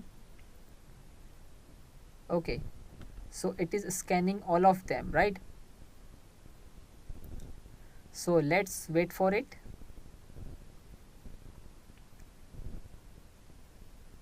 Once completed, we will able to see a list of all the available devices which could be our target. Okay, so this time we are going to target Geo 5G. Okay, So let me stop the process using Control C. Okay. See, this is the MAC address of Jio 5G. So let's just copy this, and one more thing here, this station is connected to this router. Okay. So this is our next step. Okay. Again sudo arrow dump -ng -c, right? Okay. So channel number 2, this is the MAC address which we have copied, right? WPA3 is the file name. Now hit enter. Okay, so here we have the station which we are going to target. Okay, so let's just quickly open a new terminal and let's try the next command, which is air eplay. So sudo -ng, again same thing, -0 to mention the number of deauthentication packets, then -a would be our target. Okay, so this is the MAC address of our target router. Then comes the -c, C stands for client. This is the MAC address of the station or the client which is connected to our target router. Okay, just hit enter. So let me show you. See, we are continuously running this command. Okay, and at the same time we have opened a new terminal and we will run the deauthentication packets. So we have to enter. Okay, now see the MAC address, this is the MAC address of my main system. Okay, it is because when we get disconnected from the internet, we actually try to reconnect it. Okay, although this process is automatically, but to save time I will try to reconnect once disconnected. Okay, see, it says connecting. Okay, because we already got disconnected from our target Jio 5G. See, it says connecting. Okay, so let it connect. Okay, and you can see here a blank space. Okay, so we actually get WPA handshake. Okay, see, here we have got the WPA handshake, right? This is all we want. Now let me stop the attack because we already got the handshake file. Okay, so let's just do ls and let me show you what we got. So here you can see there are multiple files with the name WPA3 has been created, right? And here is one file .cap. Okay, so we are going to use this file when we try to crack the password. Again, we have a lot of password dictionaries here, but the one which we are going to use is this one, right? So let's see how we can crack the password of a router using a dictionary. So let's move on to next command, okay, which is the last one, which says aircrack -ng, right? So sudo aircrack -ng -a2 to crack the security protocol. Then comes -b. -b stands for BSSID, right? So paste the MAC address of the target router. Then comes the -w. Then we have to mention the path of word list. Here -w stands for word list, right? So again we have our word list with the name passwords.txt, and at last we have to mention the file name. Okay, this file name. Okay, so just copy and paste it here, right, and hit enter. See, we have got the password, right? So this is the real password of our target router. Now this password is a complex one, so it is not an easy task to crack this password using brute force attack, because we know that brute force attack will going to take a lot of time to crack these kinds of passwords. Okay, I am not saying that it is impossible to crack these kind of passwords using brute force attack, but it will going to take a lot of time. Okay, so that's why we prefer dictionary attack instead of brute force attack when it comes to crack the complex passwords, okay, and long passwords, right? So this is the complete process of cracking a Wi-Fi password using dictionary attack. Okay, and these are the 8 important steps. Okay, actually these are 7, the one is repeated. Okay, just to check the name, which changes from WLAN0 to WLAN0 okay, so this is the correct sequence, and these are the total number of steps which we can use to crack WPA or WPA2 using aircrack-ng, which comes inbuilt with Kali. In this video, you will learn about encryption. Encryption is a process of encoding information in such a way that it becomes unreadable to unauthorized individuals. It provides a crucial layer of security for protecting sensitive data during transmission or storage. In encryption, the original information, known as plain text, is transformed using an algorithm and a unique key into an unintelligible form called ciphertext. The encryption process ensures that even if the ciphertext is intercepted, it cannot be deciphered without the corresponding decryption key. Encryption algorithms employ complex mathematical functions to scramble the data, making it extremely difficult for unauthorized parties to decrypt it without the correct key. There are two main types of encryption: symmetric key encryption and public key encryption. In symmetric key encryption, the same key is used for both encryption and decryption. It is a faster encryption method but requires a secure channel for exchanging the key. Public key encryption, on the other hand, uses a pair of keys, a public key for encryption and a private key for decryption. The public key is freely available, while the private key remains secret.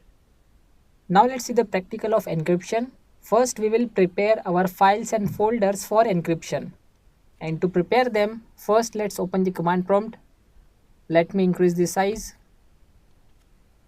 Now here on the C drive, we will create some files. Okay, so first of all, we will create a folder. So mkdir C:\/ name of the folder, let's say files. Okay, see, there is no need to type C drive here because we are already inside C. Okay, but just in case if you are not, you have to type the complete path. So hit enter, and we have created a folder inside C drive with the name files. Now inside this files folder, we will create 2 text files. So for this we will use echo. Let's say this is the first file, okay, or a document, then the complete path. So files, name of it, let's say first demo.txt. Enter, and the file is now created. Again, let me repeat the command by using up arrow key from the keyboard, and let's edit this first demo, let's say with the name second demo. And also here, this is the first file, so instead of it we will say this is the second file. Hit enter, and now we have to verify. So for this we will use dir and hit enter. You will able to see all the files and folders available on the C drive. Okay, so here you can see files folder, this one. Okay, now let's see what's inside this folder. So we will use dir, then C:\/ files. Okay, so complete path here. Hit enter, and you can see it says you have first demo.txt and second demo.txt files. And to clear the screen, we will use CLS, hit enter. So we'll use CLS to clear the screen, okay. Now we are completely prepared for the encryption. Now in the next video, we will download a tool and we will use it for the purpose of encrypting our files and folders. In this video, you will learn how to use Crypt for Free tool in order to encrypt our files and folders. So let's open the tool.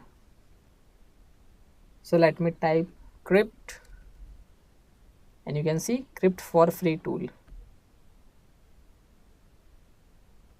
Okay, so now we have our tool. So here on the left hand side, we have to expand the C drive.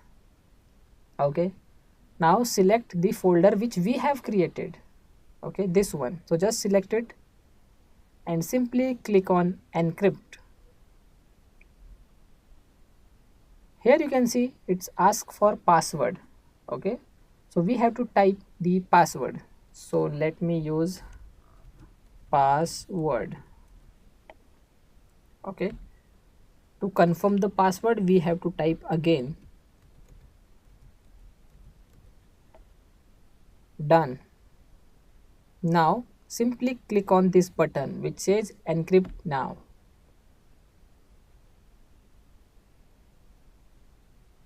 Okay, here on the bottom section, this one, you can see the logging.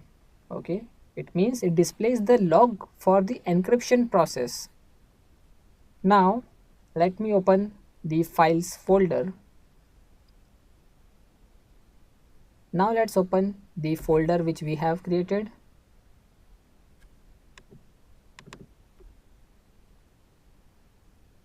Okay, now here you can see the two key icons here. See the second number and the last one.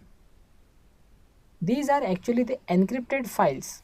Okay, and you can see the original files are still there, the first one and the third one. So these are the original files. So in real world we have to delete these files in order to increase the security, because if a hacker gain access to this drive, then why it will open the encrypted file if it sees the original one in the plain text format.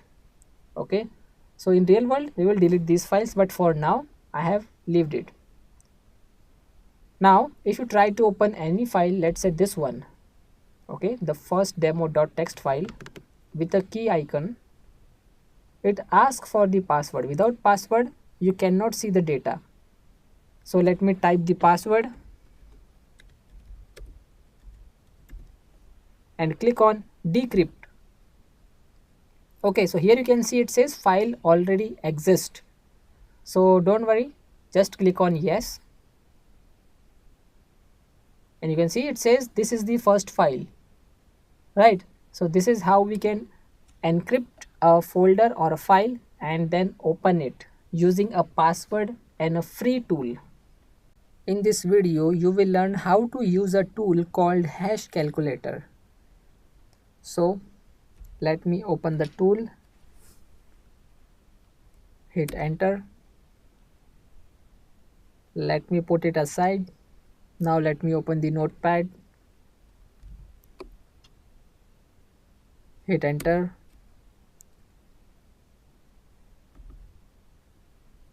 Okay, so let's type anything here. Let's say I am a hacker. So just save the file here on the desktop, give a file name, let's say demo, click on save. Now let's open one more notepad file and keep this file as a blank file. Okay, so we have one file with the data and another is the blank file. Now here on the tool, first of all make sure that the data format is selected to the file. Now here in the data field, either we can type the path or we can simply select the file. So let's browse the file. From here, select the desktop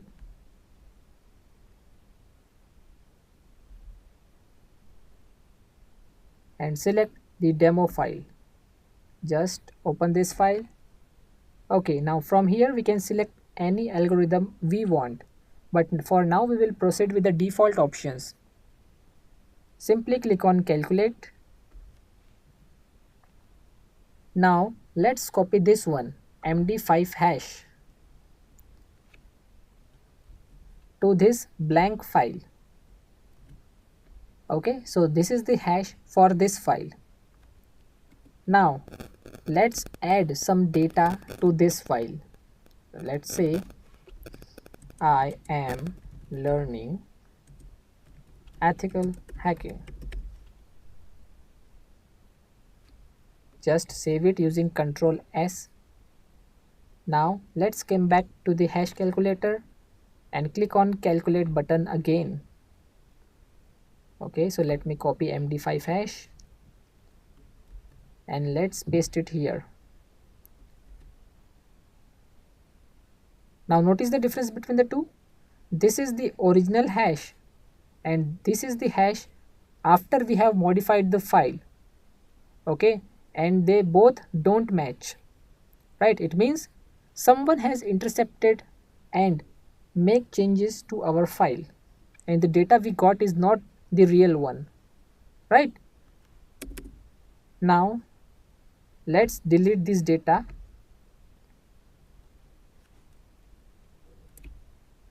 Save the file again. Click on calculate again.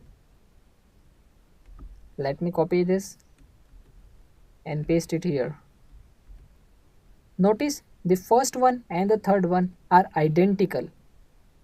It means your data is untouched and whatever data you have got is the original one, right? So this way you can find whether the file you are receiving has been intercepted by any hacker or not. So you have learned how you can download and install Windows 10 and Kali Linux. Now it's time to learn about Metasploitable. So we have two versions, Metasploitable 2 and Metasploitable 3. So first we will proceed with the 2, version 2. So simply open your browser and type download Metasploitable 2. Now you will get two links, Rapid7, which is the official website, and then we have SourceForge. So you can proceed with any. Okay, so here we have Metasploitable Linux 2.0. Okay, so it is based on Linux. So just simply click on it and you can see it says your download will start shortly. Okay, now it's downloading. The total size is 825 MB.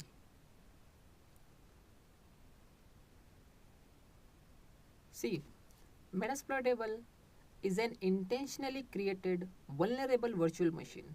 Okay, it comes with a lot of weakness so that we can practice our skills on it. Also, it is not a secure virtual machine, so make sure not to expose it publicly. As you can see here, it says Metasploitable is an intentionally vulnerable Linux virtual machine brought to you by Rapid7.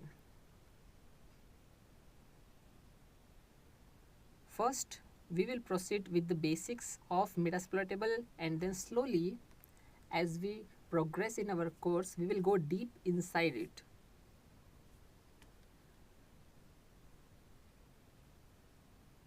So let me pause the process so that download will complete. As you can see, around 40 seconds are left. Now you can see here I already have Metasploitable installed and running in my VirtualBox, but just for you I am downloading it again and I will install it again so that you know the complete process. Okay, so let me minimize this.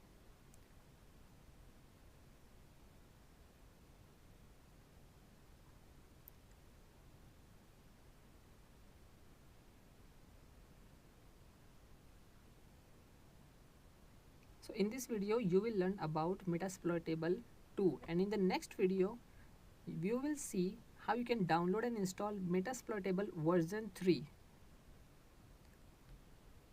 Okay, so the very first thing is to extract the files. Okay, you can select extract all, or you can go for show more options, and then you can select extract to this folder, so that there is no need to create a separate folder. It will automatically create for you.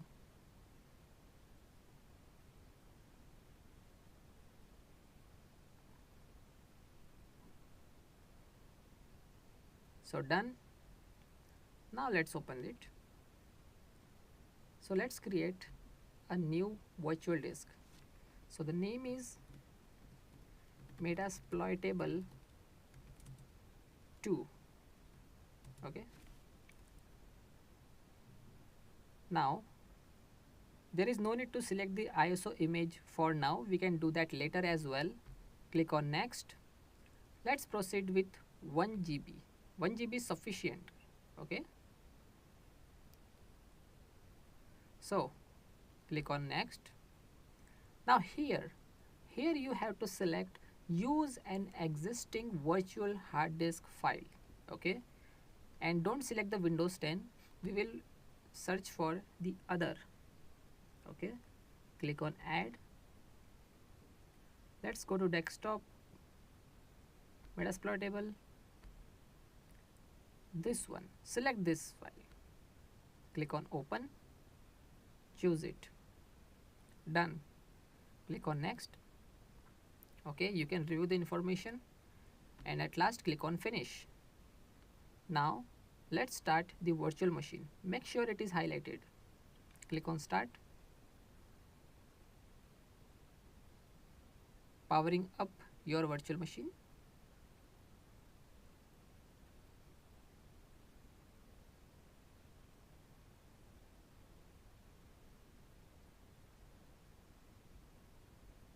Okay, so it's installing all the required services, and now it's asking for Metasploitable login, and you can read here it says login with MSF admin as the username and MSF admin as the password to get started.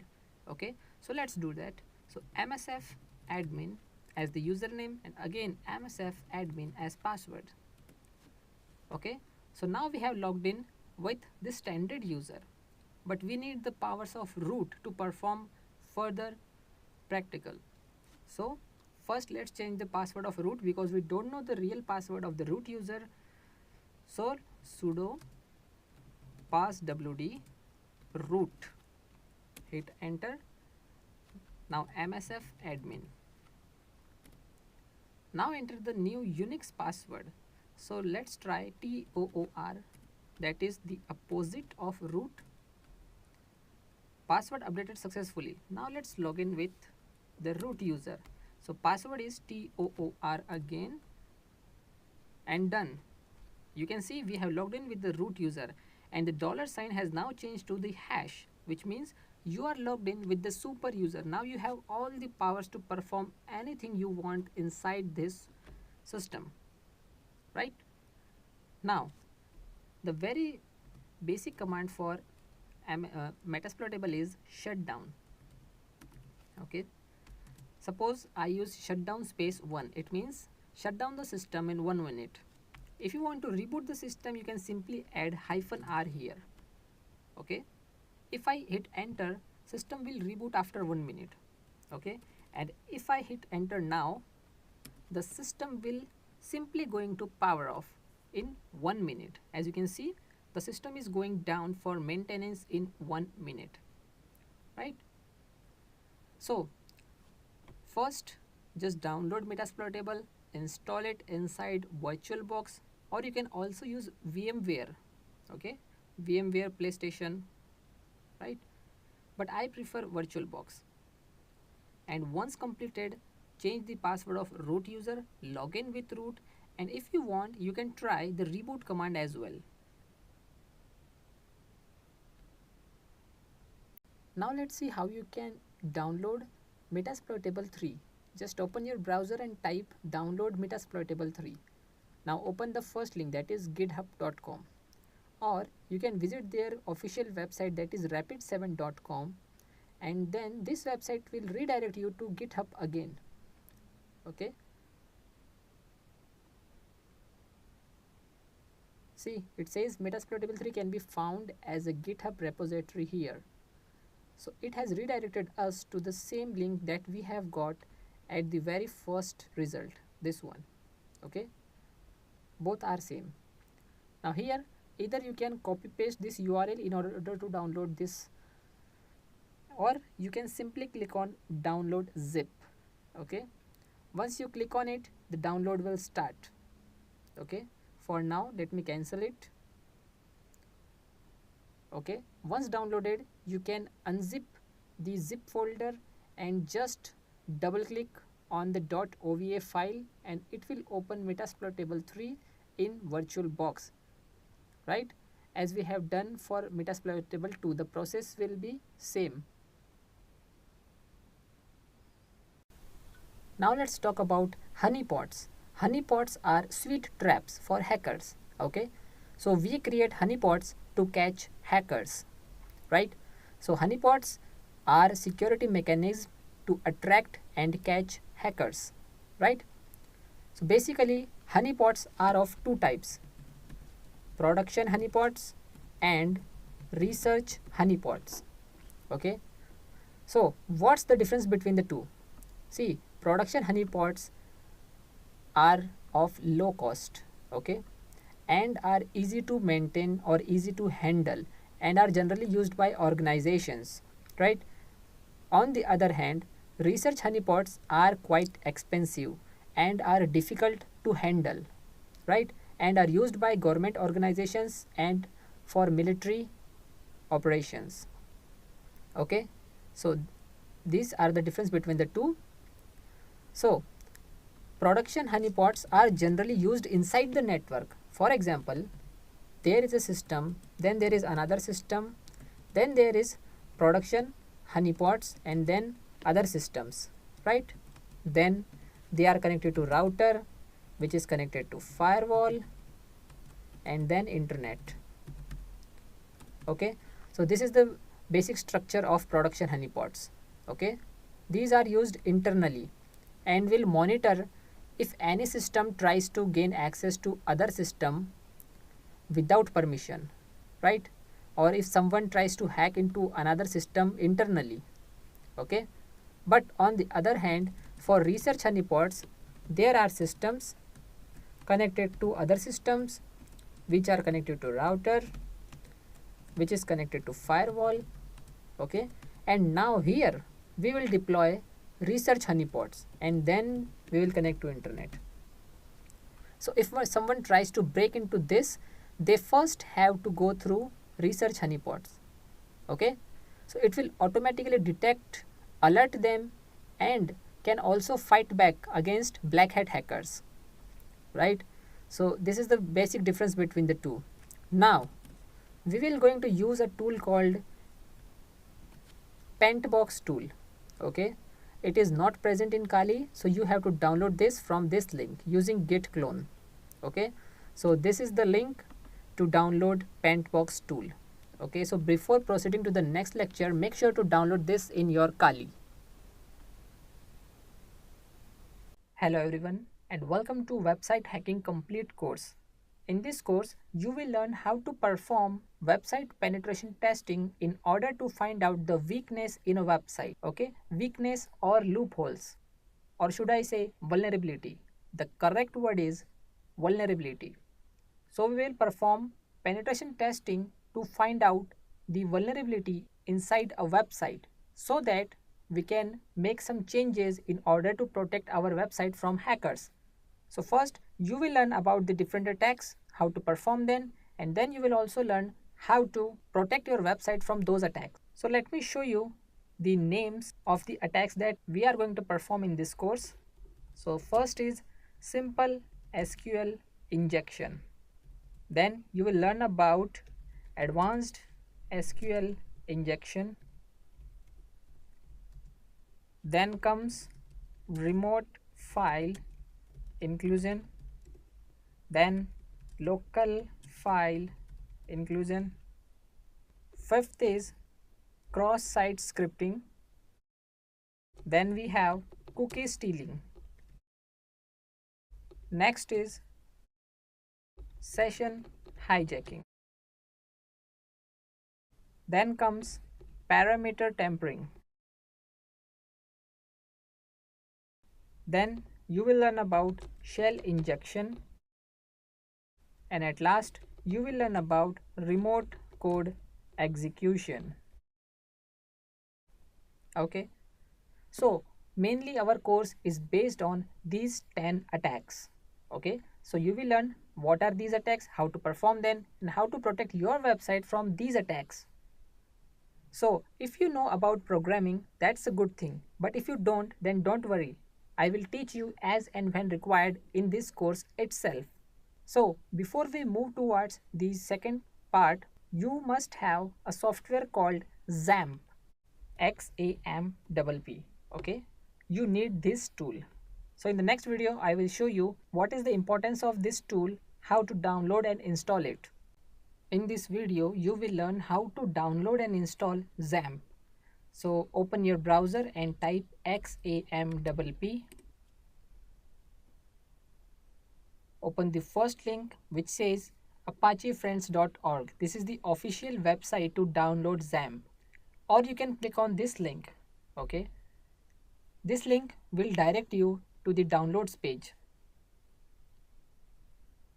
Okay, now it says XAMPP for Windows, XAMPP for Linux, XAMPP for OS X. Okay, so for now we will proceed with XAMPP for Windows, and you can download any version you want. Okay, all the versions are 64-bit, so download any one. Okay, so let me download the first one. So click on download button, and the downloading will start automatically. Okay, so it's asking for a location on your system. So let's say we want to download it on desktop. So click on save, and we have got the installer. Okay, so let it download first. It's still downloading. Now let's install XAMPP. So double click on it. Here it says welcome to the XAMPP setup wizard. Click on next. Leave all the options to default and simply click on next. Here you can select the location where you want to install XAMPP. So I will proceed with the default location, that is inside C drive. Click on next. Language would be English. Click on next. Okay, so setup is now ready to begin installing. So again next, and let's wait. For those who don't know about XAMPP, it is a free and open source. XAMPP helps developer to create and test websites locally on their own system. So after installing XAMPP, our system will act as a web server. So we can host websites locally on our own system. As you can see here, XAMPP stands for X means operating system. Then A means Apache. Apache is a web server in Linux, and it is widely used web server around the world. Then M stands for MySQL. Then P for PHP, and last P is for Perl. Now it says Windows Defender Firewall has blocked some features of this app. So just check these boxes because we want to allow these features, and select allow access. And that's it. So this is how you can download and install XAMPP. So if you want to start the control panel, simply click on finish. And this is the interface for XAMPP. Before we move towards the practical part, you must understand what is a web server or a website and how to access it. So first, let's understand what is server. So server is a computer that hosts a website. Okay, so there are two computers, one is client and the other is server. So suppose whenever we try to access a website, let's say facebook.com, Okay, so we are trying to access this website. So we are client. Our computer system will acting as a client. And the another computer which hosts facebook.com is a server. Okay, so server is getting accessed by a client. So server is a machine. So whenever we install a software, let's say Apache, it will make our system a web server. Okay, web server means anyone from anywhere in the world can access your website. Okay, so as soon as we install Apache in our system, it will create a folder in our system, and inside that folder we can host our website. Okay, so whenever someone is trying to access our system by entering the IP address, data from this folder will be accessed. Okay, so whenever we connect our system, our server with the internet, we get the IP address. And if someone type that IP address from anywhere in the world, it will get access to this website folder, okay, or this website content. So these are client and server. Now, a website is divided into three parts: front end, back end, and database. Okay, so what is front end? Whenever we open any website, the web page which we are able to see is a part of front end. So this is known as front end. Okay, the text, the looks, design, color, etc. This is front end. Okay, so how you can create a front end? We can use HTML, CSS, JavaScript, jQuery, etc. Okay, and when we enter username and password and click on login, it will be sent to the server, and server will host a script which will take this username and password and will try to match username and password with the correct username and password stored inside the database of that particular system. Okay, so we need database. For this we use MySQL. For backend, we use languages like PHP, Python, Java, etc. So a website is consist of these three important things, right? So as you know, we have installed XAMPP. So XAMPP will provide us all these things together. Okay, so XAMPP will provide us Apache, MySQL, PHP, etc. Okay, so we need front end, back end, and database. Database is actually a collection of tables, and tables consist of rows and columns. And a typical table would be like serial number, username, and password. So whenever we enter username and password on the front end and click on login, it will be sent to the server, and the script will take that username and password and will try to match those username and password with the username and password consist here in the database. And if the username and password match, it will give you the access, and if not, it will give you error that username and password is incorrect, right? In the previous video, I told you about web server. So we install Apache on our system to make our system to act as a server. Okay, and Apache will create a folder, and inside this folder we will host our website. Okay, so whenever someone enter our computer address, this website will open. Okay, but how many of you remember the IP address? Like you access facebook.com, instagram.com on daily basis, but how many of you remember the IP address? So as a human being, it is hard to remember the IP address of each and every website, but it is very easy to remember the name. So what we can do is, first we can connect our system to the internet so that we can get the IP address, that is public IP. Then we can buy a domain name. Okay, there are many service provider. We can buy domain name from any of them. For example, GoDaddy. So suppose we buy a domain name, let's say anything.com. Okay, and then we will connect our IP address to this domain name, so that when someone type anything.com, this website gets opened. Okay, so instead of IP, we can connect this to a domain name, right? So whenever we type google.com, then DNS server will actually convert it to the IP address, okay, associated IP address, and then with the help of IP address it will reach to the computer system where google.com is hosted. Okay, so let's see how we can create a simple web page inside the folder created by Apache. So first open this PC or my computer, then open the C drive, and here you can see XAMPP. Okay, inside XAMPP we have a folder called htdocs, this one.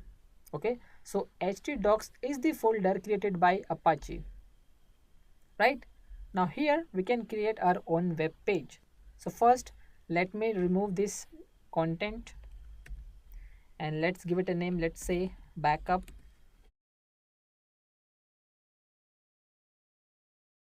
Done.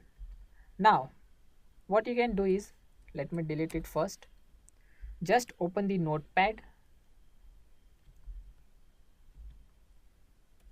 and let's say this is a sample page.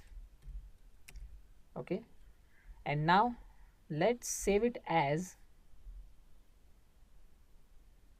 go to this PC, C drive, XAMPP and htdocs. Okay, so let's give it a name. Let's say web page or website 1.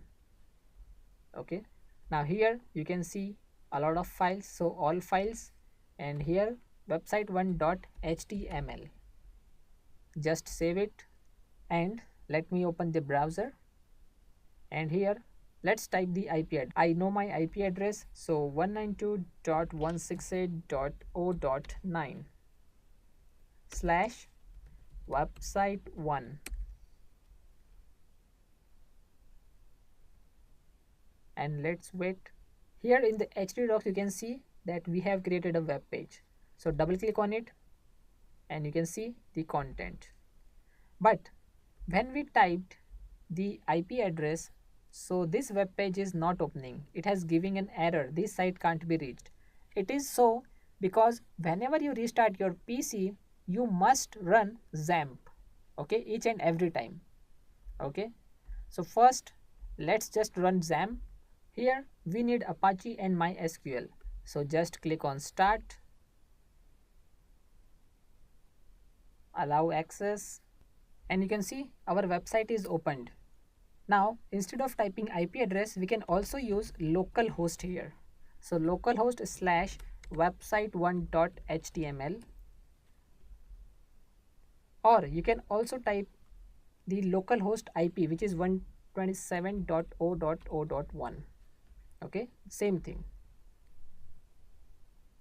We are able to accessing this website using localhost because we have hosted our website on our own machine, right? So let's start with our first attack, which is simple SQL injection. Okay, so first let me perform this attack on a live website, just to show you how easy it is to hack a website if that website has this vulnerability. Okay, so here in the URL, let me type in URL, which means inside URL we are looking for login.asp, okay, login page, and let's say site colon pk. Okay, pk stands for Pakistan. So here we have a list of all the websites, so let me open this one. Okay, here it says user type, so let's try to log in as the administrator user, and let's say John, and password will be John@123. Just click on sign in, and you can see it says authentication failed. Okay, because this is not the correct username and password for the administrator user, right? So Let's act as administrator and let me create a simple SQL injection. So 0 single quote or single quote 1 is equal to again single quote 1.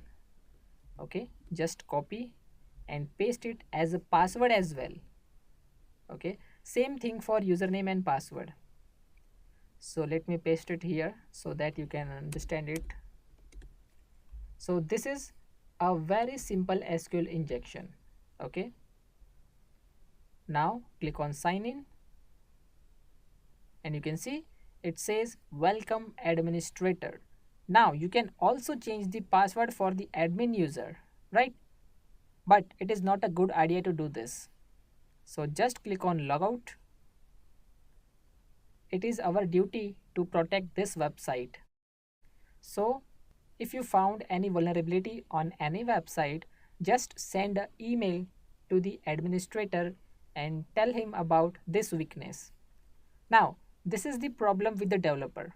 Okay, there is a weakness in the developer's code. That's why we are able to perform this simple SQL injection attack on this website. So we will create a login page on our own. Okay, and we look into the coding part, that which part of the code has this weakness and how to remove it.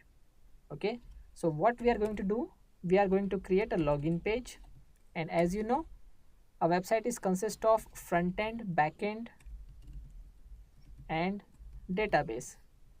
So first we will create front end and then we will create back end, and at last we have a database, and database will consist of a table with the valid username and passwords. Okay, so whenever any user enter username and password and click on login, that username and password will be sent to a backend script.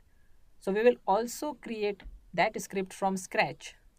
Okay, and then we will create a table as well. So everything we are going to perform on our own. Now let's create the front end. So in front end we will create 3 fields. Okay, so one text box for username, another text box for password, and then we will create a button. Okay, a submit button,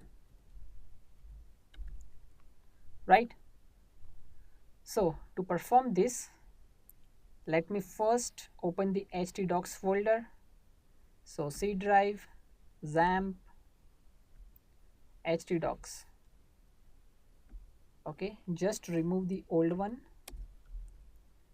and let's create a blank file. So go to file, save as. Inside htdocs folder we will store it as, let's say, login.php. okay, we are using PHP, so we will use extension .php, and we are creating a login page. So login.php, here select all files, save it. Okay, so now you can see we have login.php file. So let me close this notepad, right click, show more options, and select edit with notepad++. See, you can use any editor you want, but notepad++ would be convenient. So I am using notepad++. If you don't have it, just download it from the internet. Okay, so we will code here, right? So to create a fields, we will use HTML. So let me use input tag. So input type text. Okay, double quotes, bracket close, hit enter. Just save the file, click on the save icon. Let me open the browser. Here type localhost and open login.php, and you can see one field here. Okay, a text box. Switch back to notepad++. Now let's create one more. So input type is equal to, this time we will say password. Okay, click on save. Switch back to browser, reload the web page, and you can see two fields here. But these two fields are different. Here you can type username like Harry, and in the password if you type Harry, you can't see it. Okay, why? Because this is the password field and password is not visible, right? That's why we are defining here the type, text type and password type. So the system will know. Then we will create a submit. So input type is equal to submit, bracket close, save it, go to web browser and reload the web page. Okay, so we have username, password and submit. But you can see all these three things are in the same line. Okay, so let's change the design.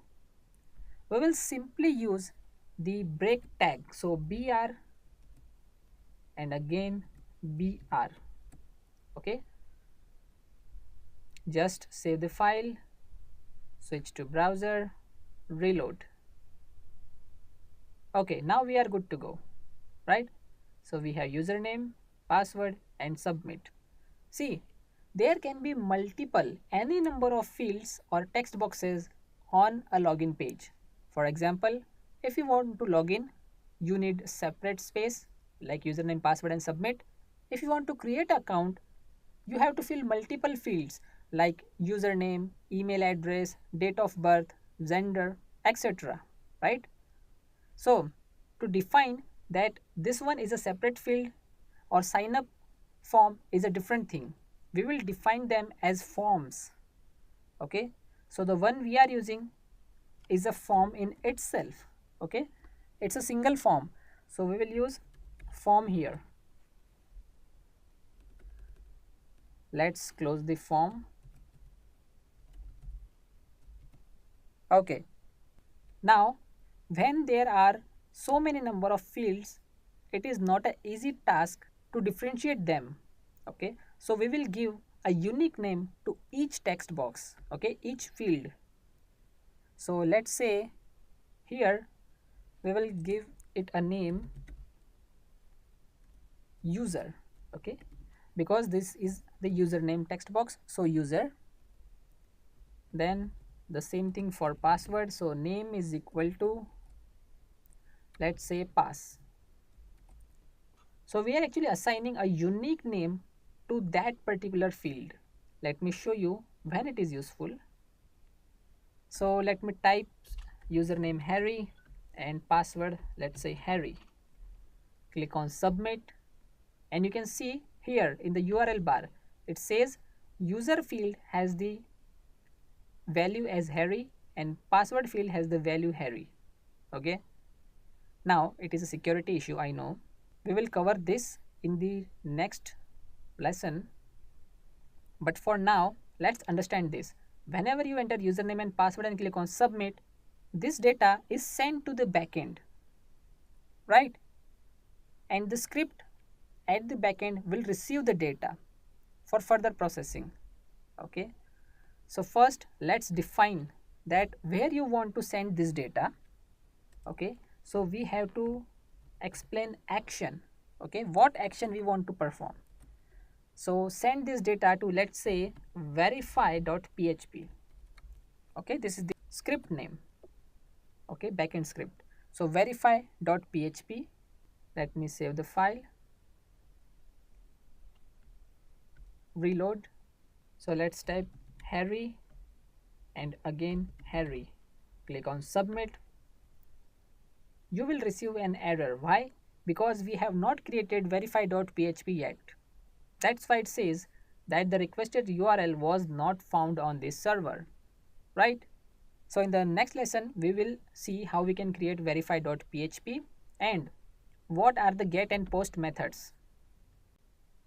In the previous video, you have seen that whenever we try to log in with username and password, let's say John and John@123, and when we click on submit, it will try to send these values, both user and password values, to the backend script. Okay, and the script is not ready yet That's why we are seeing error here. Okay, so to transfer the values, there are two methods. One is get and another is post. So by default, it will use get method. Okay, so in get method, you will able to see the values here in the URL itself, which is a security issue. So let's use post method. Here simply type method is equal to post.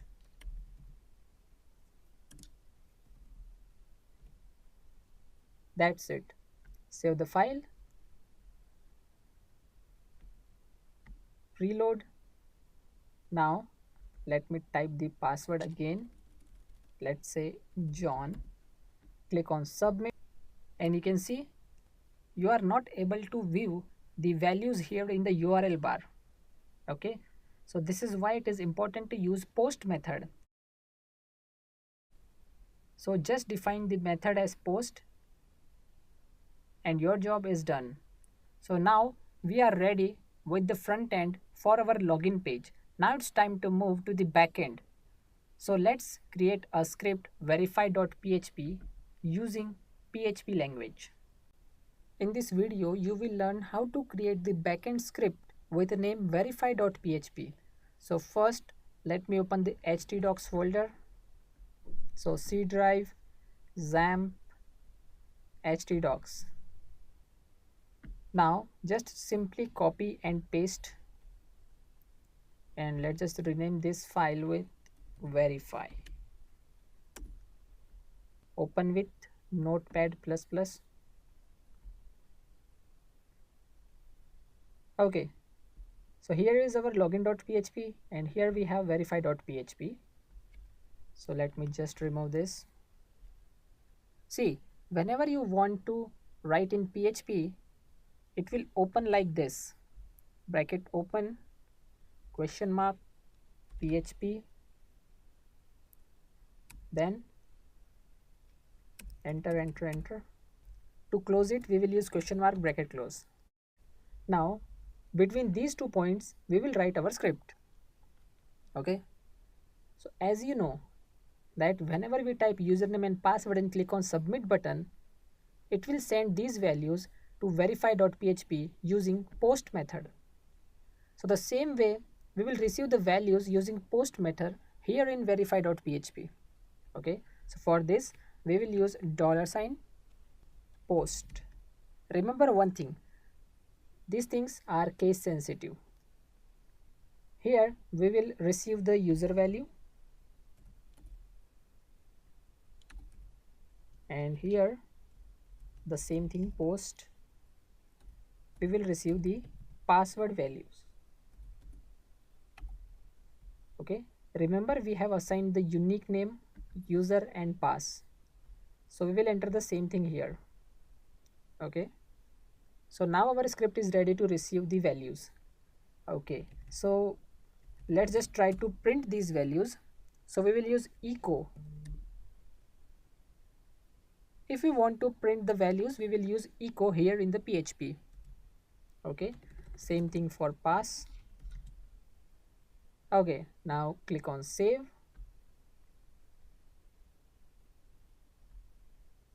Open localhost,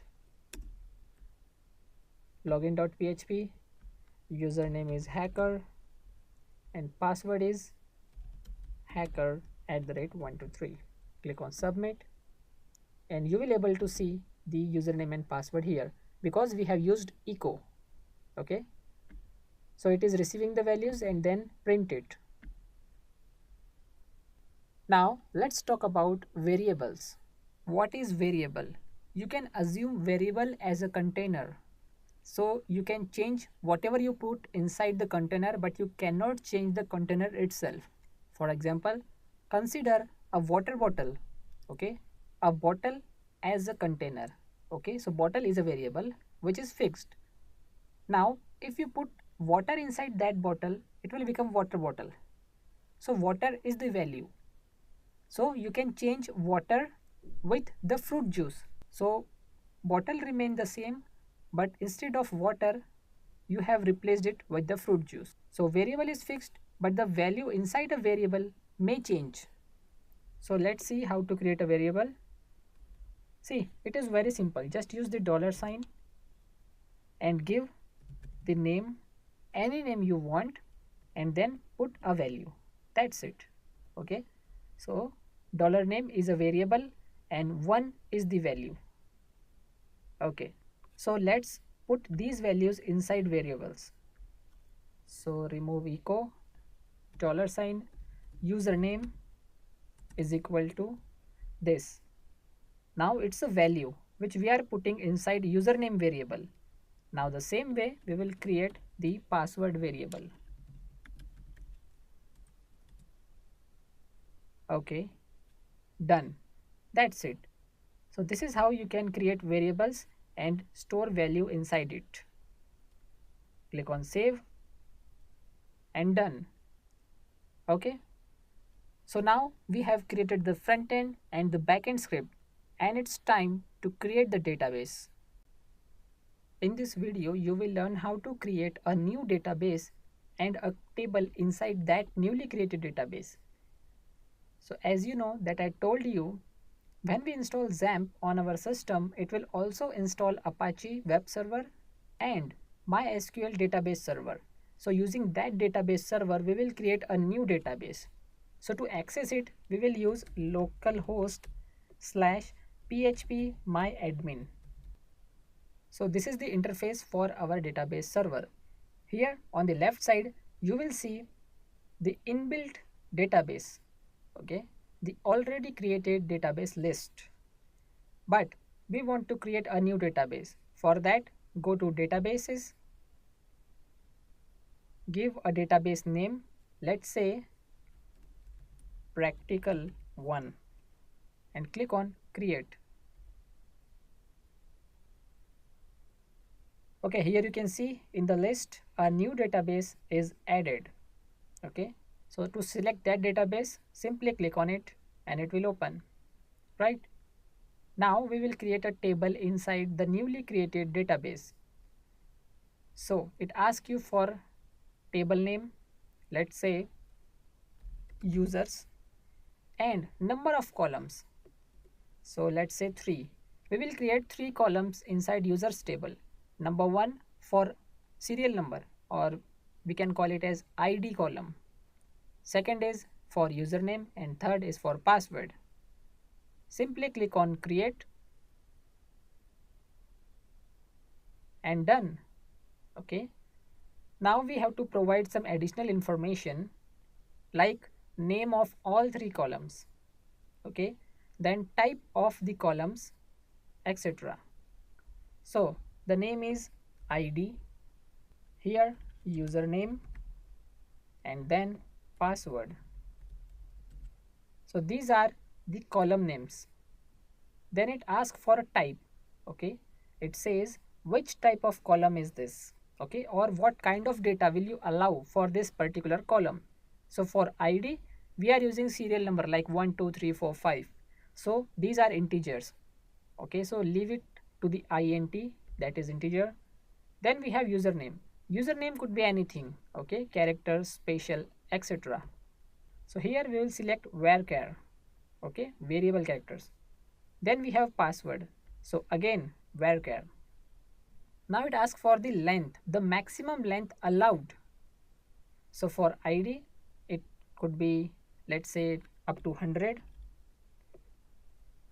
okay, or it is not required to enter here in ID anything, because the serial number will be generated automatically. Okay, if you want to generate serial number automatically, we will select this option AI. Okay, just check this box.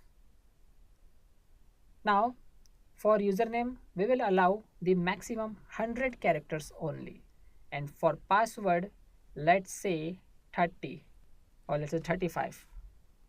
Okay, so the maximum number of length or characters allowed is 100 for username and 35 for password. See, we are assigning here the length just to save the storage, okay, unnecessary storage. Now here you can see primary is returned. Okay, so what does it mean? Whenever we create a new row, a new ID will be assigned like 1, 2, 3, 4, 5.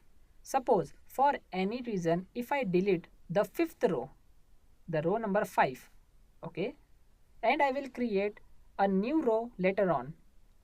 So the system will assign the new row ID 6, okay, instead of 5.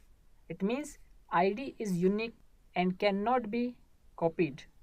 Okay, so once fifth row is deleted, number 5 is gone only if this is set to primary.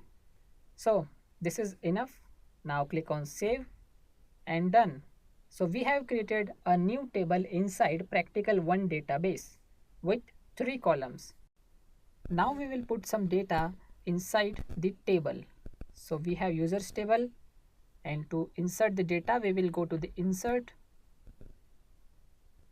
Okay, so here we have ID and then null value. Here it's asking for username, that is varchar. So here we have to type the username, let's say John, and the password will be John@123. Okay, let's create one more user.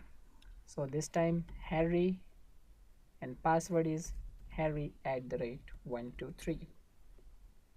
Okay, click on table name again and you can see that we have created username and password. Now the next thing is to connect the backend script to this database, because in real world web server is running on a different machine and database server has a different system. Okay, so to connect it, first let me open the script. So C drive XAMPP htdocs and then verify.php, open with notepad++. Okay, so to make a connection we will use mysqli connect. Okay, so we are actually making a connection between our backend script verify.php with the newly created database. Now we have to fill out some details like the address of the database server. In our case we are using localhost for both web server and database server, comma, then the username, which is root. Root is the default username for our database server, and then we have to mention the password. In our case we don't have any, so just leave it blank, but in real world you have the password because it is very important to protect our database. And at last we have to mention the database name, because once it connects to the database server, how does this script know that which database to access? So our database name is practical1. Okay, now close the bracket, semicolon. So this is how we can make a connection between backend script and our database. So let me assign it a connection name. So let's say con for connection. Okay, so this is our connection name. Save the file. Okay, so for those who don't know anything about MySQL, let me show you some basic queries. In this video you will learn about some basic SQL queries. So suppose we have a table users, and then we have 3 columns, that is ID, username and password. Okay, so ID 1, 2, 3, then we have username, let's say John, and then password hacker@123, then we have Harry and password Harry@123, and then third user, let's say hacker, and password is anything. Okay, so this is the basic table we have in our database. So this table has 3 columns, ID, username, password, and 3 rows. Okay, so now we will run the SQL query. Okay, SQL is structured query language. So SQL query, or you can call it as command. So let's see how to run it. So select password from users. So we are asking to select the password column, this one. So it will going to select all these passwords, okay, the complete password column from users table, because we know that a single database has multiple tables. Okay, so we have to specify the table name. So from users table, select the password column. Okay, where now we are putting the condition where username is equal to, let's say, John. Okay, so we are asking where username, we are putting a condition where username is John. So tell me the password of username John from users table, right? So the output will be this, hacker@123. Okay, now let's say password comma id. Okay, this time we are trying to get two results for John. So give me password and id from users table where username is John. So we will receive the output hacker@123 and id is equal to 1. We will receive two outputs. Okay, now you can change the condition as well. Okay, if you type here where id is equal to, so now this time we will receive the output as id is 2 and password is harry@123. We will receive these two outputs. Okay, but if you want to get the complete details of a row, so you can do is select star. Star means all. Select star from users. So select all the data from users table. Okay, but where we are putting a condition id is equal to 2. So we will get the output this, id2, username Harry and password harry@123. Okay, because we are asking star, it means all the information which satisfy the condition. Now let's add one more condition. Let's say username is equal to hacker. Now this time you will not receive any output. The output is blank. Why? Because we are putting two conditions here. Where id is equal to 2, it means this one, and username is hacker. Okay, which is not true. We use and, it means only if both conditions satisfied, condition 1 will be true and condition 2 will also be true, only then we will receive the output. Okay, so this time we will not get any output because this condition is false. And means both condition will be true. Okay, if you want to satisfy only one condition, then you can use or here, either condition 1 or condition 2 will be true, right? So these are the basic SQL queries. So now let's move to the script. Okay, so now we will perform this script, the query or the command here. So we will say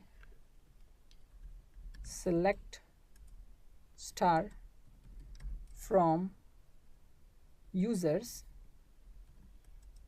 Users is the name, where username is equal to, okay, this username is from our table.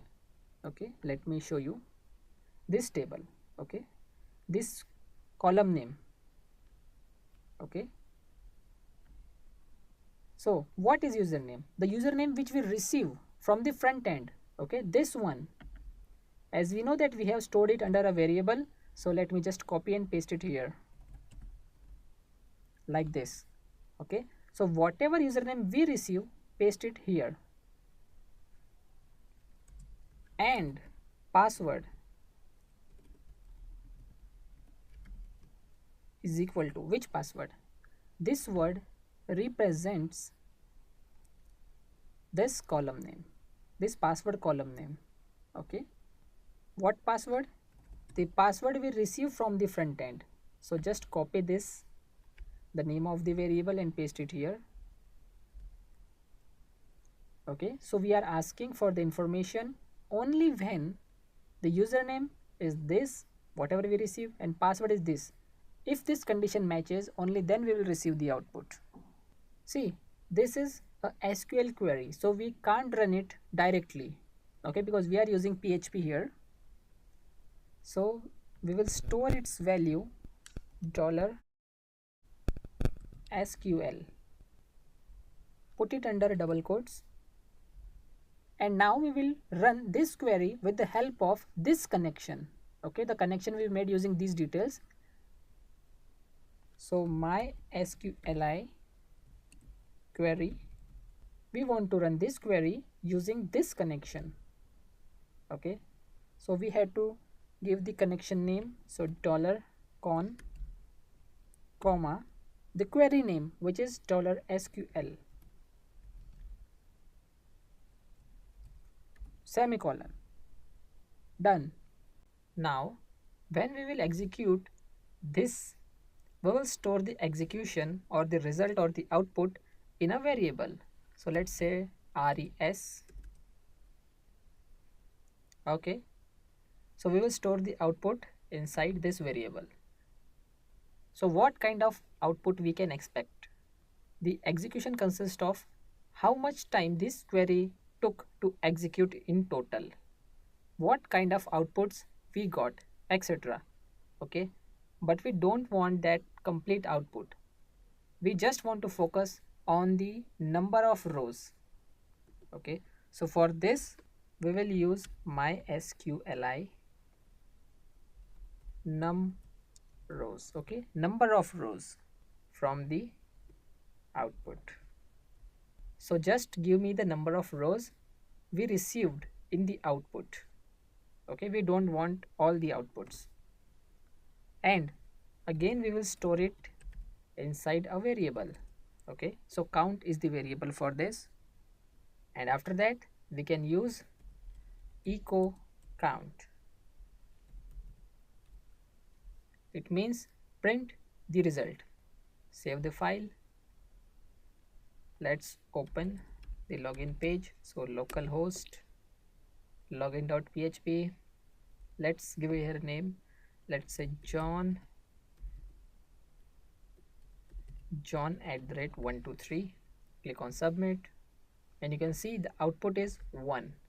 Let's put some wrong information here, like the user is ABC and the password is abc@123, and let's see 0. It means no rows found with this username and password in our database. So our script is working. So let me remove this, and now let's put a condition that if count is greater than 0, then print welcome user semicolon close, else echo username or password not found. Okay, so we are asking our script to check whether the output we got is greater than 0. It means number of rows is greater than 0. If it is 1, it means username and password is correct. Okay, so print a message welcome user, and if it is false, then print this message. Okay, so save the file. Let's open localhost login PHP. So let's try Harry @123. Click on submit, and you can see welcome user. Okay, why? Because username and password is stored in the database matches with the username and password that we have provided. Okay, so let's put some wrong information here, like hacker and the password hacker. Click on submit and you can see username or password not found. It means everything is working, whatever we have built yet. Now in the next video, we will test if this code is secure from SQL injection or not. Now that we have created the front end, back end and database, so we will find out if our code is secure from SQL injection attacks or not. So let's perform an SQL injection attack on our own login page. So localhost login.php and 0 or 1 is equal to 1. Let me copy and paste the same thing. Click on submit and you can see it says welcome user. It means our code is not a secure one. Okay, it looks like a secure code, but it is not. Why? Let's find out. See, these two variables will store whatever output we receive from the front end. Okay, then it will establish a connection with the database. Then it will run this query. Okay, and if the number of rows is greater than 0, then we will see a message welcome user, right? So how it is possible that in our case we have not provided the correct username and password, still we managed to get the access? Why? So first let me copy the username and password.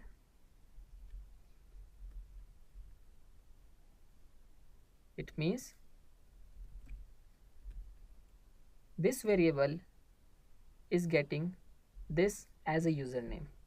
Okay, and the same thing for password.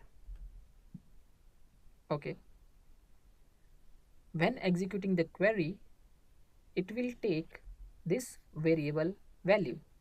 Okay, and right now this variable is consisting this value. So let me replace this with the real one. Okay, and the same thing for password. Okay, whatever store inside these two variables will execute in the query as well. Okay, so what we are asking, we are saying select star from users. It means select all the data from users table, and now we are putting a condition where username is. Okay, where username is 0. So first this part will execute. So the query will go to the database and the users table and then username column to find out if 0 exists as a username. No, there is no user with the 0 name. It means the condition is false. But here is a catch. We have put one more condition. We have used or 1 is equal to 1, and this condition is true because we know that 1 is equal to 1. This condition is true. So we are saying that either this or this condition is true. It means any one condition is true. Give the username as a correct username. Okay, and then we have used and. The same thing for password. First it will execute this part and it says this condition is false. But after that we have used or 1 is equal to 1. Now this condition is again true. So true and true is equal to true, right? Simple logic. So that's why we are able to get the access and we will able to see this message which says welcome user. So it is the vulnerability in our code. So let's see how to fix this. In the previous video you have seen that when we perform SQL injection attack, we will able to get the access to our login page. Okay, and we have also looked at the coding part, that why it is happening. Okay, so how does these things work in the backend script? See, when we make these conditions true by using SQL injection attack, we have also asked for select star from users table. Star means all the data. So if you have a look on our data, so localhost php myadmin and select our database and then the users table. Here you can see that select star means if the condition is true, give us the number of rows. So here we have 2 rows. Okay, so whenever we perform SQL injection attack, we will get 2 rows. Okay, number of rows is 2, which is greater than 0. Okay, that's why we are able to get login access. Okay, but you must know that your username must be unique in the world. Suppose you have taken a username, let's say Harry123 for your Facebook account. Now this username is unique and no other person in the world can create same user account with this username. Okay, because it is already taken, right? So whenever real user try to log in with username and password, the condition will be true and the number of rows will only be counted as 1. Okay, so here instead of greater than we will say is equal to 1. Okay, allow access only if we get the number of rows 1 as the output.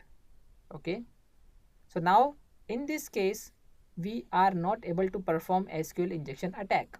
Why? Because select star if condition is true will lead to all the rows get selected.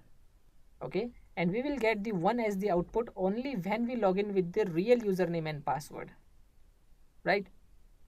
So let me delete these things and let's correct our code.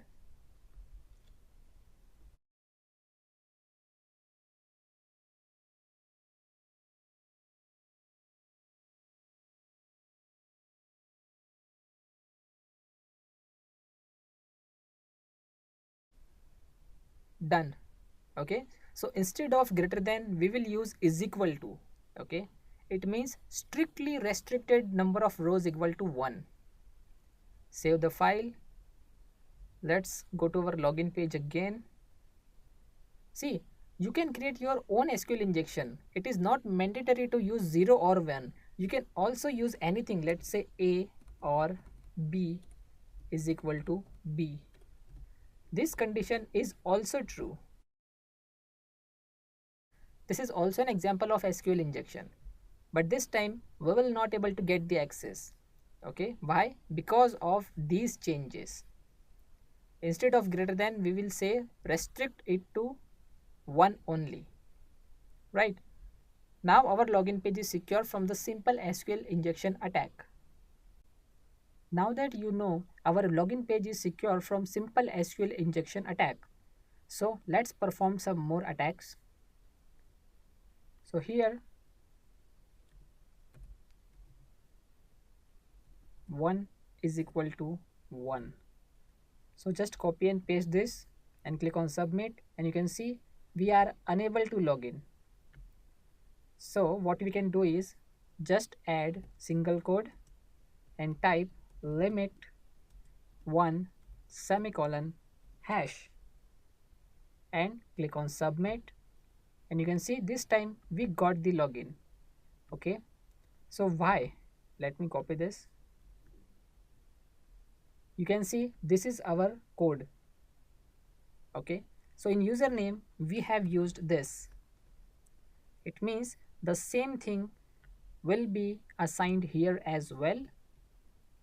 So the query become select star from users where username is this. See, to end a code we use semicolon, right? The same way we have used semicolon here. It means username is true. Why? Because 1 is equal to 1 as per our simple SQL injection, right? So this query becomes true. Then we have said limit 1. It means limit the output to only 1. So as an output we will get only 1 row. So 1 is equal to 1. So the condition is true. And then we have used semicolon to end the query. It means now the query will run up to this only. Okay, and further we have used hash. We used hash for commenting purposes.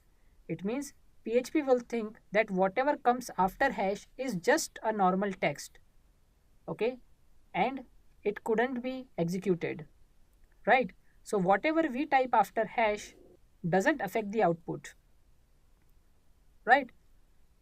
So we have ended the query and we have limited the output to 1. It means we have made this condition true, and that's why we are able to get the access, right? Now suppose this time you know the username but not the password. So let's see if we manage to get the access. So let me undo these changes. Let's go to our login page. So as you know, we have Harry user. So Harry single quote semicolon hash. Now in the password type anything, okay, any wrong password, and click on submit, and you can see we have logged in. Why? Again the same logic here. After Harry we have used semicolon,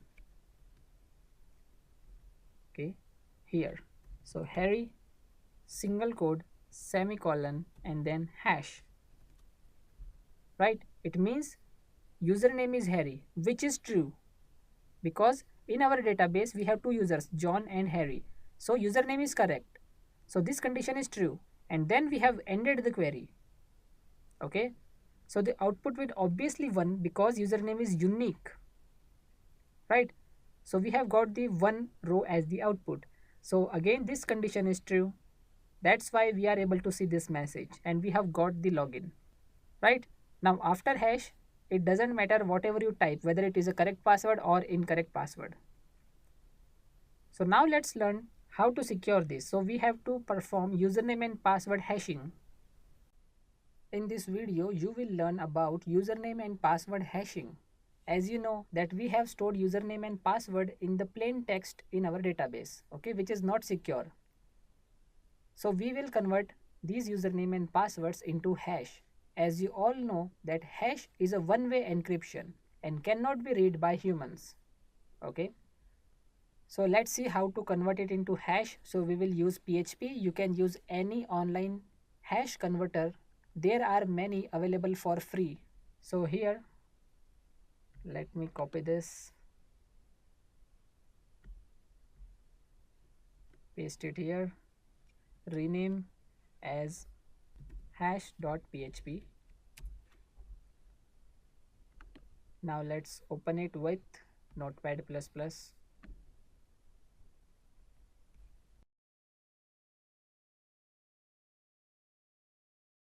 So PHP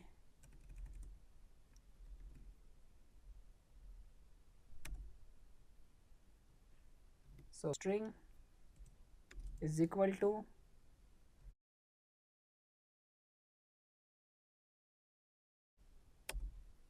MD5. See, MD5 is an algorithm we use to convert a plain text into a hash. You can use any MD4, etc., SHA. Okay, there are many. And so whatever we put here will go inside this variable. Okay, and we want to convert this string value in hash, semicolon, and let's print it. So echo. Okay, so we have two users, Harry and John. So first let's try this with John. Save it here, open localhost and open hash, and you can see we no longer see John here. Instead we will see its hash values. So just copy this and go to edit. Instead of John we use hash. Okay, the same thing for password. Let me copy this here, replace John with the password, save it, and now here just reload the page and you can see a new hash. So paste it here and click on go. Done. Now the same process for another user. So Harry,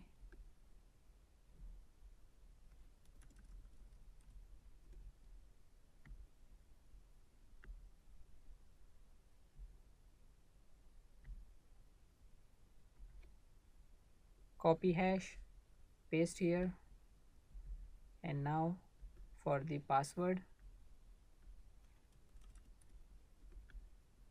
Save the file, reload, copy and paste. Done. So now by looking at these values, no one can guess the correct username and password. Okay, as you know, hash is a one-way encryption, right? Now that you know our login page is secure, let's try to log in with the real username and password. So Harry and password is Harry@123. Click on submit and you can see username or password not found. Why? Because the username and password that we have provided is in plain text format.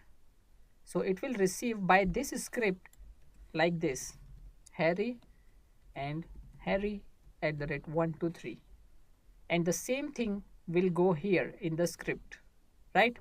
So script will try to match these characters with the password stored in the database. And as you know, we have stored username and password in the form of hash and not in plain text. So we have to convert these username and passwords into hash. So for this, we will use the same algorithm, that is MD5. Okay, MD5 and then brackets. So as soon as this script receives username, it will first convert it into hash using MD5 algorithm, and then it will send it to the query. And the same thing for password. So MD5, store the password inside brackets. Okay, that's it. So first our script will receive the username and password, and next step is to convert them into hashes, and then these hashes will be sent to this script. Okay, now script will use these hashes and try to match it with the hashes stored in the database, and if the hash value matches, then it means the username and password is correct and you will get the access, right? So let me save it.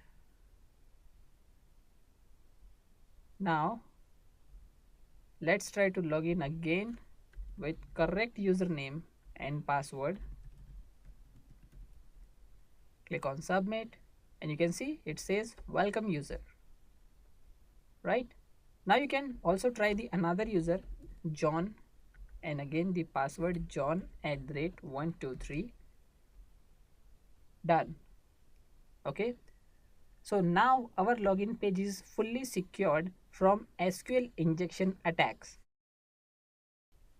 Our next topic is cookie stealing or session hijacking. First, let's understand what is cookie and what is session. First, we will understand the concept and then we will move towards the practical part. So let's start with cookies. Okay, so you have noticed one thing, that whenever you open any website for the first time, it will take some time to load. But when you reopen the same website for second, third and many times, you can see the loading speed is much faster when compared to the time whenever you open it for the very first time. And it is happened because of cookies, because cookies stored information like images, script, credentials, session, etc. So you can consider cookie as a category, a broad category. Okay, and session is a small part of it. You can consider session as a file. Okay, so suppose you want to try to log in to the facebook.com and you have entered your correct username and password and click on login button.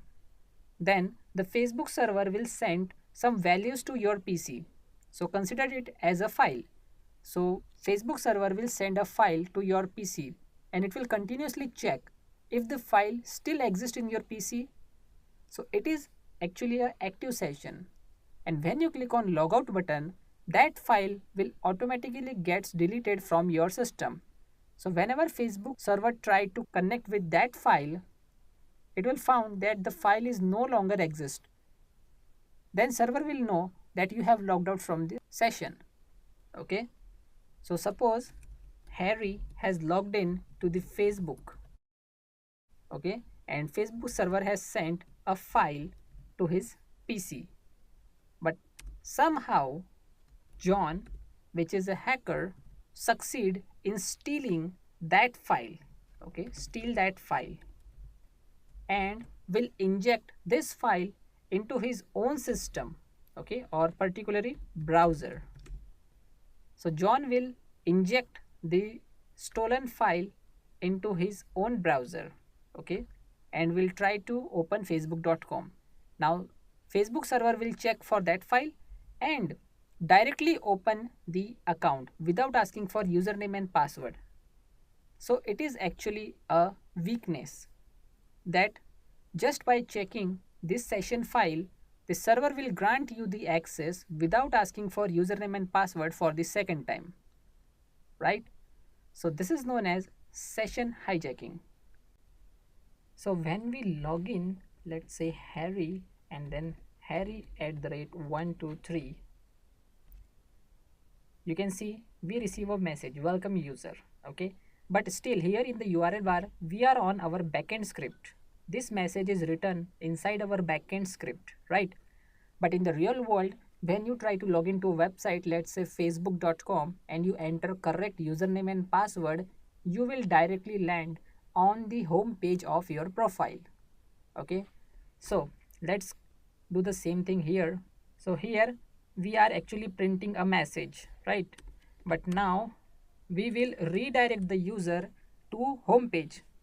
So for this we will use header and then location home.php bracket close semicolon. Save the file. Now let's go back, reload and log in again. Submit. You can see it says not found, but it is redirecting the user to home page, okay. We are receiving this error because we have not created the home page yet. So let's create the home page. So here we have login.php, so just copy and paste it and rename, so home.php.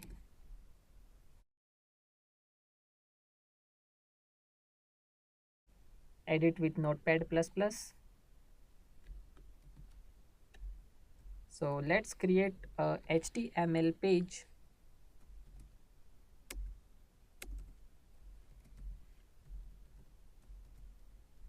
And let's type a message, welcome user. Save the file,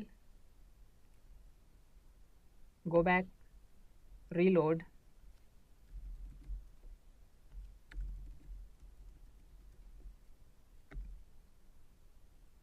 now you can see we are on the home page, right?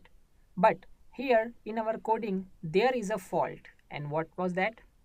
See, in real world, when you are already logged in, let's say you are logged into your Facebook profile, and when you click on the back button here, or if you type facebook.com and hit enter, you will directly land on your home page again and again, but you are unable to go to the login page, right?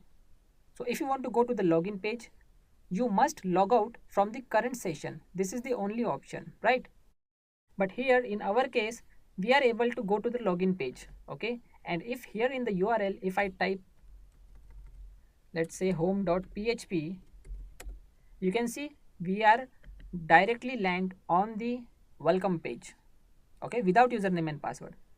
So what is the use of login page here? So it's a fault in our coding. So let's see how to improve it. In the previous video you have seen that we have an issue with our login process.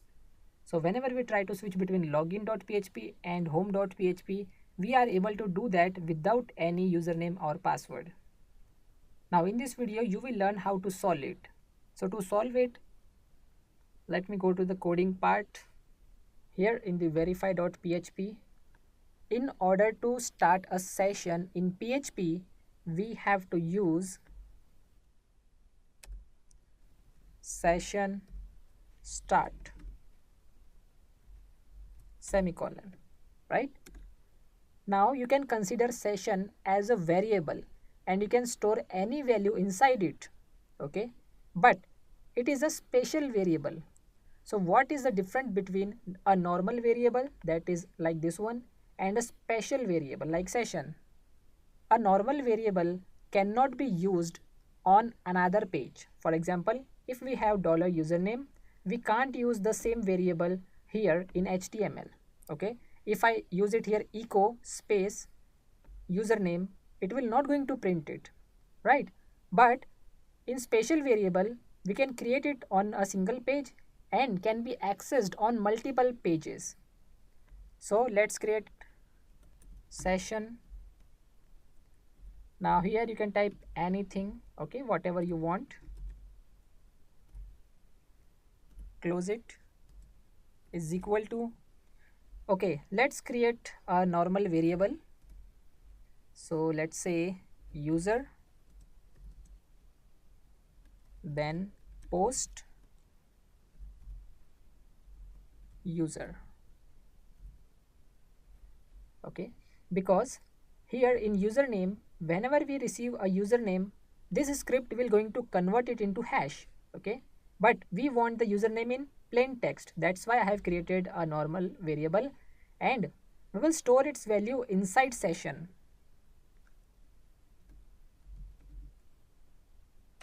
Done. So save it. Now let's go to home.php. As you know that if we try to log in, now we will be redirected to the home page. So let me first create a PHP here. So PHP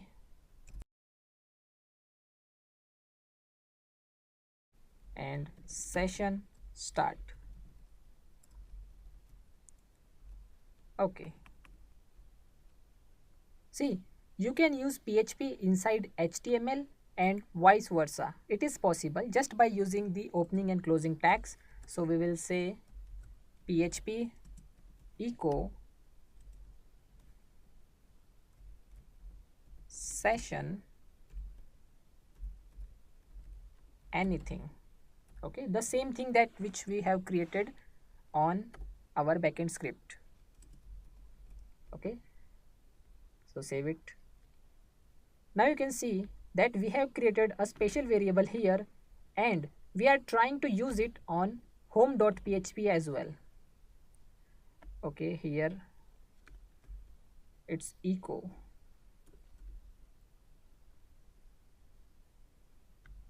So let's see if it works. So here Harry and then Harry @123 submit, and you can see it says welcome user Harry, right? So we are trying to print the user name here, okay. Or if you remove this and save the file, let's go back and try to log in again. So Harry @123 and it says welcome Harry, right? So half of the job is done. You have to understand this, that whenever we try to log in, if the username and password is correct, we will on the home page. Okay, let me start it. Click on login again and you can see it says welcome Harry, okay. But when we click on the back button, we are on login page again and we have to stop this because it is not at all secure. So for this we have to add some coding to the login.php. So let's do that.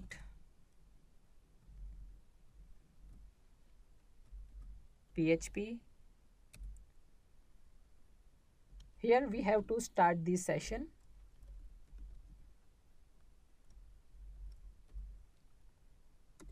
And we have to use if. We are putting condition here, okay. Empty the special variable.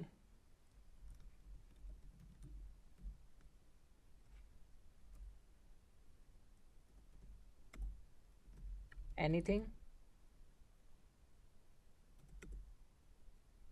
and close it. And now we are opening it, but here we will not going to close the if, right?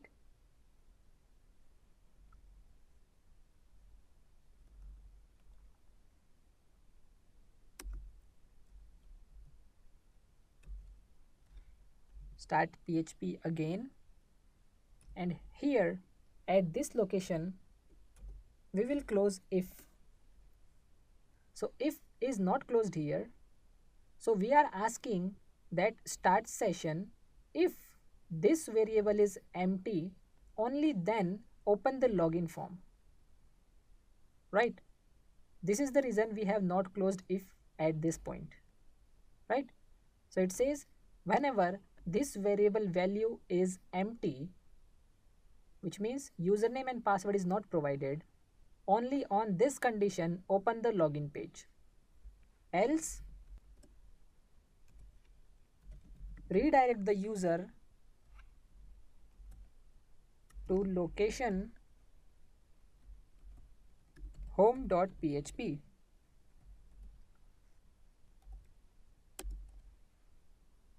Close it and close PHP. So we are putting a condition that if the username and password is empty or this special variable value is empty, then open the login page. Otherwise, redirect the user to home.php. Let me save it. So let's go to login page, click on submit, and now let's try to open the login page. You can see it is redirecting us to the home page, right? No matter how many times you put here login.php, it is still redirecting us to home.php. Now there is only one way to go back to the login page, and that is to log out from this session. So let's create the logout button. So let's go to home.php and let's create logout.php. Let me use anchor tag.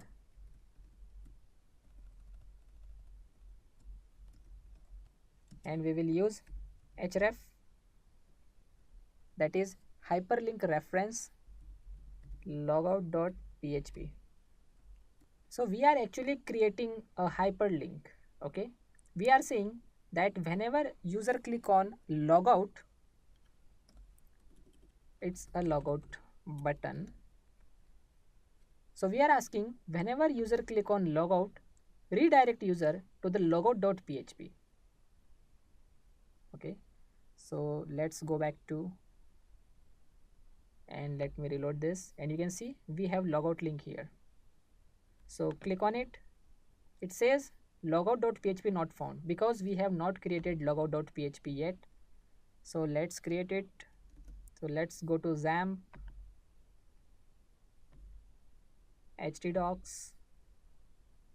Let me copy and paste the home page, rename it to logout.php.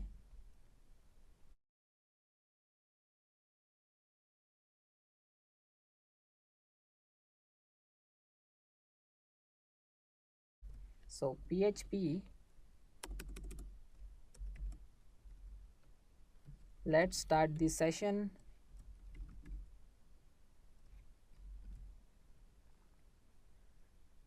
See, it is the very first step to start this session in PHP. Okay, so now we are asking session destroy.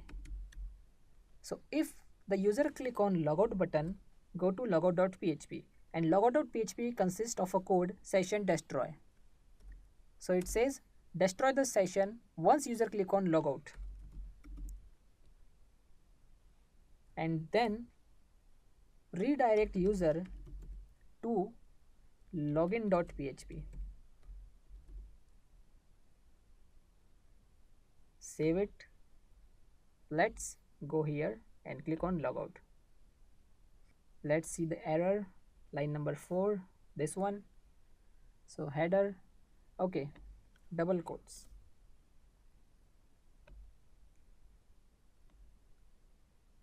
Let's go back, click on logout, and you can see we are on login page. Now our process is correct. So let's verify. Harry @ 123 login.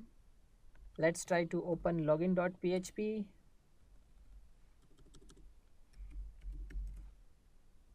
Click on logout. Session was destroyed and we are on the login page.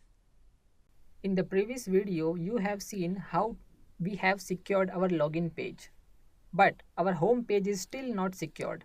Let me show you what I mean. Here, if we don't type any username or password, or if we type incorrect username and password, we will see this error, right? But if I go to home.php directly using URL, you can see it says welcome. Okay, so it is not a good thing. It is a fault in our code. We can also use the logout option here, right? So let's see how to secure home.php. So let's edit home.php with notepad++. Now here we have to add the code if, okay, it is just the opposite of whatever we have added here in the login page. Okay, so if empty session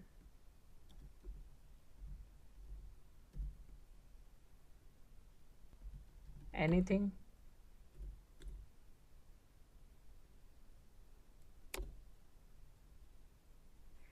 open it,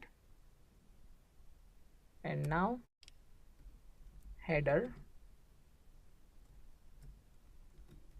location login.php. So we have asked that if this variable is empty, okay, this one session anything, if it is empty, then redirect the user to the login page.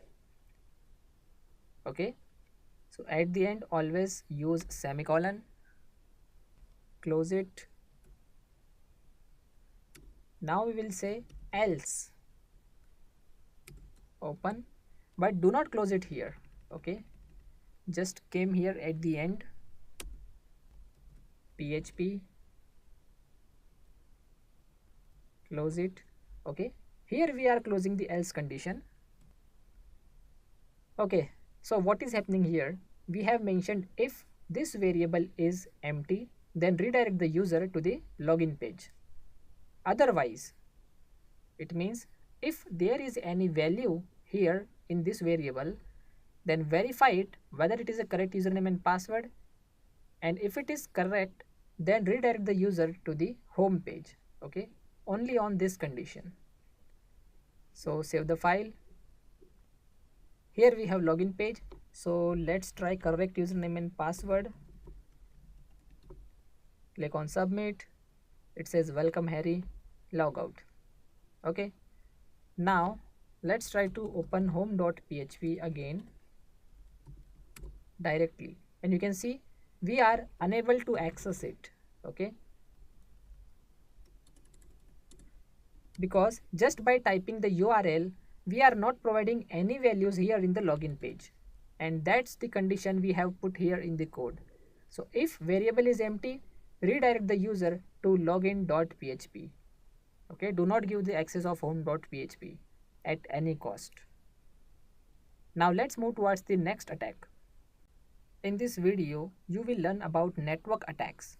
So first we will understand what a network is and how does it actually works, and then we will talk about the different attacks we can perform using network. So here we have a router, okay, and then we have different systems.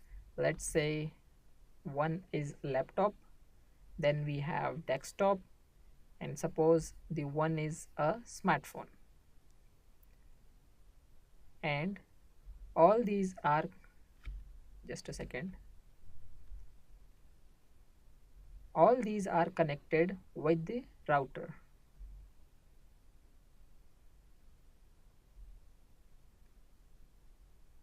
Okay, now let me give the name. So it's laptop. Here we have desktop,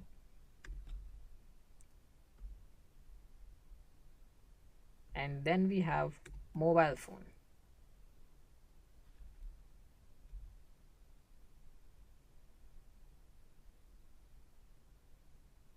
Okay, so we have a router, laptop, desktop, and mobile phone. Let's give all of them a IP address. So for laptop, 192.168.1.11. Then we have desktop, so 192.168.1.12. And then we have mobile phone, so 192.168.1.13. And now the default gateway IP address for the router, so 192.168.1.1. Done. Okay, so suppose the laptop has to send a request.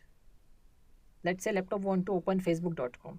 So the system will send a request to the router, and then router will send this request to the internet. Suppose this is the internet here. Internet will respond to the request, and the response will come to router, and then router will send this response to the laptop. Okay, this is the normal working of a network. But how does this laptop knows that I have to send this request to the router only and not to desktop or mobile phone? Here comes the role of default gateway. So if you open your command prompt and if you type ipconfig, you will receive your IP address along with the default gateway. Okay, so the default IP is this one, 192.168.1.1. This is the default gateway. Okay, the IP address of the router. So because of the default gateway, the laptop knows that I have to send this request to the router only and not to any other system. In the same way, when router receives response from the internet, router will knows because of the IP tables that I have to send this response to this system only. So this is the basic working of a network. Now let's talk about the attack. So suppose here this mobile phone, this is an attacker. Okay, so attacker will send fake packets on the network and pretend that I am the router.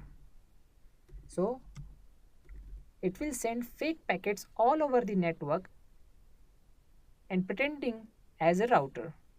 So when laptop tries to send a request, it will look for default gateway, which is 192.168.1.1. Okay, and it will say that I am the router and router is some other system. Okay, so router IP is 192.168.1. Let's say 55. Okay, so because of the fake packets for some time, okay, it's on temporary basis, the system will say that this is the router and router who is the actual router is some other system. Okay, for some time. So laptop will send the request to attacker. Okay, assuming that it is the router, and then the attacker will send the same request to the router. So whenever router will receive the response from the internet, now this attacker will act as a laptop. So again, by sending fake packets, this attacker will be pretend that I am the laptop. Okay, and this system who is the real laptop is any other system on the network. So router will look for IP address in the tables, and because of the fake packets, router will think that this is the system whom I have to send the response. Okay, because of the fake packets. So this attack is known as MITM, man in the middle. Why? Because attacker is acting as a man in the middle between laptop and a router. Okay, you can also call this as ARP poisoning. Now suppose laptop wants to open facebook.com, so it will send a request to mobile, and mobile will send this request to router. Router will receive the response and send the response to mobile because of the MITM. Now mobile will steal this session file, okay, or steal the cookies received from the router and then send it to the laptop so that laptop can access the facebook.com. Okay, so stealing cookies or stealing the current session is known as session hijacking.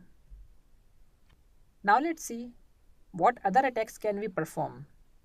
So suppose laptop wants to open facebook.com, so it will send the request to the attacker. Why? Because it is acting as a router by sending fake packets. But this time attacker will change the request. So the original request is to open facebook.com, but attacker will send the request that he wants to open instagram.com, and now it will send the request to router. So router will again send the response to attacker, and attacker send this same response to laptop. So laptop tries to open facebook.com but actually opened the instagram.com. Okay, so this is not a normal fault, it is an attack. So this attack is known as DNS spoofing. Let me type the name here, DNS spoofing. Now let's learn one more attack. Suppose laptop has sent the request to open facebook.com to the attacker, but this time attacker will reject the request. Okay, instead of transferring the request, it will destroy it. So it means laptop is unable to use the internet because of the attacker.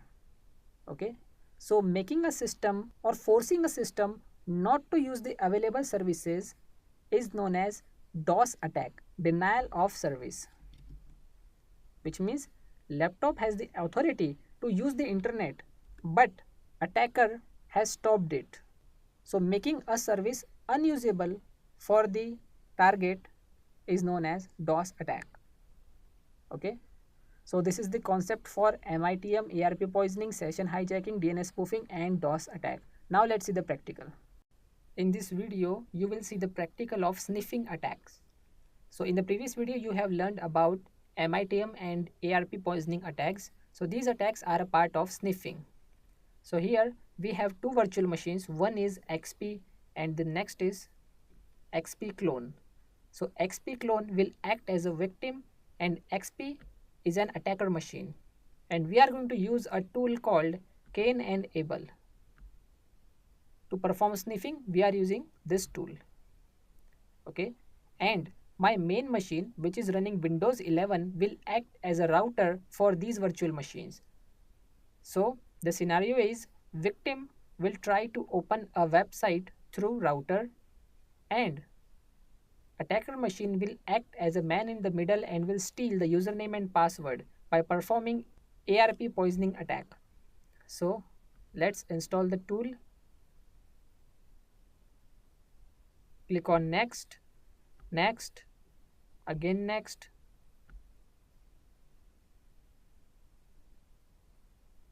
and click on finish. Okay, let's install it.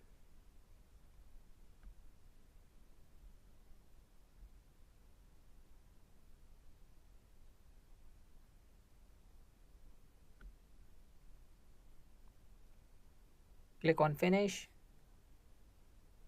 Now let's run the tool. Here select the sniffer tab and let's start it. So start sniffing, click on OK. Now click on this plus icon. Okay, so first we have to start it, and now we have to click on plus icon, click on OK.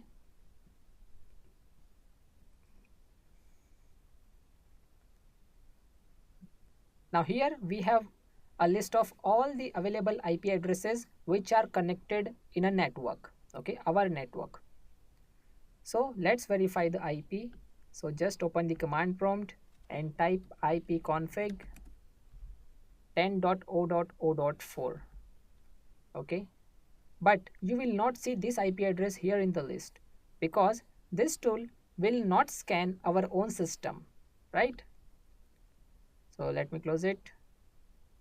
And 10.0.0.2 is our main system IP address. And let's verify the IP of our victim. So ipconfig 10.0.0.5. Okay, so we have this IP address here in the list. Now click on APR tab because we want to perform ARP poisoning attack. Here click anywhere in the blank field and you can see this sign has been highlighted. So add to list. Now here suppose you are acting as a man in the middle. So one side is your router and another side you have your victim. So first let's select our router and now let's select the target. Okay. So here you can see the router IP address and then you have the victim IP address. Now the number of packets sent and received are 0 because the attack is in ideal condition. So let's start the attack by clicking on this button and you can see it says poisoning. So let's switch to victim machine and suppose victim is trying to open a website. So open any web browser. So http 10.0.0.2, type the username and password. So Harry @123. See, this login page is same that we have created on our main system. Click on submit.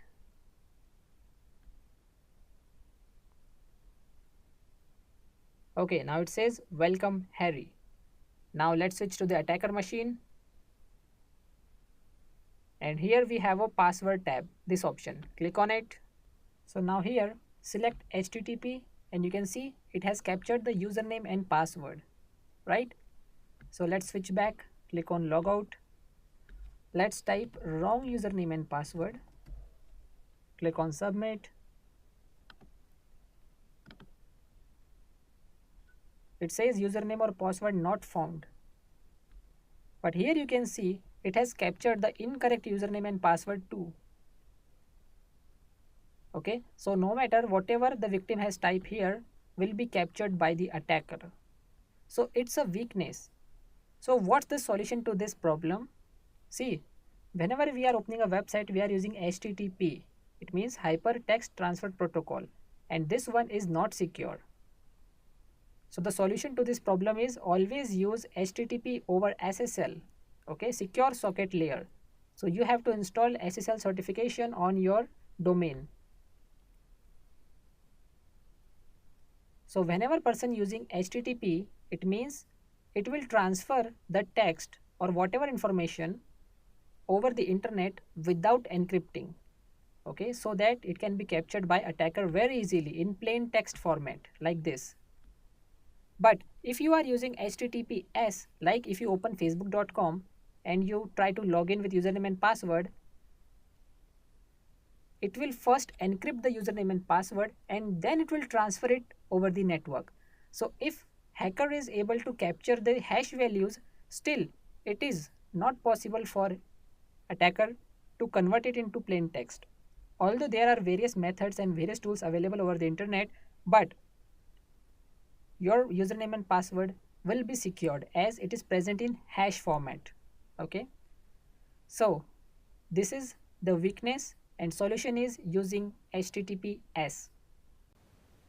In order to perform the practical of penetration testing, you need a virtual environment, and for that we need a virtualization software like VirtualBox. So here I am using Oracle VirtualBox, And if I go to about VirtualBox, you can see that I am using version 6.1.16. Okay, and it is not the latest version. So let's see how you can download and install the latest version of VirtualBox and Kali Linux virtual machine. So in order to create a virtual environment for Kali Linux, we need VirtualBox first. So just go to Google and type download VirtualBox. Open the first link, that is virtualbox.org. Okay, so here we have the latest version as 7.0.6, right? Now it says download VirtualBox for, let's say, Windows host, Mac, Linux, etc. So right now we need Windows host. Okay, or you can also scroll down in order to get some other information, but for now click on Windows host. Okay, and you can see it's downloading here, right? So let it download first, and you have to download one more thing, that is extension pack. Okay, so just click here and it's also downloading and done. Okay, so the default path for my downloads is set to the desktop, right? So here I have the latest version of VirtualBox. Okay, so just double click on it.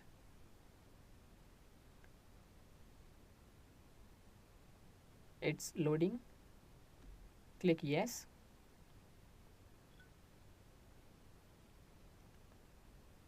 Then next. Again next. Yes. Install.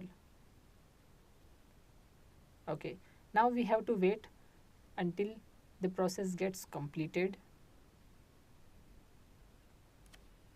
As you can see, the process is completed. Now when I click on finish, it will start the newer version of VirtualBox. Okay, so now if I go to about VirtualBox, you can see that I am upgraded to the latest version of VirtualBox, right? So now let's see how you can install the Kali Linux. So simply type, or you can go back to the Google and type here download Kali. Okay, and you can open the first link, that is kali.org. It is actually owned and managed by Offensive Securities. Here you have two types of images. The first is installer images and the other is virtual machines. See, I recommend you to download the virtual machine. Okay, here you can see the pre-built virtual machines of Kali Linux. Depending on 64-bit or 32-bit, you can select. Okay, for now I am using 64-bit. And see guys, I am running Windows 11, okay, on my main system. Now here you can download virtual machine for either VMware, VirtualBox or some other things. Okay, we will proceed with VirtualBox 64-bit and click here. Okay, direct download. Never go with the torrent as the files are corrupted. Okay, so you cannot trust that. So click on this here on the download button. This is a direct download link. Okay, but for now I am not going to click it because I already have this latest virtual machine of Kali Linux, that is version 2023.1. okay, this is the latest version, as you can check it here as well. Okay, see Kali Linux 2023.1. so I already have this latest virtual machine. Okay, here it is. So let me switch back to VirtualBox and go to file.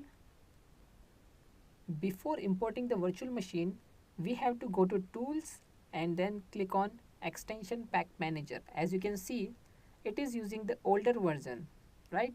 So click on uninstall, click on remove, and now click on install. Select the location of the newer version of extension pack you can double click on it and click on install. Okay, now you have to agree this, so I agree.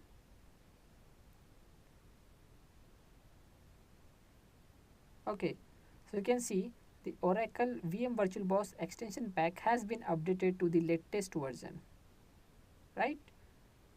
And this sign says that it is active. Now let's try to import the virtual machine. So go to files, import appliance, browse it, or what you can do is you can directly open it. Okay, so let me show you how. Just open this folder and here just double click on it. Okay, and you can see it is opened in the virtual box. Now simply click on start and it will work. Okay, it says powering up the virtual machine.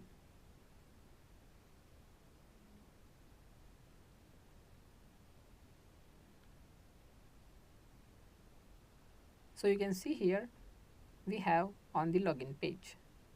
So just type Kali as username and password as Kali. Hit enter. And we have on the Kali Linux latest version. Okay, so this is the interface for Kali. Okay, so let me show you some basic commands. So first of all, just open the terminal. Okay, so you can change the password. So sudo passwd. Now you have to set the new password. So for now, I am not going to change this. I am just showing you how to change the password. Okay, so Kali and Kali. Done. Now, first of all, whenever you install this virtual machine, you have to run a command apt-get update. Okay. Okay, so you have to type sudo apt-get update. Okay, so this is the very first command you have to run, and once completed you have to run the next command, which is apt-get upgrade. Okay, so it will going to take some time, so let me pause the video. Okay, now the next command is apt-get upgrade. Okay, so we have to use sudo powers apt-get upgrade. See, as I am not logged in with the root user, that's why I have to use the sudo powers. If I am the root, I can directly run any command I want. Root is like the administrator user in Windows, right? So root has all the powers. Root is a super user. And the default username and password is root as the username, and the opposite of root, that is TOOR, is the password, is the default password for root user.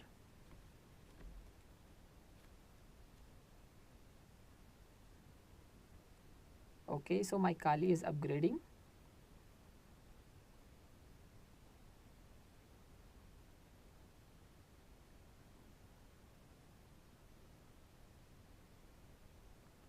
Now it's time to run the third important command, which is apt-get dist-upgrade. Okay, it means distribution upgrade. Okay, you have to select Y, that is yes, we want to continue.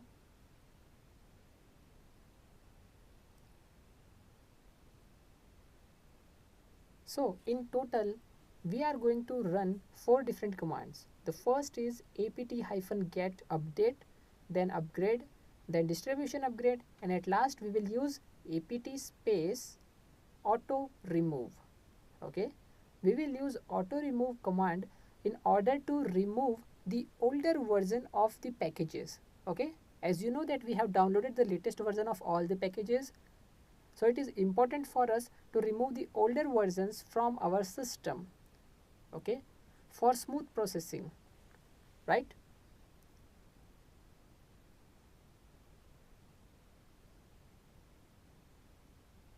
Now let's run our final command, that is apt space, okay, let me use sudo apt space auto remove. Yes, we want to continue. Okay, done. So we are now ready to use Kali Linux. Okay, one more thing.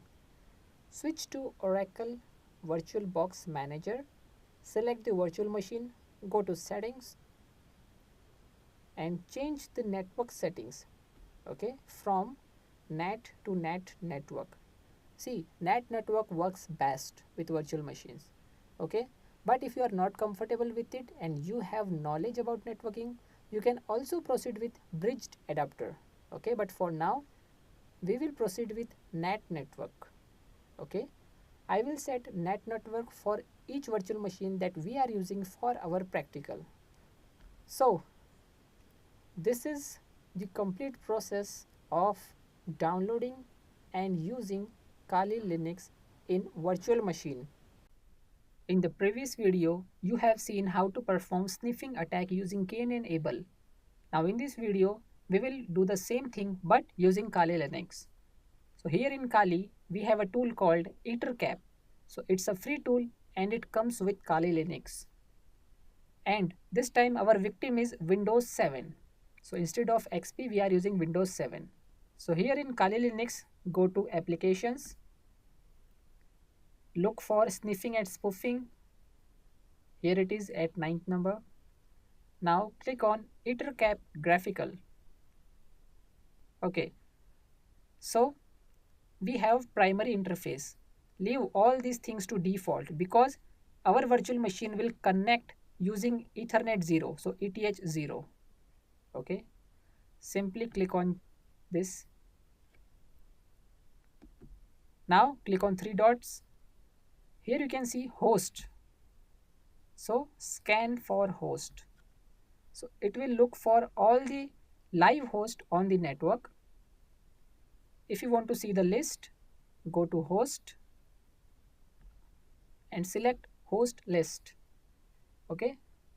Now let's check the IP address of Windows 7 to find out our victim IP address. So ipconfig 10.0.0.6. See if it was present in this list. Yes, it is the last one.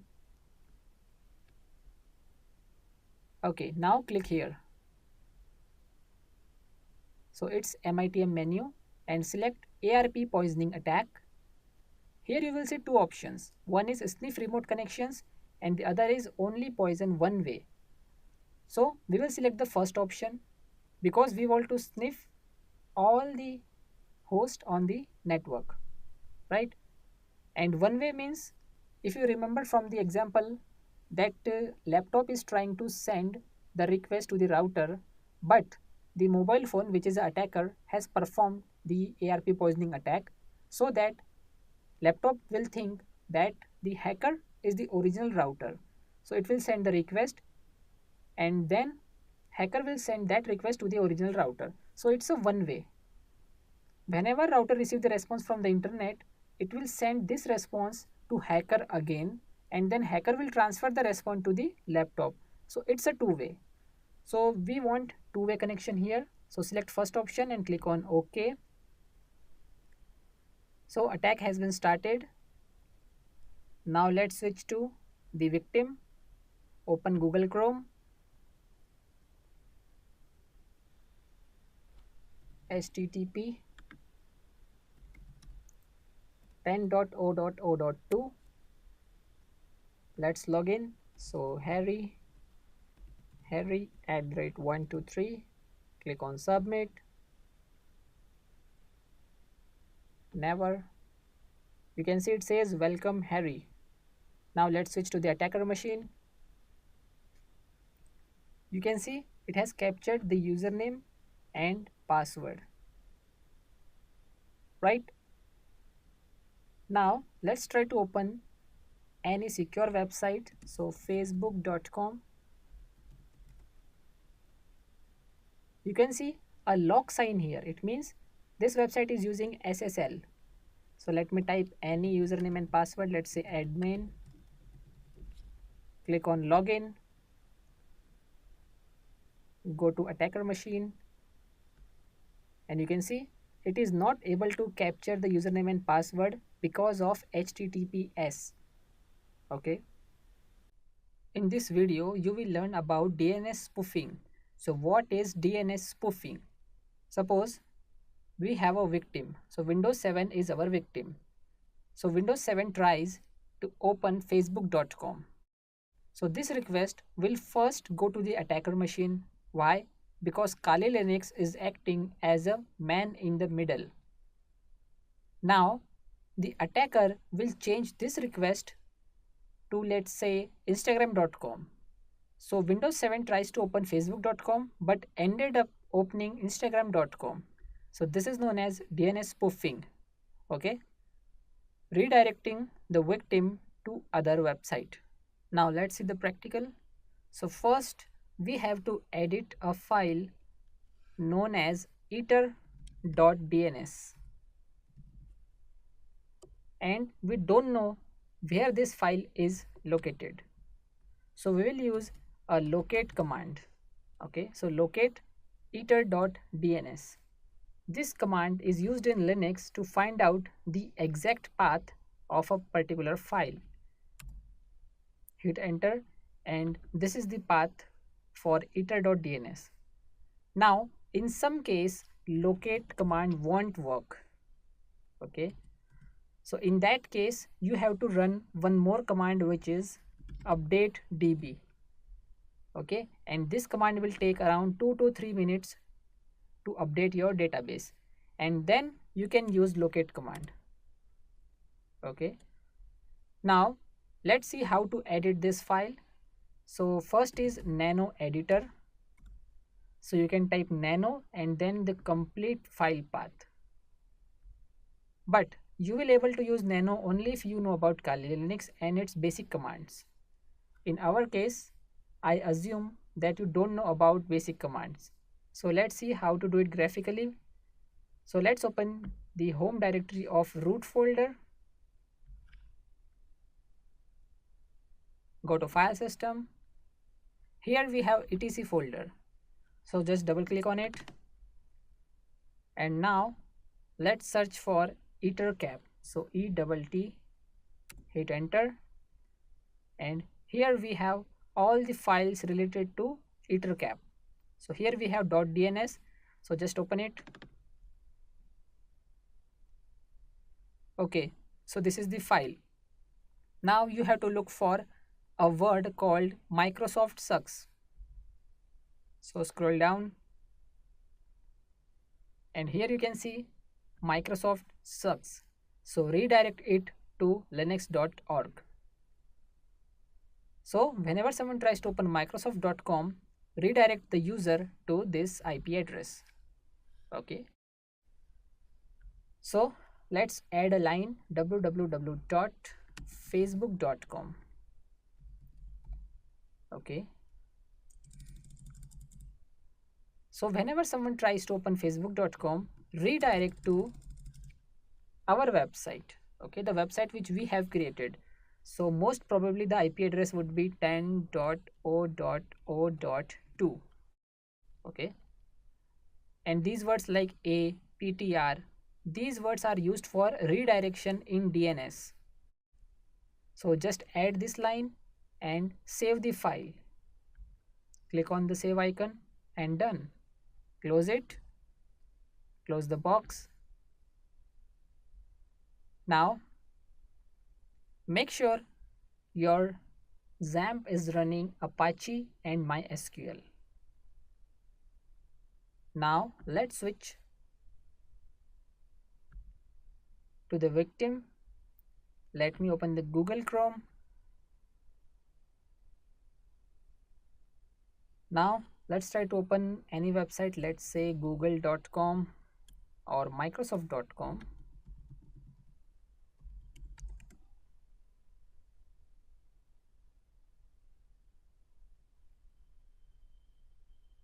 And you can see the website is opening. It means we have not started the attack yet. So close it. Let's get back to the attacker machine, and now go to applications, sniffing and spoofing, and then ettercap graphical. Start it. Now let's scan for the host. Done. Let's see the host list.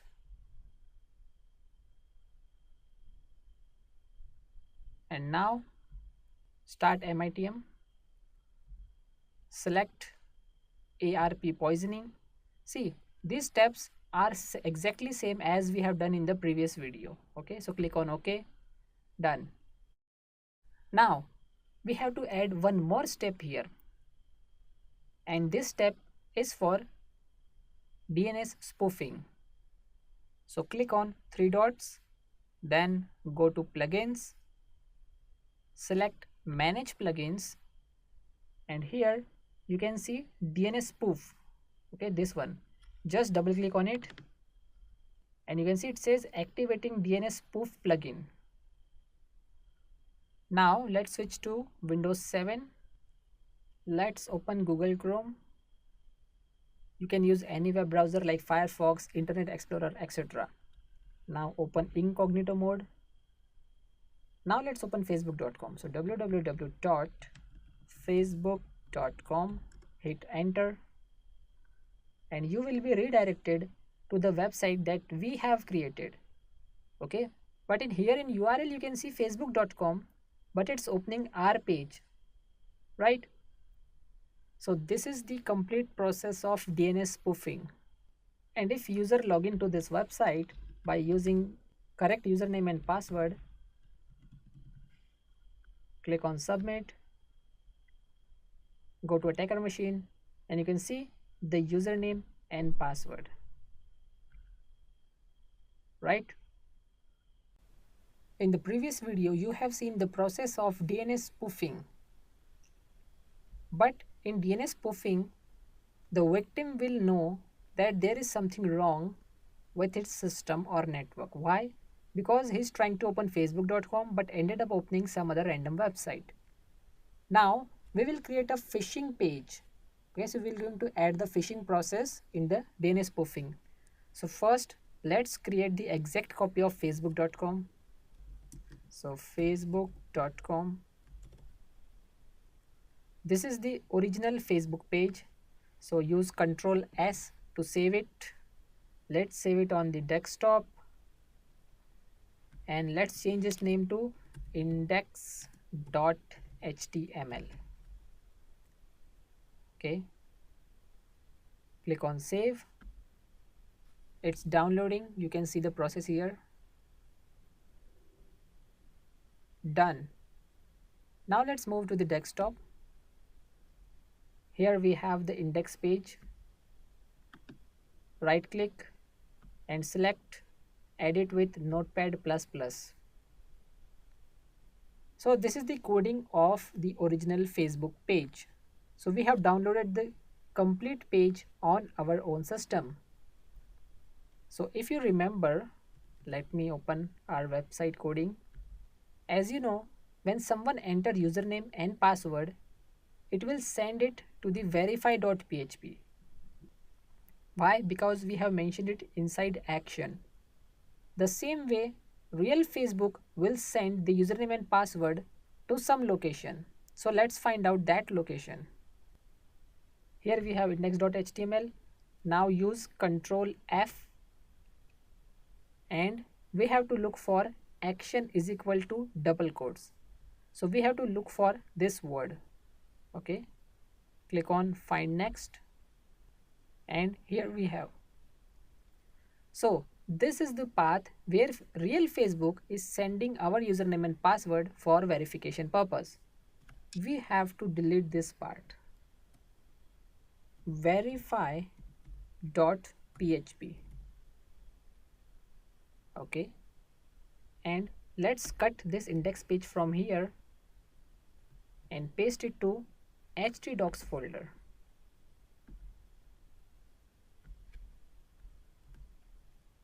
See, index page is the default page of a website. So whenever someone opens facebook.com, by default this page will open. Now let's switch to our victim. Let me close it. We have to open it again. And let's try to open facebook.com. You can see the user has tried to open facebook.com and is ended up opening the same page, right? Now he will enter the username and password. Let's say Harry, and then Harry@123, and then click on login. Now let's switch back to the attacker machine. So let's log in. You can see it has captured the username and password. So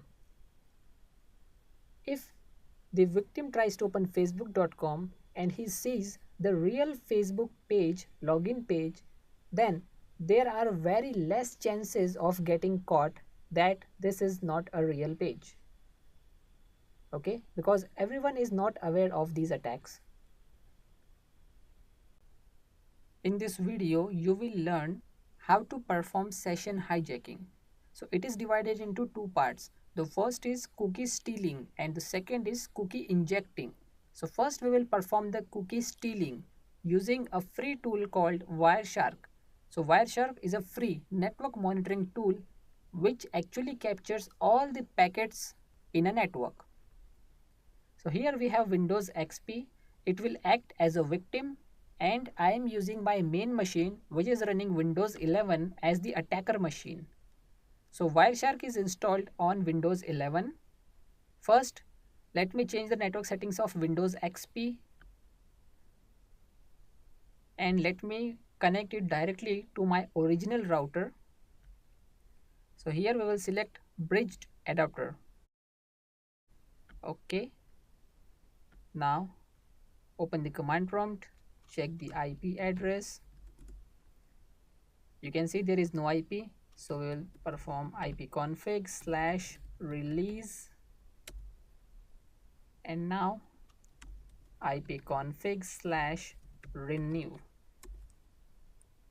Okay, so now this Windows XP machine is directly connected to the original router instead of connecting to my main machine. Okay, so here we have Wireshark and we have a list of all the networks. So I will select the Wi-Fi. Okay, because right now my main system and my Windows XP are connected to the router wirelessly. So just click on it and you can see it has started capturing the packets. Okay, now from Windows XP, let's try to access the website which we have created. It's 192.168.0.9,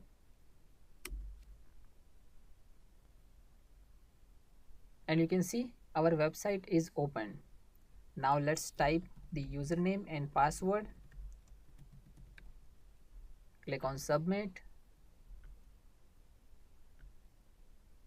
and it says welcome Harry. So the victim has already logged in to a website. Now here we have Wireshark. Although it is a multi-purpose tool, but right now we are using it just to capture the packets and particularly cookie packets. So we have to filter out the results because as you can see it has more than 1000 packets. So it is not possible to analyze each and every packet. Okay, so we have to filter out the packets that contains cookies. So for this, click here which says apply a display filter, and here we have to type http://cookie. Here we have got the output. So let's open this one which says login.php. Double click on it, explore it, and here you can see it says PHP session ID.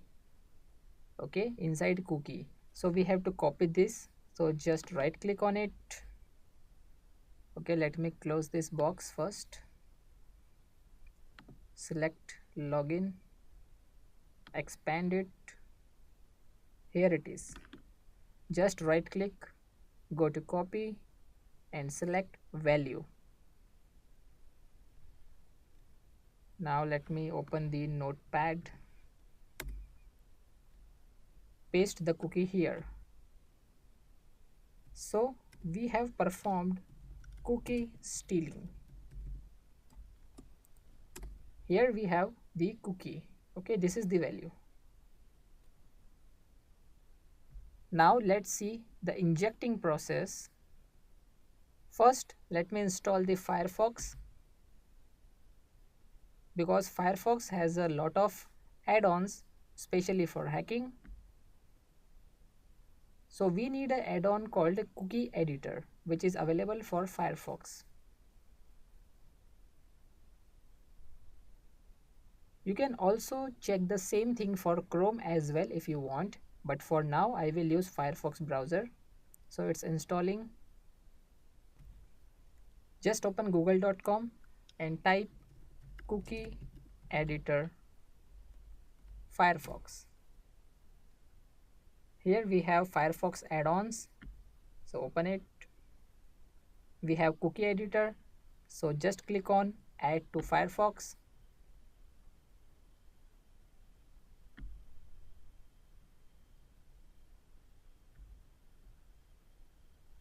So now we have Cookie Editor. So let me open the website again. So 192.168.0.109.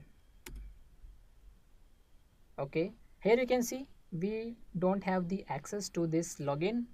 So let's open the Cookie Editor. This is the current session ID. So let's edit it. Just copy these values and paste it inside the Cookie Editor. Here, replace this value with this one. Save changes. And now you might be thinking that we still haven't got the login. So just reload the page and you can see it says welcome Harry. It means we have done it.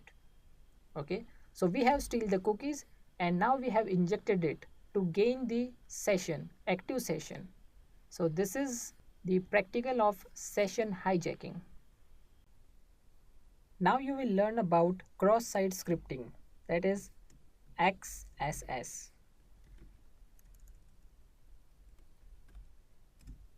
So first we will create a code which is vulnerable to XSS attacks. Then we will perform the attack and then we will see how to secure it, how to protect our own system from these attacks.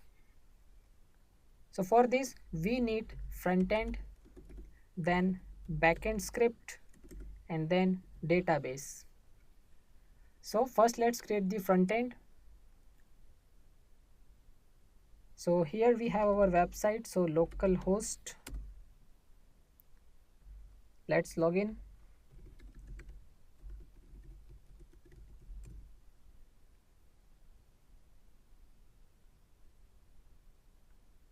Okay, let's check XAMPP. Let me start MySQL. Go back. Let's try to log in again. Okay, it's working. So here we will create a front end, a simple front end. We are not professional web designers. So first let me open the htdocs folder.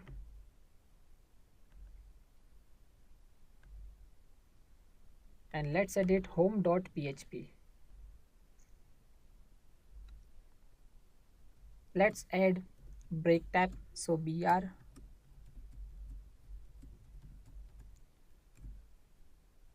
And we have to create a form here.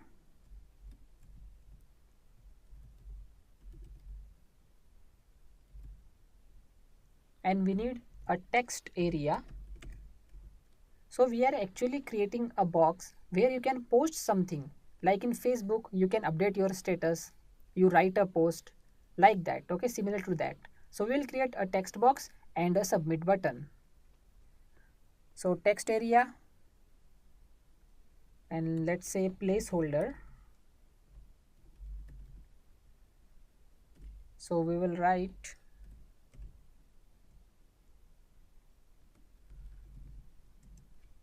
your post here.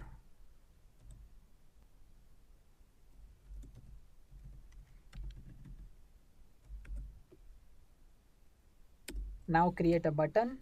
So input type is equal to submit. Now value is equal to, let's say, update status. Close it. Save the file and let's verify. So just reload the page and you can see we have the text area and update status button. So you can see write your post here. So when you type, this text will disappear.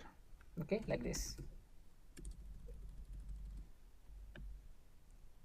So whenever we type something, let's say hi, and click on update status, you can see nothing happened.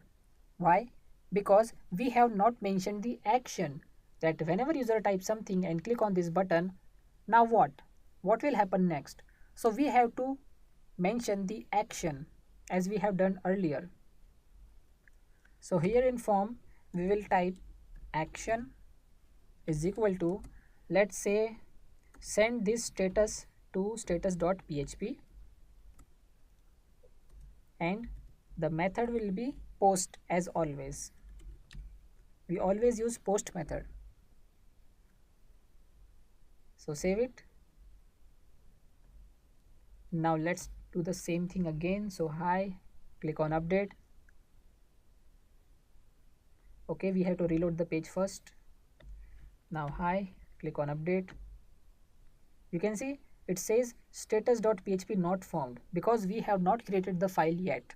So let's create the status.php first. So here we have htdocs folder. Let me copy and paste the home file. Let's rename to status.php.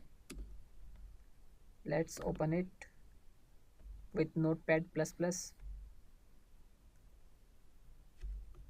Delete the code. So php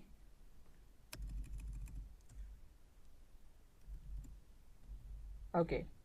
So here we will receive the status. So create a variable status, and as you know we will receive via post method. So post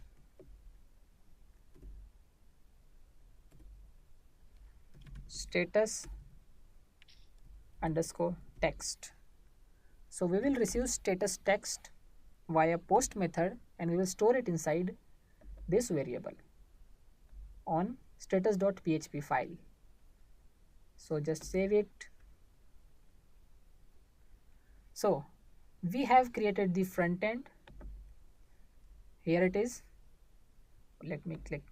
Here is the front end, and we have created the backend script. We have created this status.php file. Now the database.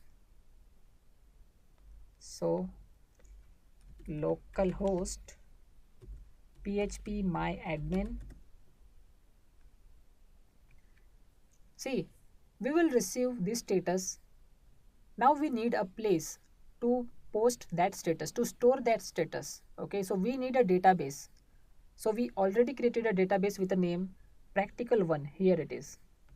And we have a table known as users. Now we will create one more table. Now select our database practical1 and let's create a new table with the name status, and number of columns we need is 3. So column 1 will be the serial number or ID, second column is for username, and third column is for status. So click on create. Now let's assign the column name. So first would be ID, then username, and then the status. So here in ID the type is integer. In username we will select varchar, and for status again varchar. Here there is no need to assign the length values. In username, let's say maximum length will be 100, and for text we will say 1000 letters are allowed at max. Okay, here we will select AI auto increment, and then the index will be primary for ID only. Now click on save, and our table is ready. Okay, now if you remember, we have created a special variable so that we can use it on any page we want. So let me open verify.php.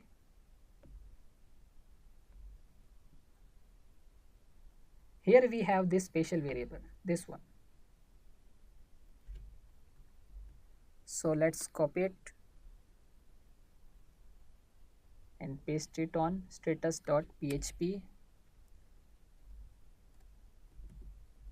First we need to start this session, only then we will able to use it. So session start, and now paste it here. So we will not store user value because user variable is not present on this page. So click on save.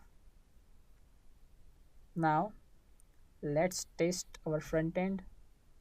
So type hello, click on update status. Okay, there is problem on line number 4. Okay, actually we have not provided the box a name, status text. So here in home we have to assign the name here. So name is equal to status text. Save the file,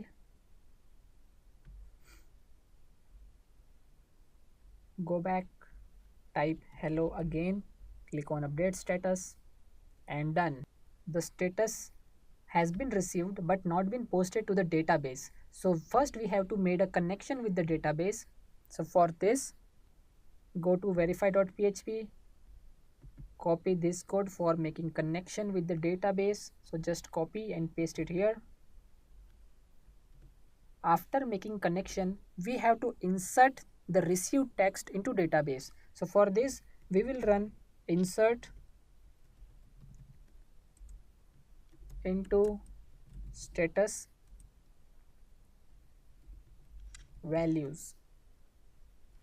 Okay, now leave this field blank because this is for ID, and we know we have selected the auto increment.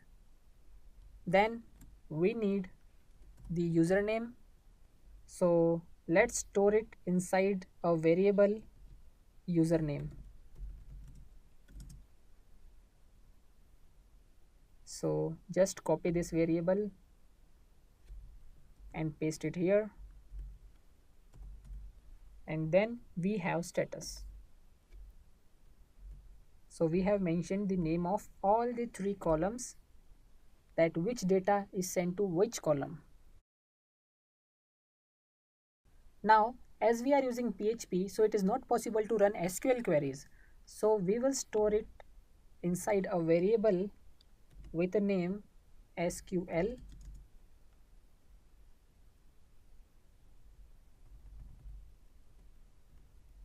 So we will use MySQLi query. So we will say first make a connection and then run the query. So save the file, go back, click on update status. Let's check the line number 7. Here we have to use double quotes because we are storing it inside a variable, this complete sentence. So click on save. Now click on update status, reload the database, select the database, then you can see we have an entry. It says ID1, username is Harry, and status is hello. So our database is receiving whatever we are getting on status.php. Okay, but here you can see a blank page. So we will redirect the user to home page again after sending the data. So let's add the code.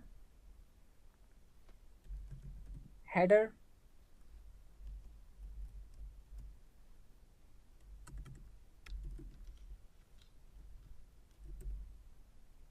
location, home.php. Save it. Now let's try one more time. So this time we will say hello friends, update status, and you can see the job is done and the user is redirected to home.php again. Here in the database, select the table again and you will able to see the new data, right? So half of the job is done. Now I have divided this topic into small parts. So let's move towards the next part. Now that you know, we are able to write the query here, any post we want, and submit it. And this data will be stored in the database. But we are not able to see the data here on the home page. But in real world, whenever you post something, it will be posted on your profile and all the users on that website will able to see it. So let's see how to make it happen. So we have to add coding to the home.php. So let me switch to home.php.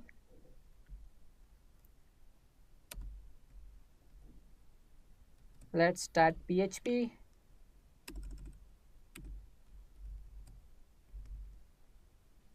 Here we have to establish a connection with the database first. So connection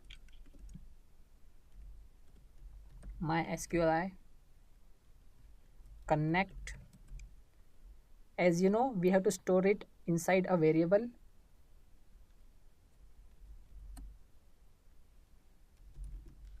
Localhost, then root, no password, and then the name. So practical one. Let me verify the name first, otherwise it will not going to work. So practical one, P is small, so it is case sensitive.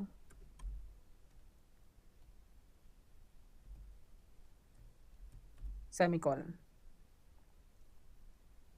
Now we will run the query. We have make the connection. Now we have to run the query.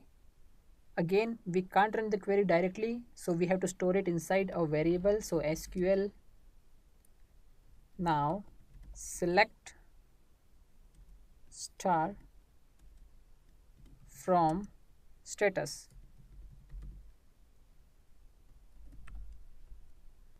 So now MySQLi query. Now we will run it. Okay, so we will say first establish a connection and then run the query. Okay, so let's store it inside a variable. All the data inside a database will be transferred or considered as an array. So we will use MySQLi fetch array and then the variable name, which is res, semicolon. Okay, so we are fetching the data from the database. Now whatever output we receive using this, we have to store it inside, let's say R. So R is equal to, let me run the while loop here. So start echo. Now we will print it. Okay, it's the last step of posting it on our home page. So $R, then the data of username,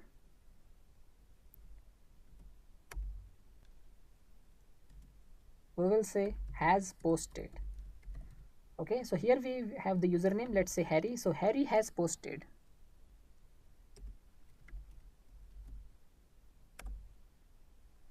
Let me save the file and let's try this.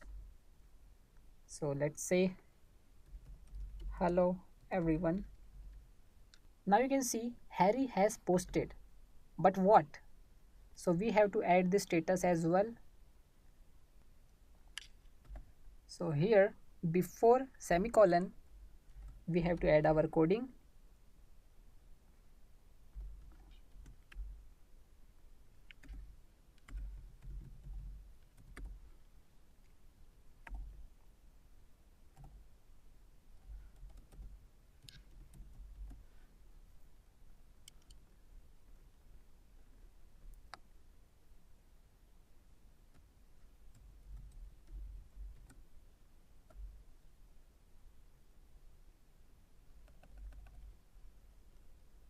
Save the file,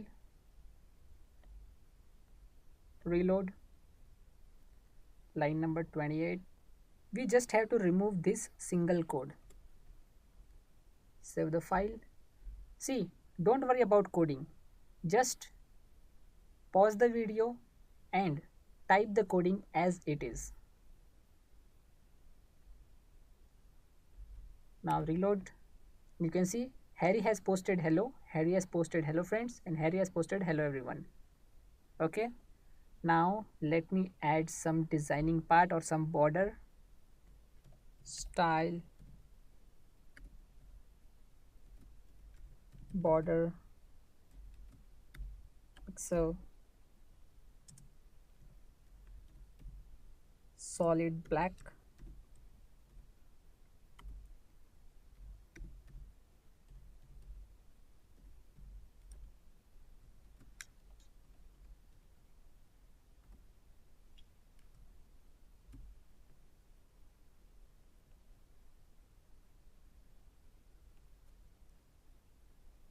Okay, save it, reload, and see the difference. Now it looks a little bit better. So let's log out and let's log in with the other user, which is John. You can see we have logged in with John and we are able to see the post from Harry.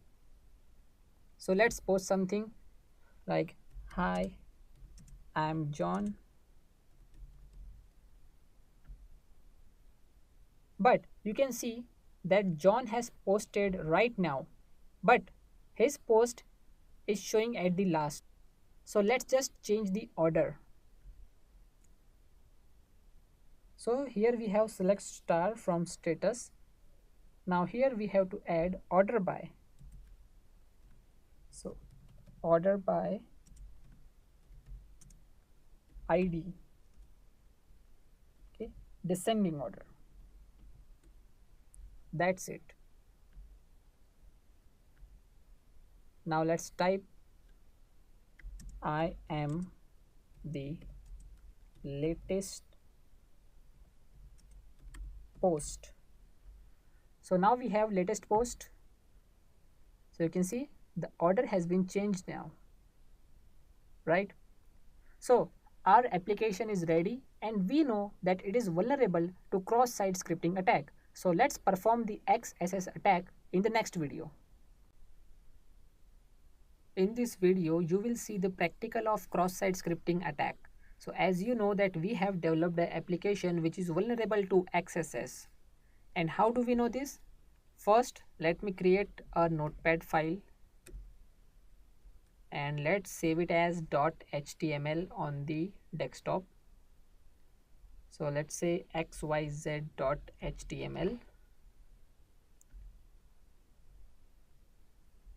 Save it.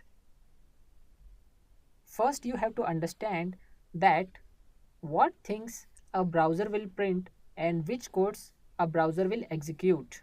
So here you can see xyz.html. So just double click on it, open with Chrome, and you can see we have a blank page. Now let me type some content in it. Let's say hello everyone. Just open the browser, reload it, and you can see this text. Now browser will not understand the normal text as we human do, so it will print as it is. So whatever we type here, the browser will print the same thing here without changing anything, because browser will not understand this text. But browser will understand the HTML, JavaScript, etc. So if I use here, let's say image source and then the location. So let's open an image. So let's type hacker, go to images. Now from here open any image, let's say this one. So either you can copy the link address or you can open the image in a new tab, and now you can copy it, this URL. Let's paste it here, save it, move to our page, just reload it, and you can see the image. It means browser will understand that this code is written in HTML, and now it will execute it instead of printing. Okay, so browser is executing this code, right? The same thing will work for our application.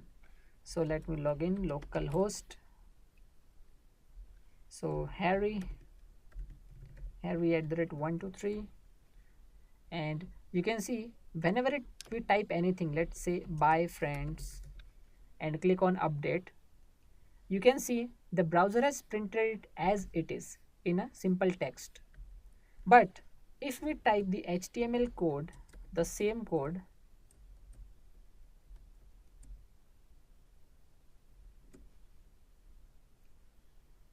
now click on update status, you can see it has posted the image. Why? Because the browser will know that the user is typing the HTML code, and browser will know how to execute it. So this time instead of printing, browser is executing the code, and we have this image here. Okay, so it means this website is vulnerable to cross-site scripting attack. Okay, XSS.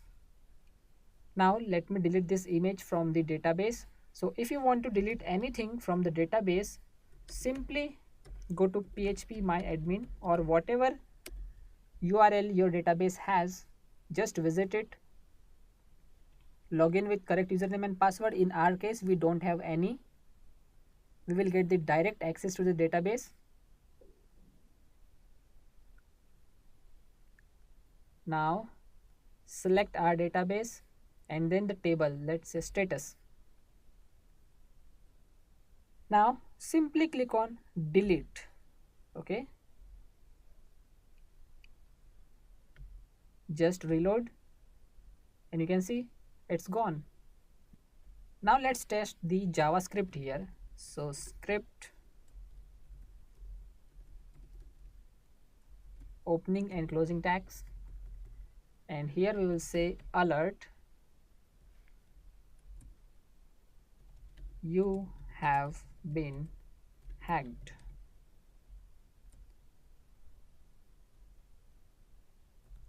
Close the bracket and then just a second, semicolon.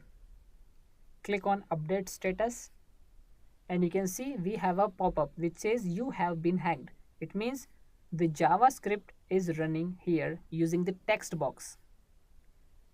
So hacker can inject any code he wants. Click OK. You can see it says Harry has posted, but what? We are not able to see the code. Why? Because the browser is executing the code. Okay, so now if you reload website any number of times, you will see the same pop-up, the same alert. Okay, if you want to remove this, go to database. Let me reload the database first. Here we have the script. Simply click on delete. You can see here the ID is unique for each and every line. So we have deleted the image, so number 7 has gone. Okay, so just delete it. Now reload the page. So what a hacker can do if he knows that this website is vulnerable to XSS, he can use website defacement. Okay, so what is defacement? First of all, it is punishable by law, so do not practice it. But let me show you in title hacked by.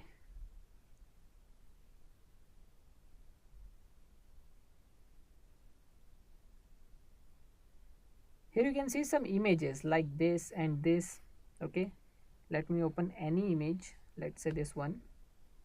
So you can see when a hacker hacked the website, he will run the code just to show all the visitors that this website is hacked by this and this person and this or this team and so on, so etc. Okay, so making changes to a website structure or its visibility without proper permissions is website defacement. Okay, harming the goodwill of a website or changing its structure. Okay, what else can he do? A hacker can also perform cookie stealing or session hijacking if he knows that this website is vulnerable to cross-site scripting attacks. So let's see how to perform cookie stealing or session hijacking. First, we have to do some work at the backend. So let me open htdocs folder. So XAMPP htdocs. Here, let's create a new folder XSS. And let me copy a file to this folder. Now let's edit it with Notepad++.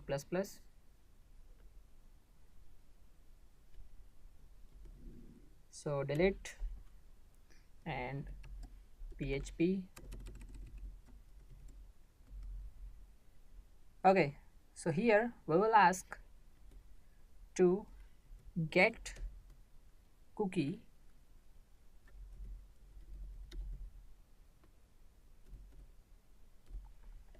okay, so simply just get cookie and let's call it cookie. So we are getting cookie value and storing it inside this variable. Now we need to open a file, okay, because our system has captured the cookie. Now what? The next step is to open a file and store that cookie inside that file. So first let's create a file here in the XSS folder, just a normal text file, and let's call it cookie.txt. Here we have home.php. Let's not get confused and let's rename to hacker.php. Okay.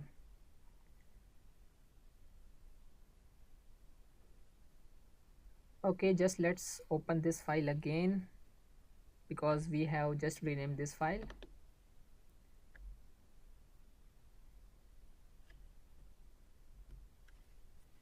Delete.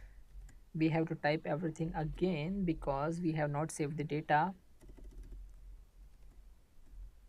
So first we have a variable named cookie which actually stores the value which we have got as the real cookie, okay, from our victim.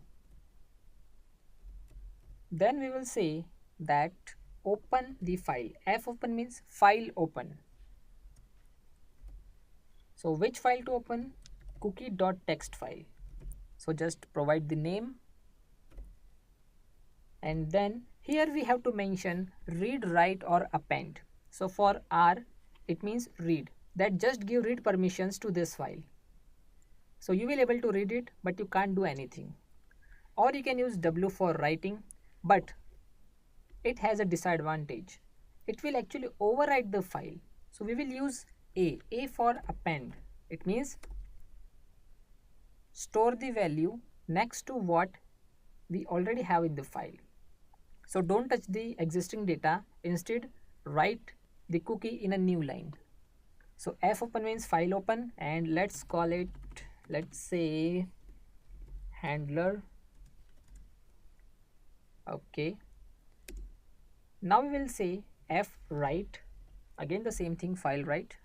So we will say handler and cookie. So we are asking this file that first capture the cookie, then open the file cookie.txt, and then write that cookie inside that file. Okay, so store the cookie values in that particular file. So now we will capture the session values. Just save the file, and now let's test whether it's working or not. So let me close it.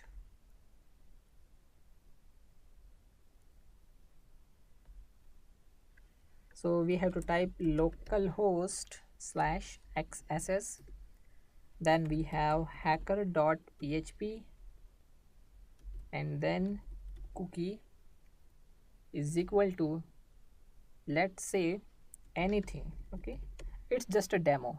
We have to find out if it's working or not. So hit enter.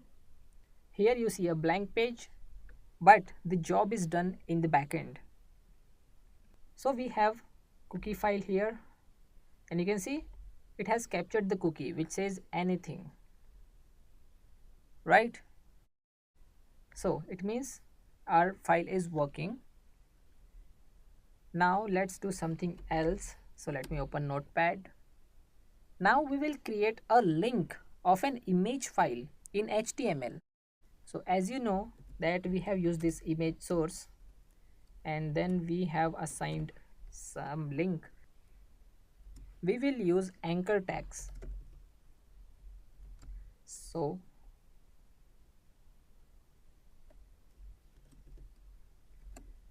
this is how we create a link in HTML. Now it's become a link. But we want that whenever a user click on this image, redirect the user to some other address. So let's create href,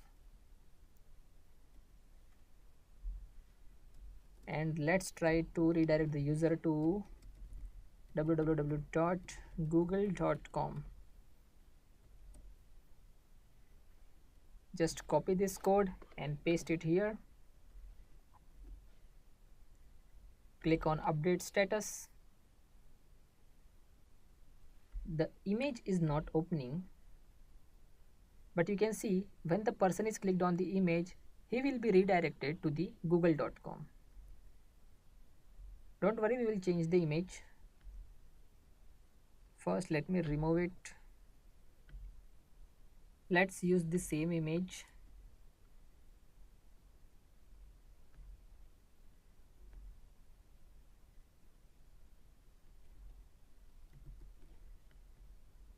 Now let's paste it here. Click on update status, and you can see the image is opening. Simply click on it and the user will redirect it to google.com. Okay, so everything is working. Let me quickly delete these things.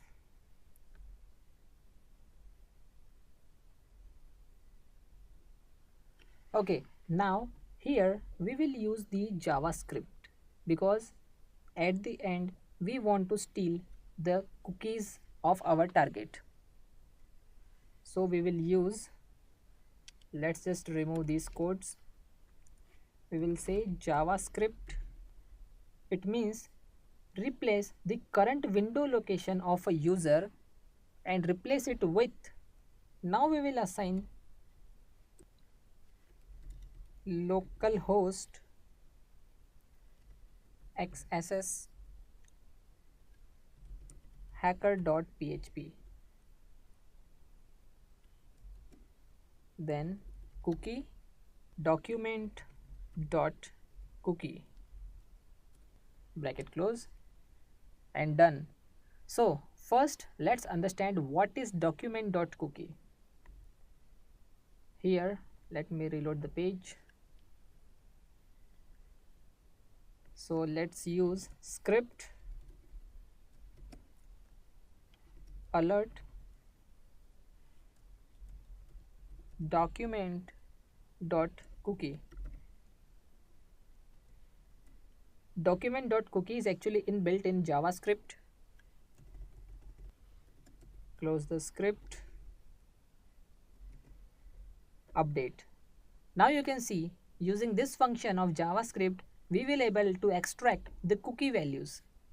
Okay, this is the cookie values session ID of our current active session. Okay, so let me just delete it, reload the page.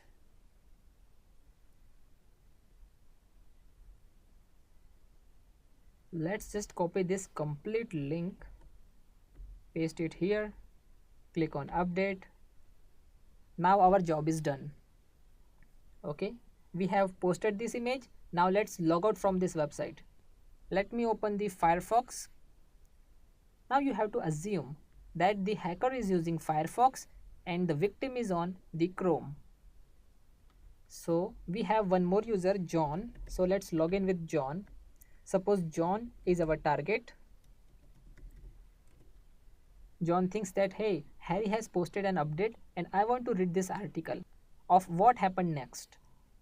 Now John will click on this image and you can see a blank page. So John thinks nothing happened. He will go back and continue scrolling. But here in the backend, if we open cookie.txt file, you will able to see this session ID of our target. So Harry will copy this ID and will inject it into Firefox as we have done earlier.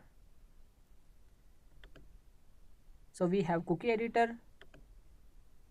First let's open the website, so localhost and inject cookies.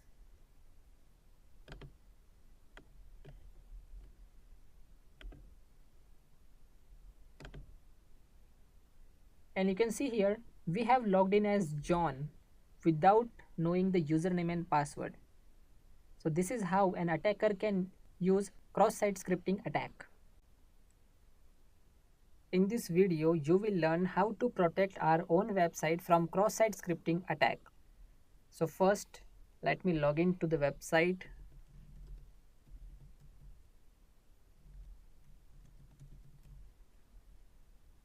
Okay, let me type the password again, harry@123.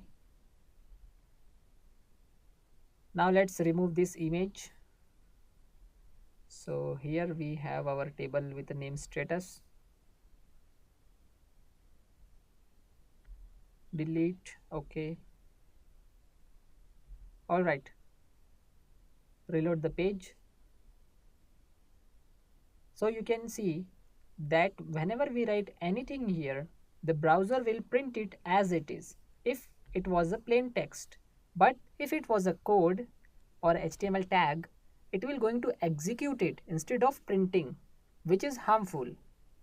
As you know, we have home.php where we have done the coding of this page. So let me open it. C drive, XAMPP, htdocs, edit with notepad++. Okay, so here you can see at the bottom we have used echo. It means print the username and the status. So here we have the status. So here we will apply a filter known as HTML special chars. So HTML special chars. Okay, and close this status inside brackets. Okay, so we are actually applying a filter, and the job of this filter is to print anything related to HTML tags is posted on the text box. Okay, so save the file. So we are asking that whenever someone type anything here, whether it's a normal text or a code, so let's use a tag script alert let's say hacked. Close it. Now if I click on update status, you can see this code has been printed as it is instead of executing the code, right? So now our this application is protected from the cross-site scripting attack. In this video, you will learn about remote code execution attack.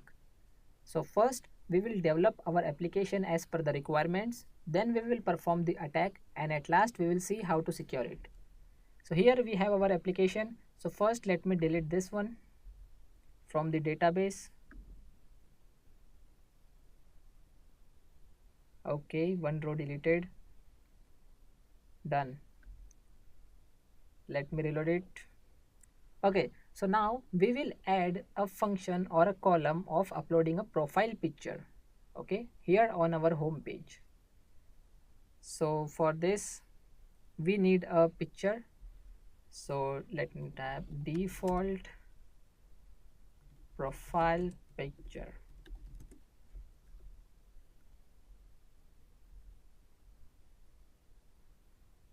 So let's open this image in a new tab and let's save it as, we will save it inside XAMPP and then htdocs. Let's give it a name default. Saved. Now let's open the htdocs folder.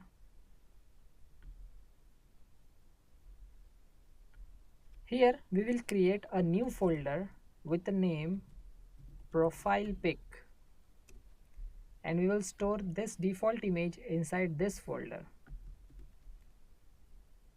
So we have default jpg file. Now let's go back to the database. Here in the users table we have to add a column of profile after password. So for this, go to the structure and here we will add a column after password. Click on go, give it a name, let's say profile, then varchar, length would be anything, maybe 300, 400, etc. So let's proceed with 300 and click on save. Done. Okay, now we have to assign the name default under profile. So we have users, select all the rows, click on edit, give the name default, again default. Now go. Okay, now let's switch to the home.php. Here we have to add some coding in order to create that feature on our website. So here after logout we will add the code. So php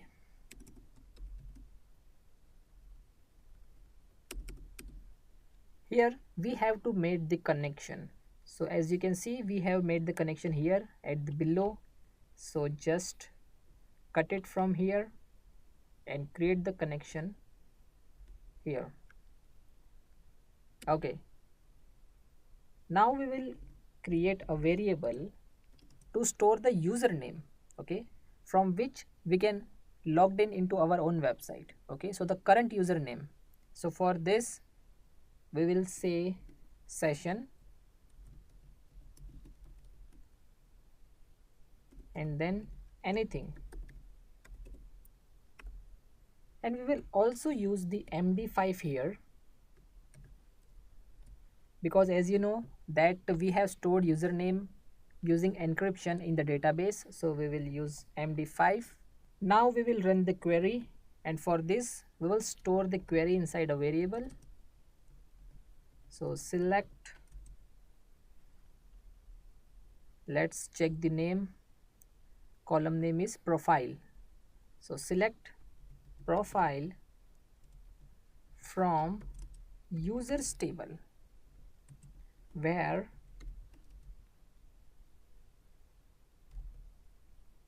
username, okay, username is the column name here, this one,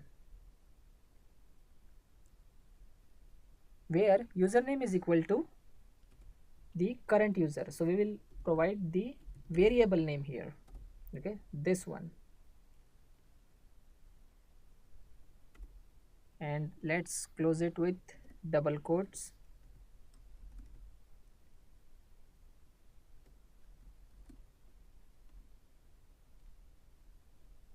Now we will run the query using MySQLi query.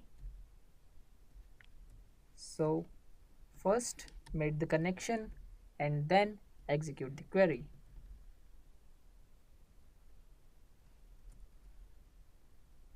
Okay, now let's store it inside a variable.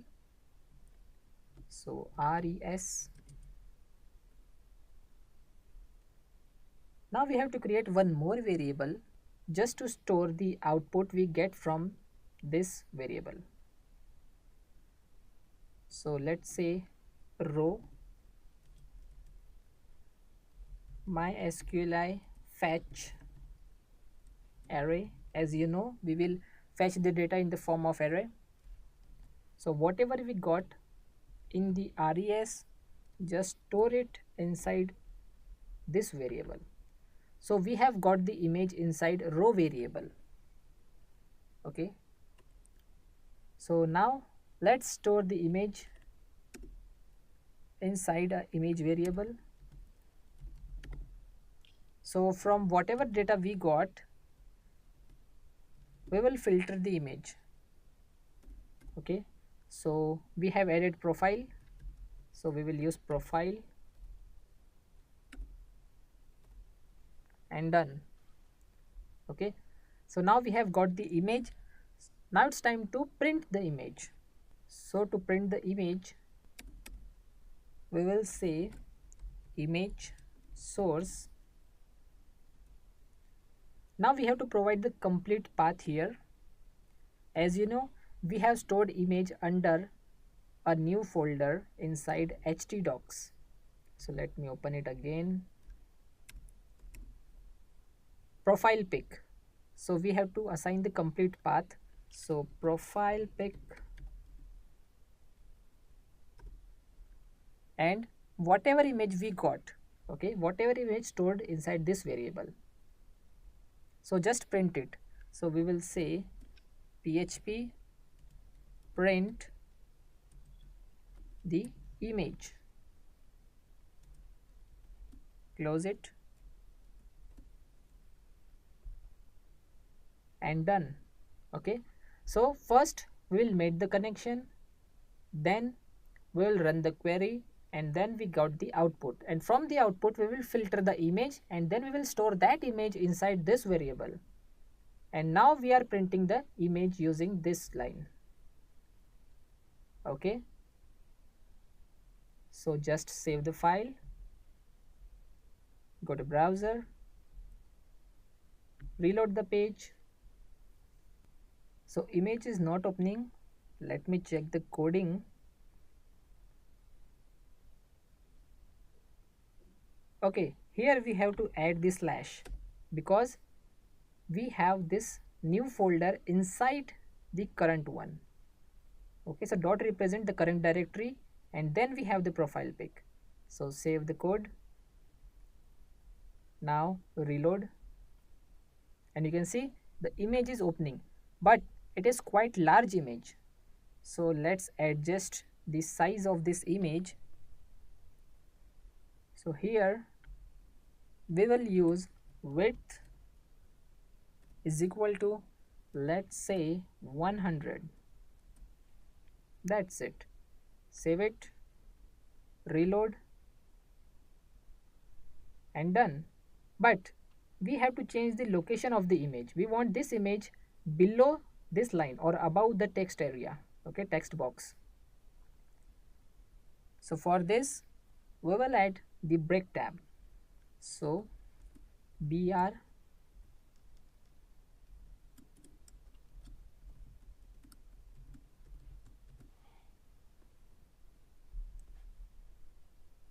done. Okay, so we have added this feature of uploading the image. Now we have to add one more option here to change the image.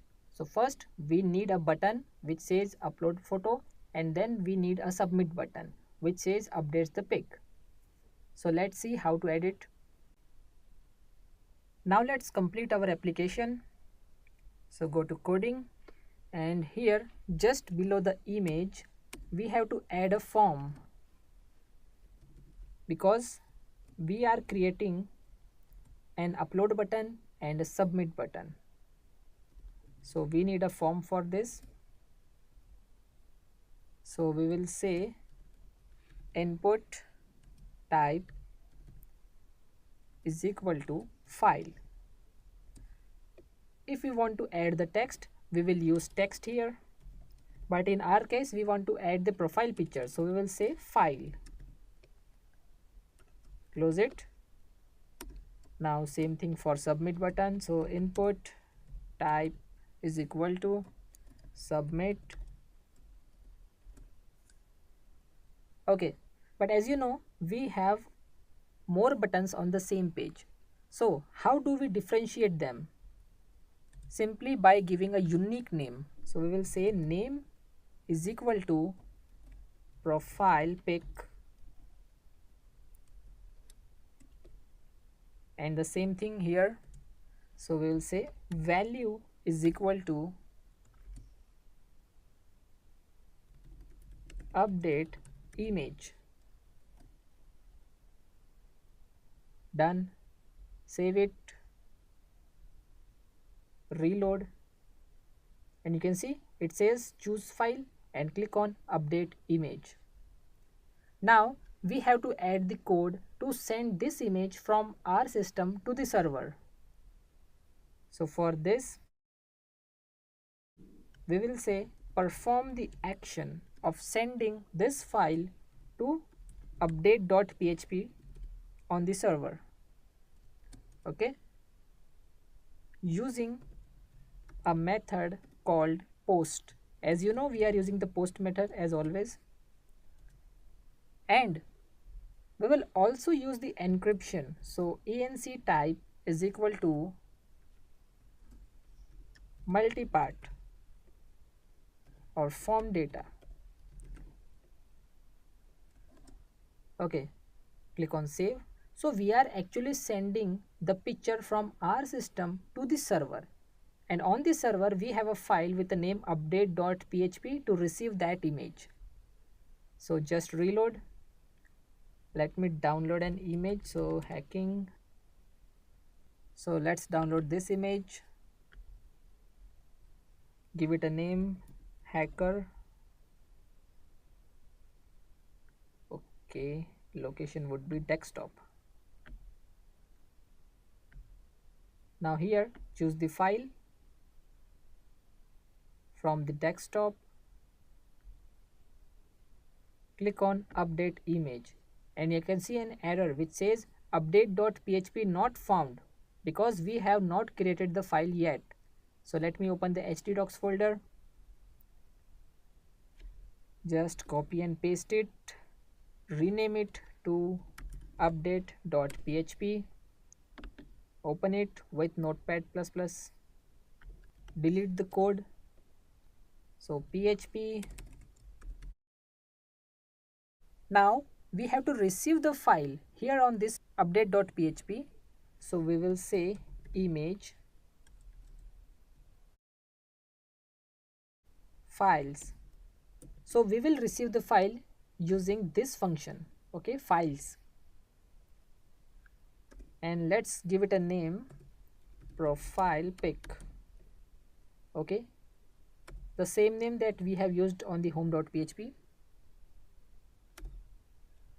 So we will receive the image and store it inside this variable.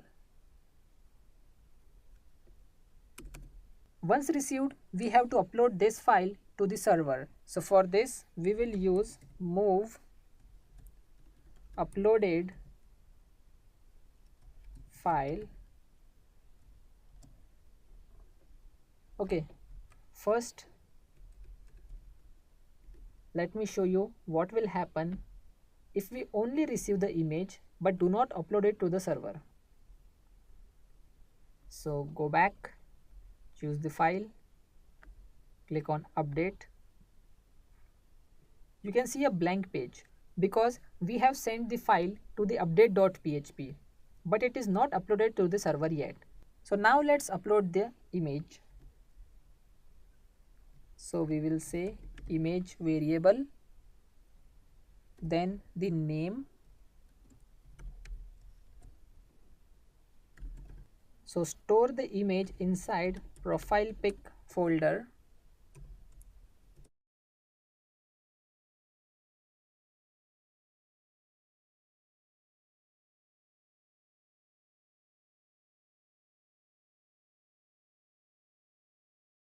Save it, and now go back, click on update image, and let's move to the htdocs folder, and now profile picture folder. You can see the image here. It means we have received the image with the name hacker. Why? Because here in the code we have mentioned that whatever the original name is, keep it. Okay, don't change the picture name. So we have received the picture and now uploaded it to the profile pic folder, right?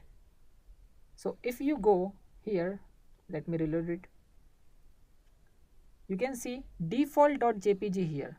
So the name here is not yet changed. So now we will see how to change the profile picture name here as well.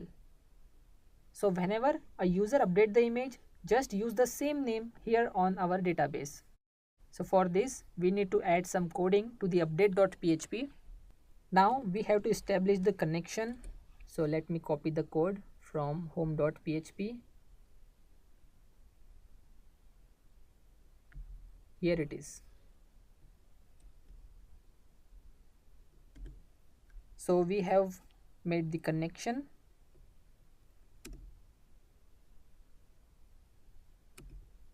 Now we will run the query. So we have to store it inside a variable. So we will say update users table set the column name, which is profile, with the image name, where username is the name from which the user has been logged on to our website. Okay, so for this we have to create a variable because we can't use the user variable on each and every page. So we need to create it separately. First we need this variable to store the image name. So we have to create it. So we will say image name is equal to image name. See, whenever we have to use a variable, we have to create it on that page because not every variable is a special one. The same thing for user. So first we have to start this session. So session start, and now we will create the variable which actually stores the username in the form of hash.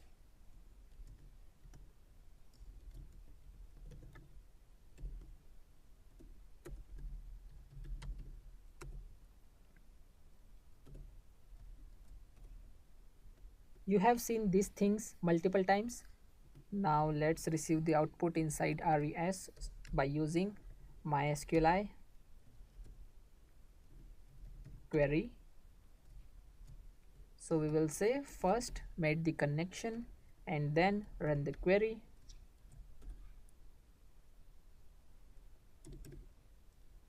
And if the condition is true, it means we have got the output inside res. only then redirect the user. So we'll say header to location home.php. Let me add the double quotes. Its location. So we are asking, if it is true, then redirect the user to the home.php. Means after updating the profile picture, redirect the user. So close it. Now we will say else if somehow it becomes failed, okay, unable to upload the image. In that case, we will say print upload error. Please try again. Just give a space here, close it, and done. Now go to the home page, just reload, select the image again, click on update image, and you can see our profile picture has been updated, and you can also see the same picture here in the htdocs folder as well. Now let's verify the database whether the name is changing or not. So simply reload the database, and you can see hacker.jpg has been uploaded, right? So now our application is ready for the attack. In this video, you will see the practical of shell code injection attack. So here I have my main system which is running Windows 11, and this is actually a web server. As you know, we have running XAMPP here, Apache and MySQL, and I have hosted my website on this system. So it's a web server. Now we need an attacker machine. So here I have Windows XP which will act as an attacker machine. So first, let's see if we are able to access the website from this virtual machine. So 10.0.0.2, let's log in.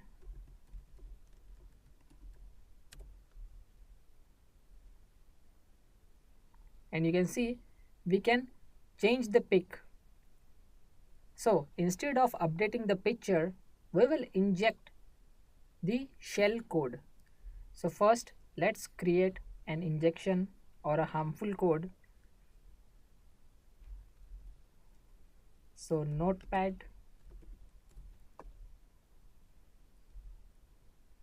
save as on the desktop. Let's call it injection.php.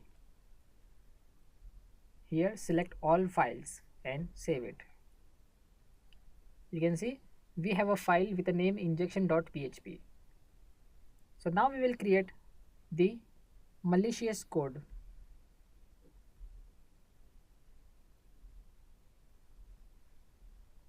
Okay, so we need a form.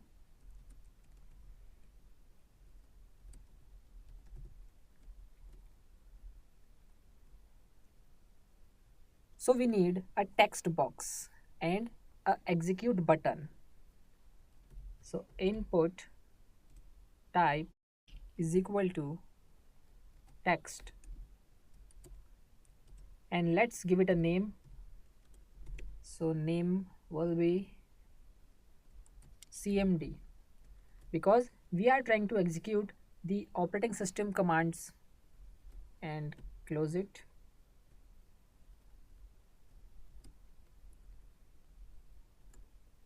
And input type is equal to submit, value is equal to execute. So we will send this file to the web server, and in this file the code says that we need a text area which will actually run the operating system commands, and one execute button. Okay, now we will perform the action. So once a user click on submit, what will happen? This time we will leave the action blank. Okay, we will not provide anything here. Here we generally provide a file name like verify.php, but in this case we will leave it blank. Blank means execute the code on the same file, same location. Okay, and again method will always be post.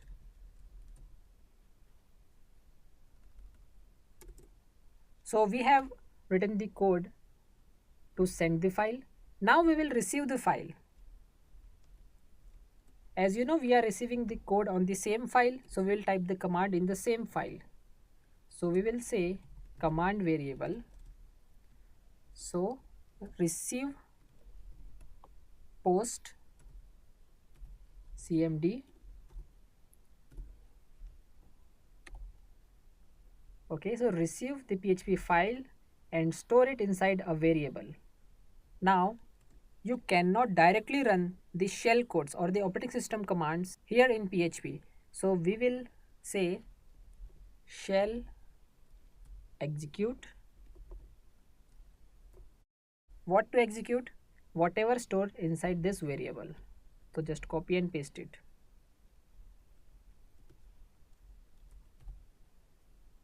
And let's store the output in a variable. Let's call it data, because whatever output we receive will be in the form of array, and we will store it inside this. And to print array we will use print r. Okay, what to print? Whatever output we got.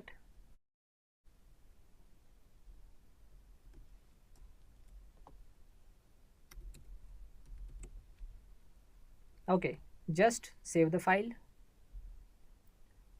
open the website, and let's inject the code. So now we are injecting the shell code.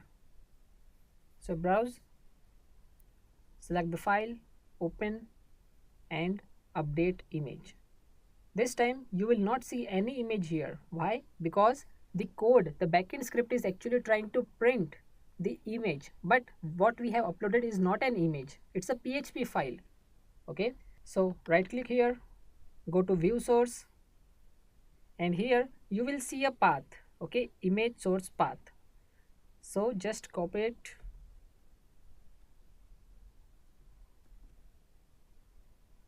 and paste it here. Just remove the home.php and hit enter. Okay, so here you can see a text area and execute button. Okay, so now we can execute the operating system commands here from the attacker machine, and this command will be executed on the web server, right? So let's see how it actually works. So let me type dir and click on execute, and you can see we have got some information, like inside this particular folder we have the default jpg, hacker jpg, and this file. Okay, three things with date and time and their sizes. So let's verify whether the details provided here are correct. So C drive, XAMPP, htdocs, and then profile pic, and you can see we have three files here, right? Now you can run any operating system command you want, and the command will be executed on the web server. Okay, so let's try dir, and let's try to find out something else. Let's say dir C drive. So here is a list of all the files and folders available on the C drive. So this way you can run any command you want. Let's try ipconfig and click on execute, and you can see the IP address and other connection details of the web server. So this process is known as shell code injection attack. We are creating a shell code, okay, here in the injection.php file, and then we are uploading this file on the web server, and now we have got the access of the web server to execute the operating system commands. So what else can you do? You can create a Trojan. Instead of this PHP file, you can create a Trojan. and then you can upload it to the web server, and that way you will get the complete access of that server. Okay, so either you can call it as a injection.php, or you can also call it as a virus, because virus is a malicious code. In this video, you will learn how to implement security to protect our web application from shell injection and remote code execution attacks. So for this, we have to open update.php. So XAMPP, htdocs, and update.php, edit.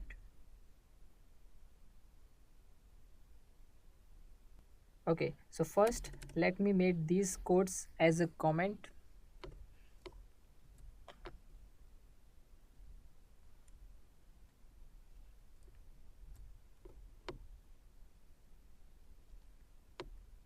And now let's add a line that print image type. Save the file.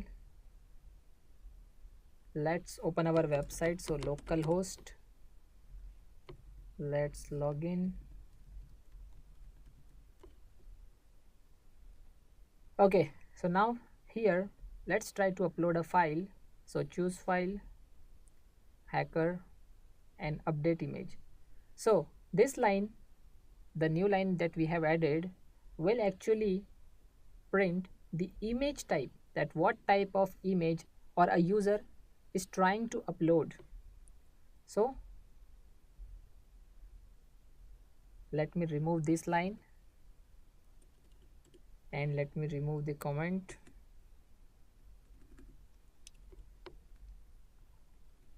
Here we have to apply a filter that whenever user upload a picture, please verify its file type. Okay, if you found that it is a PNG or JPEG image, only then allow it. Otherwise, just show the user an error that file not supported. So let's add the filter and put a condition: if the image type is equal to, let's say, image slash JPEG, or let me copy this code. So copy and paste, or the image type is PNG. Okay, so only allow two types of file, JPEG or PNG. If you want to add more file types, simply copy and paste the command, and here just mention the file type. But for now, I will allow only two types of files. Close it. Okay, now we will say, if the image type is JPG or PNG, then run this code. Else print file not supported. Close it. Save the file. Reload. Choose file. Select the image. Click on update image.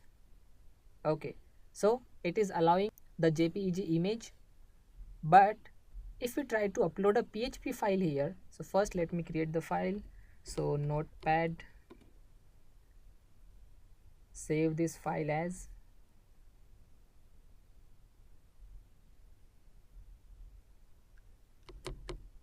injection.php,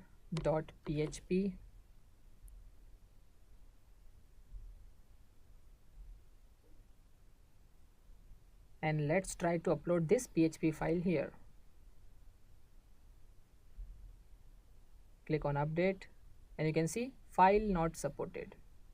So we have actually added a filter that whenever user try to upload an image, please verify whether the image supports these file types or not. Okay. In this video, we will talk about advanced SQL injection attack. So for this, we have to make some changes to our existing web application. So let's see what are those changes. So at the end, what we want is, we want a new page where we have all the usernames with their links.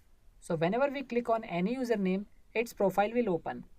For example, we have a page where we have a names Harry and John. So if we click on Harry, then Harry's profile will open on that page with all the details. So let's see how to do it. So first of all, here in the users table, we have to add some more columns, some more information about users. So go to structure, add 3 columns. After profile, click on go, and let's call it, let's say, name, then city, and then marital status. All 3 will be varchar.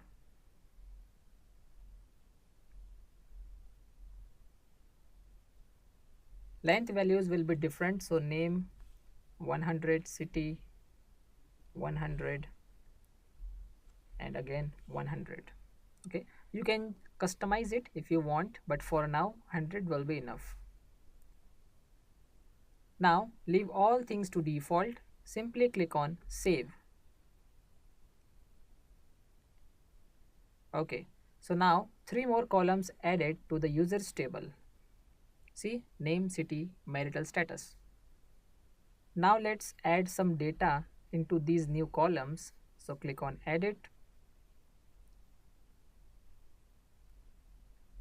name Harry, city, type anything here, XYZ or any name, so New York. Then here we will say married, name John, city London, status single. Click on go. Okay, now we have to create a PHP file on the web server. So let's open XAMPP and then htdocs. So let me copy any file, rename it to, let's say, all.php. Now edit,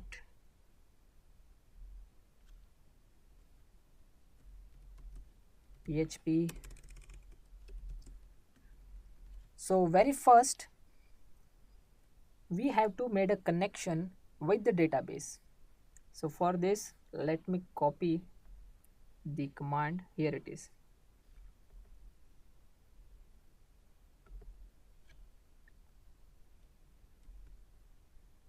Paste it here.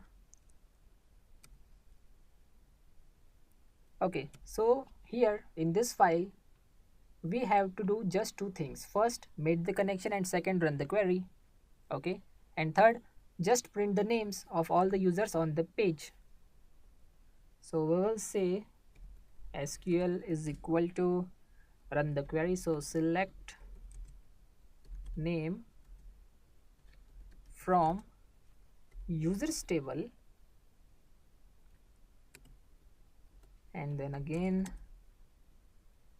my SQLi query. So made the connection and then run the query.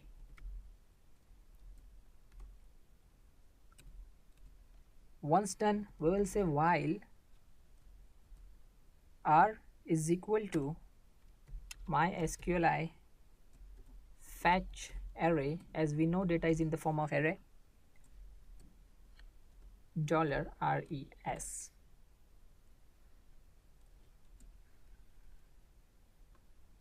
Done. Now just print it. So echo our name.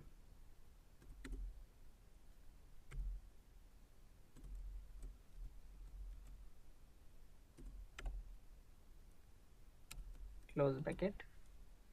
Now save the file and just reload. Okay, here we have to open all.php. Okay, so we have an syntax error on line number 7 here. Okay, here I have not added the dollar sign. Click on save. Done.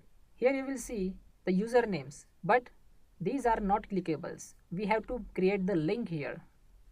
So let's do that. A href profile.php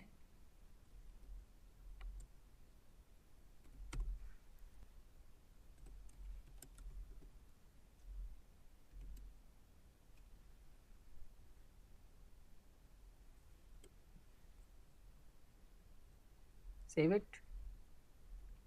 reload, and you can see the links are now clickable. So when you click on it, it will redirect us to profile.php, but this file doesn't exist for now. So we have to create the profile.php as well. But before that, we have to tell the PHP file that how do you want to differentiate between these users. Okay, what is the factor which differentiate these links? And you know, it's the ID. ID is unique for each user, for each row. So we have to mention ID here. So after profile.php, we will say ID is equal to $R and then ID.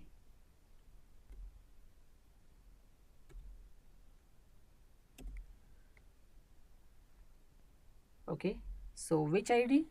This one. Here we have to add the ID. Now save it, reload, and now click on it. You can see now it is differentiating each user profiles using ID. Okay, so if you type here 2, you will see the another user ID. So let's create profile.php.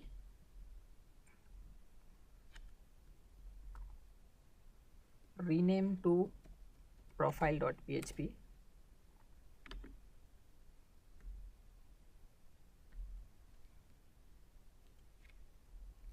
Now we'll say PHP. First, we will get the ID. As you know that all.php is sending the URL and ID to profile.php. So we will say get ID. So create a variable ID and then get ID.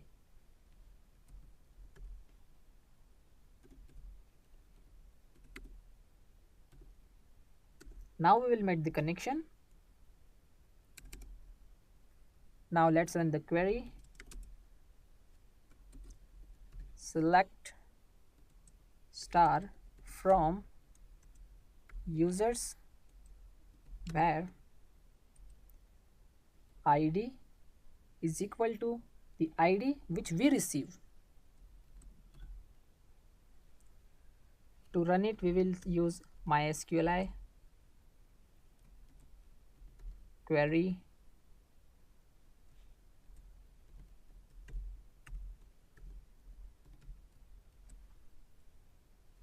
store it inside a variable.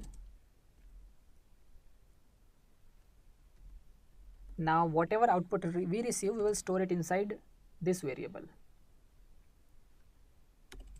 So MySQLi fetch array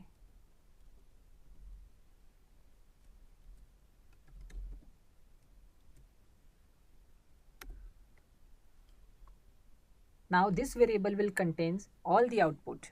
Okay, so now let's print the output.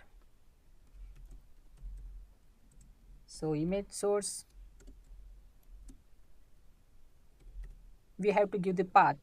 So profile pic, as you know, we have profile pic folder on our web server, and then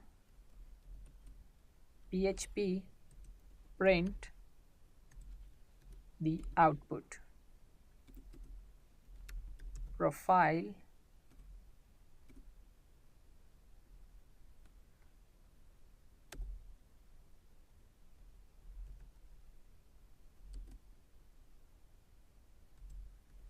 width is equal to 100.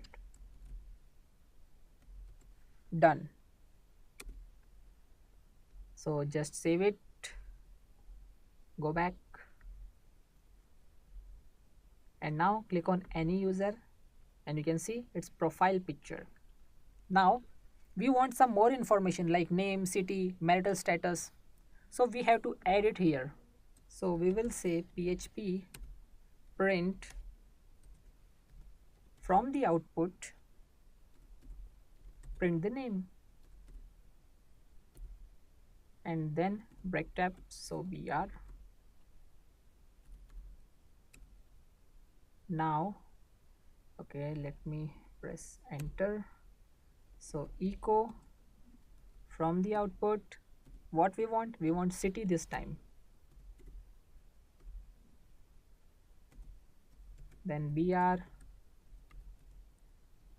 and we want to print marital status.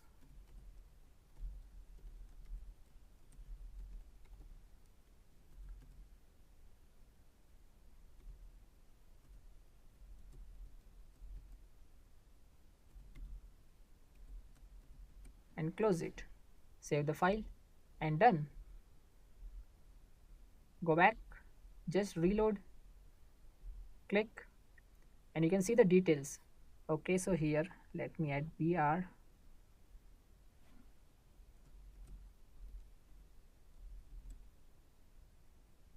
save,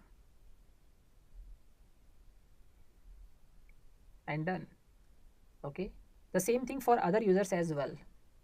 Okay, now here you see in the url, if we change id to 1, it will open the Harry's profile. For id 2, it will open John's profile. Okay, in the same way, suppose there are 100 of users on that website, so this url will accept id up to 100. If we use 101, it will give us an error. So in our case, if I type 3 and hit enter, you will see an error. Okay, so it means this website is vulnerable to advanced SQL injection attacks, right? So this way, just by manually typing this, you will get to know about the weakness of a website, right? Now let's see how to perform the advanced SQL injection attack using a tool. So manual work will take a lot of time, so we will use a tool in Kali Linux. In this video, you will see how to perform the advanced SQL injection attack on a website. So for this, we are using Kali Linux. So let me log in first. Okay, so here we have two different tools. So go to applications, then database assessment, the number 4, and then we have SQL map and JSQL injection. So JSQL injection is a graphical user interface. So it's easy to use for those who are not comfortable with command line, because SQL map is a command line tool. Okay, so let's see both. First, let's start with SQL map. You can see it says automatic SQL injection tool. Just click on it, and you can see it's asking for a target URL. So first, let me check if our website is accessible from Kali Linux. So 10.0.0.2. Okay, it's working. So let's open our shell. So shell number 1. Now here we will provide the target URL. So http 10.0.0.2 slash profile.php question mark, then id is equal to 2.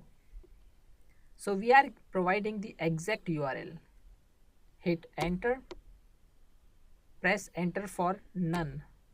Here we will say proceed with the normal option, the default option. Okay, now here we will select all, and now SQL map is performing the SQL injection attacks from basics to advanced on our database. Okay, so you can see it says php my admin practical 1, which has a status table and users table, right?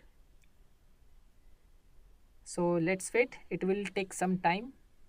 Here you can see the name of all the database available, like information schema, MySQL, performance schema, php my admin practical 1, and then the table names. Okay, so let's switch to Kali Linux. So see, it is performing attacks on information schema, and then inside that on each and every table, because we have selected the option of all. So it will try to exploit each and every database and their tables. Here you can see this SQL map has its own word list, okay, which it will use for dictionary attacks. So it will take some time. So let me minimize it and let's try JSQL injection. So click on it.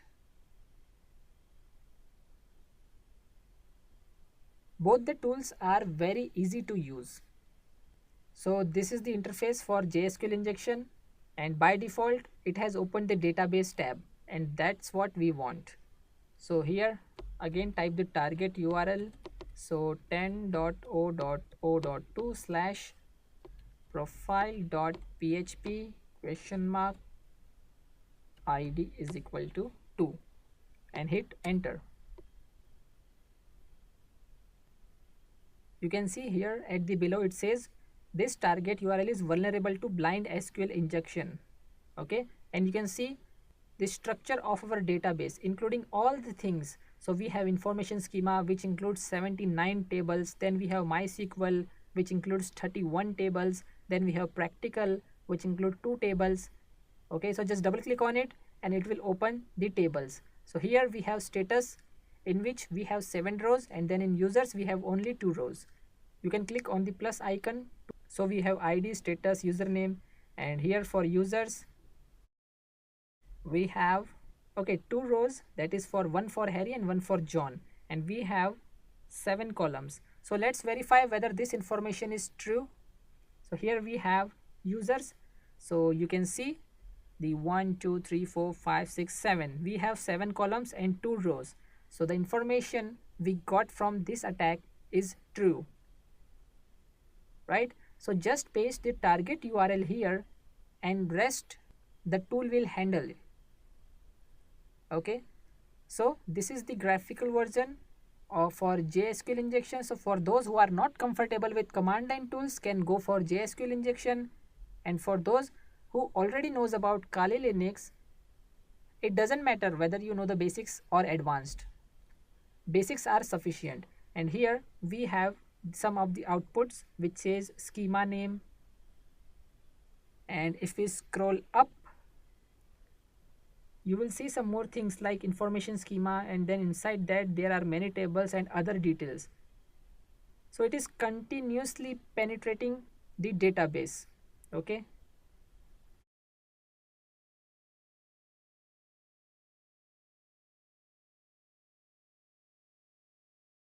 using tools it is very easy to perform the SQL injection attacks, and it will also save us a lot of time. In this video we will talk about LFI and RFI, so local file inclusion and remote file inclusion. First let's talk about LFI. So local file inclusion allows an attacker to include files in web application through HTTP request made by the browser, and resulting into exposing or running file on the web server. So let me show you a vulnerable code which is a good example of LFI. So php file is equal to, we will say, get file.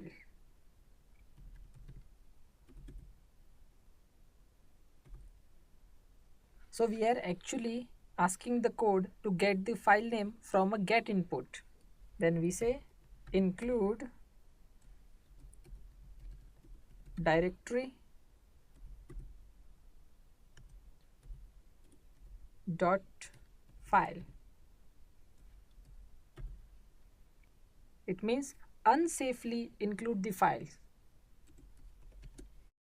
So this is a vulnerable code for LFI. Most of the websites are running on Linux web server, and by default Linux has a path of /var/www and then HTML. So inside this folder the person will store all of its website data. Okay, so what we can do is we can change the path in the URL. Let me show you here.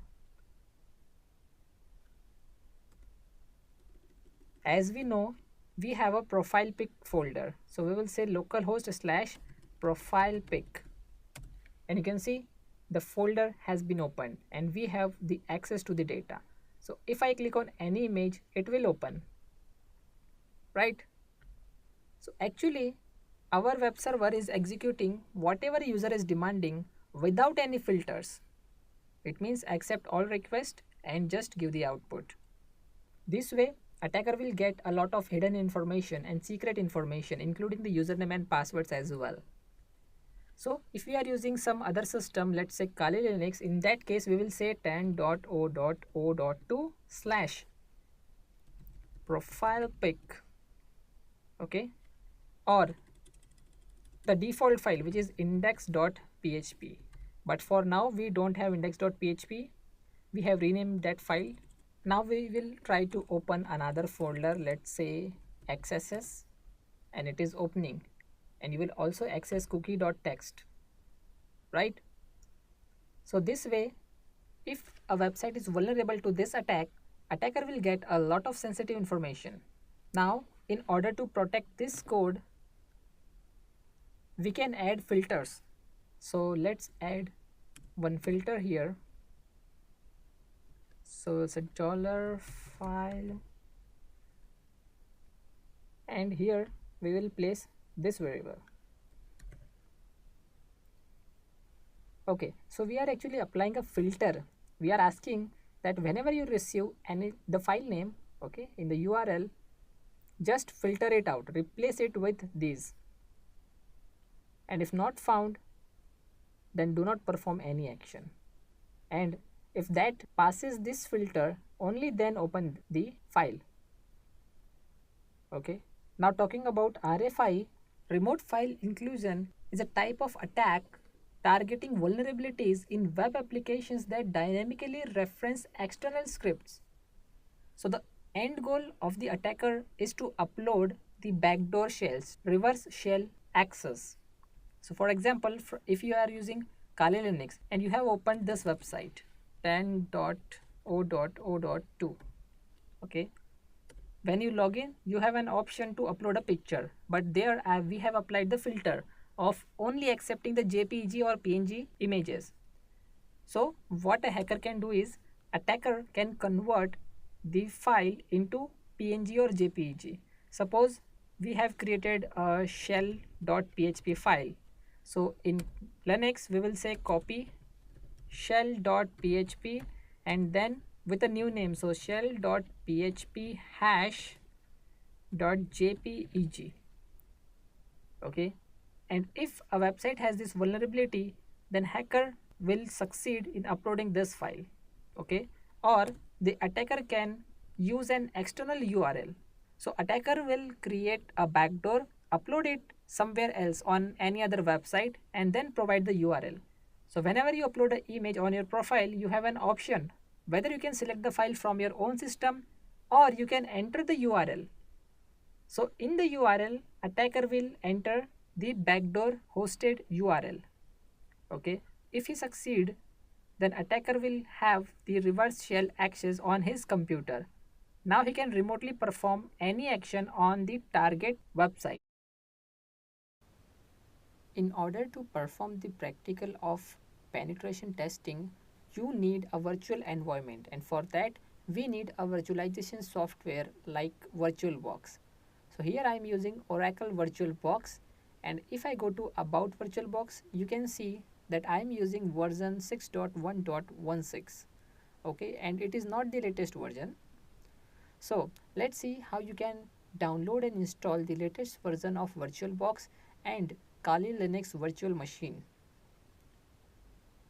So in order to create a virtual environment for Kali Linux, we need VirtualBox first. So just go to Google and type download VirtualBox. Open the first link, that is virtualbox.org. Okay, so here we have the latest version as 7.0.6, right? Now it says download VirtualBox for, let's say, Windows host, Mac, Linux, etc. So right now we need Windows host, okay? Or you can also scroll down in order to get some other information. But for now, click on Windows host, okay? And you can see it's downloading here, right? So let it download first. And you have to download one more thing, that is extension pack. Okay, so just click here and it's also downloading and done. Okay, so the default path for my downloads is set to the desktop, right? So here I have the latest version of VirtualBox. Okay, so just double click on it.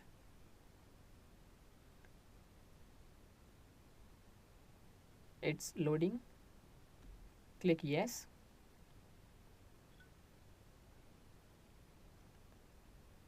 Then next. Again next. Yes. Install. Okay, now we have to wait until the process gets completed. As you can see, the process is completed. Now when I click on finish, it will start the newer version of VirtualBox. Okay, so now if I go to about VirtualBox, you can see that I am upgraded to the latest version of VirtualBox, right? So now let's see how you can install the Kali Linux. So simply type, or you can go back to the Google and type here download Kali. Okay, and you can open the first link, that is kali.org. It is actually owned and managed by Offensive Securities. Here you have two types of images. The first is installer images and the other is virtual machines. See, I recommend you to download the virtual machine. Okay, here you can see the pre-built virtual machines of Kali Linux. Depending on 64-bit or 32-bit, you can select. Okay, for now I am using 64-bit. And see guys, I am running Windows 11, okay, on my main system. Now here you can download virtual machine for either VMware, VirtualBox or some other things. Okay, we will proceed with VirtualBox 64-bit and click here. Okay, direct download. Never go with the torrent as the files are corrupted. Okay, so you cannot trust that. So click on this here on the download button. This is a direct download link. Okay, but for now I am not going to click it because I already have this latest virtual machine of Kali Linux, that is version 2023.1. okay, this is the latest version, as you can check it here as well. Okay, see Kali Linux 2023.1. so I already have this latest virtual machine. Okay, here it is. So let me switch back to VirtualBox and go to file. Before importing the virtual machine, we have to go to tools and then click on extension pack manager. As you can see, it is using the older version, right? So click on uninstall, click on remove, and now click on install. Select the location of the newer version of extension pack. You can double click on it and click on install. Okay, now you have to agree this, so I agree.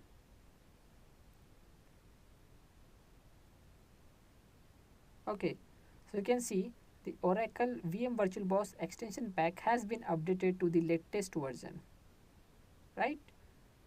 And this sign says that it is active.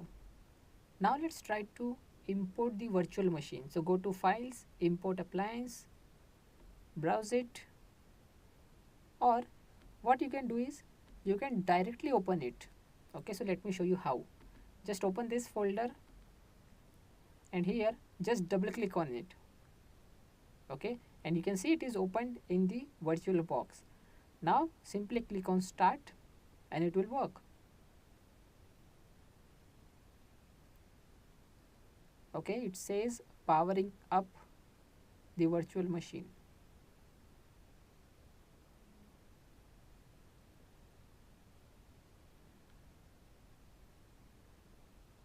So you can see here we have on the login page. So just type Kali as username and password as Kali. Hit enter.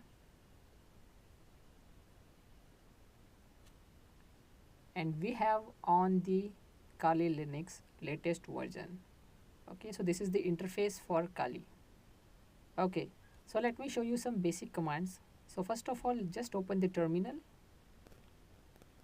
Okay, so you can change the password. So sudo passwd. Now you have to set the new password. So for now, I am not going to change this. I am just showing you how to change the password.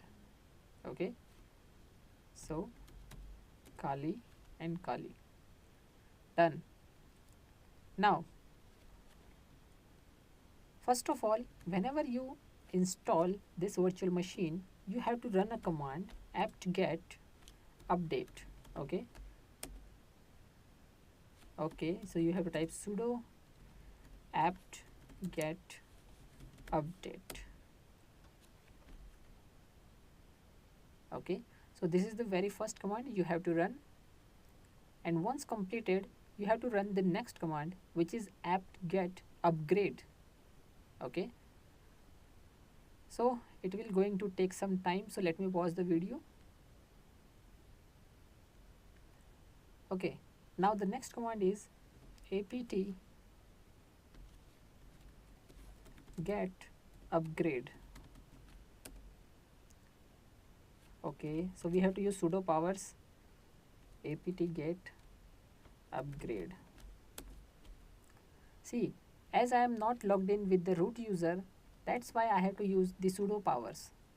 If I am the root, I can directly run any command I want.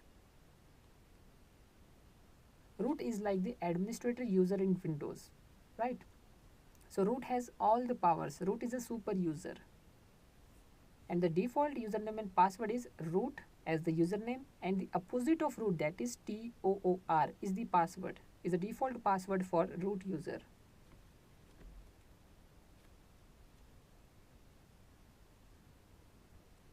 Okay, so my Kali is upgrading.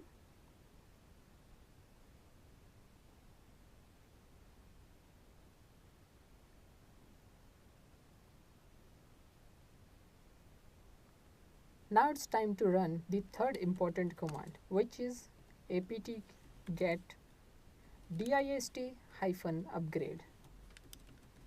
Okay, it means distribution upgrade. Okay, you have to select Y, that is yes, we want to continue.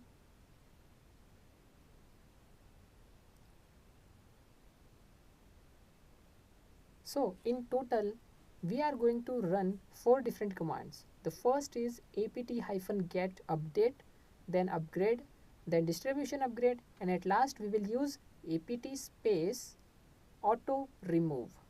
Okay, we will use auto remove command in order to remove the older version of the packages. Okay, as you know that we have downloaded the latest version of all the packages, so it is important for us to remove the older versions from our system, okay, for smooth processing, right?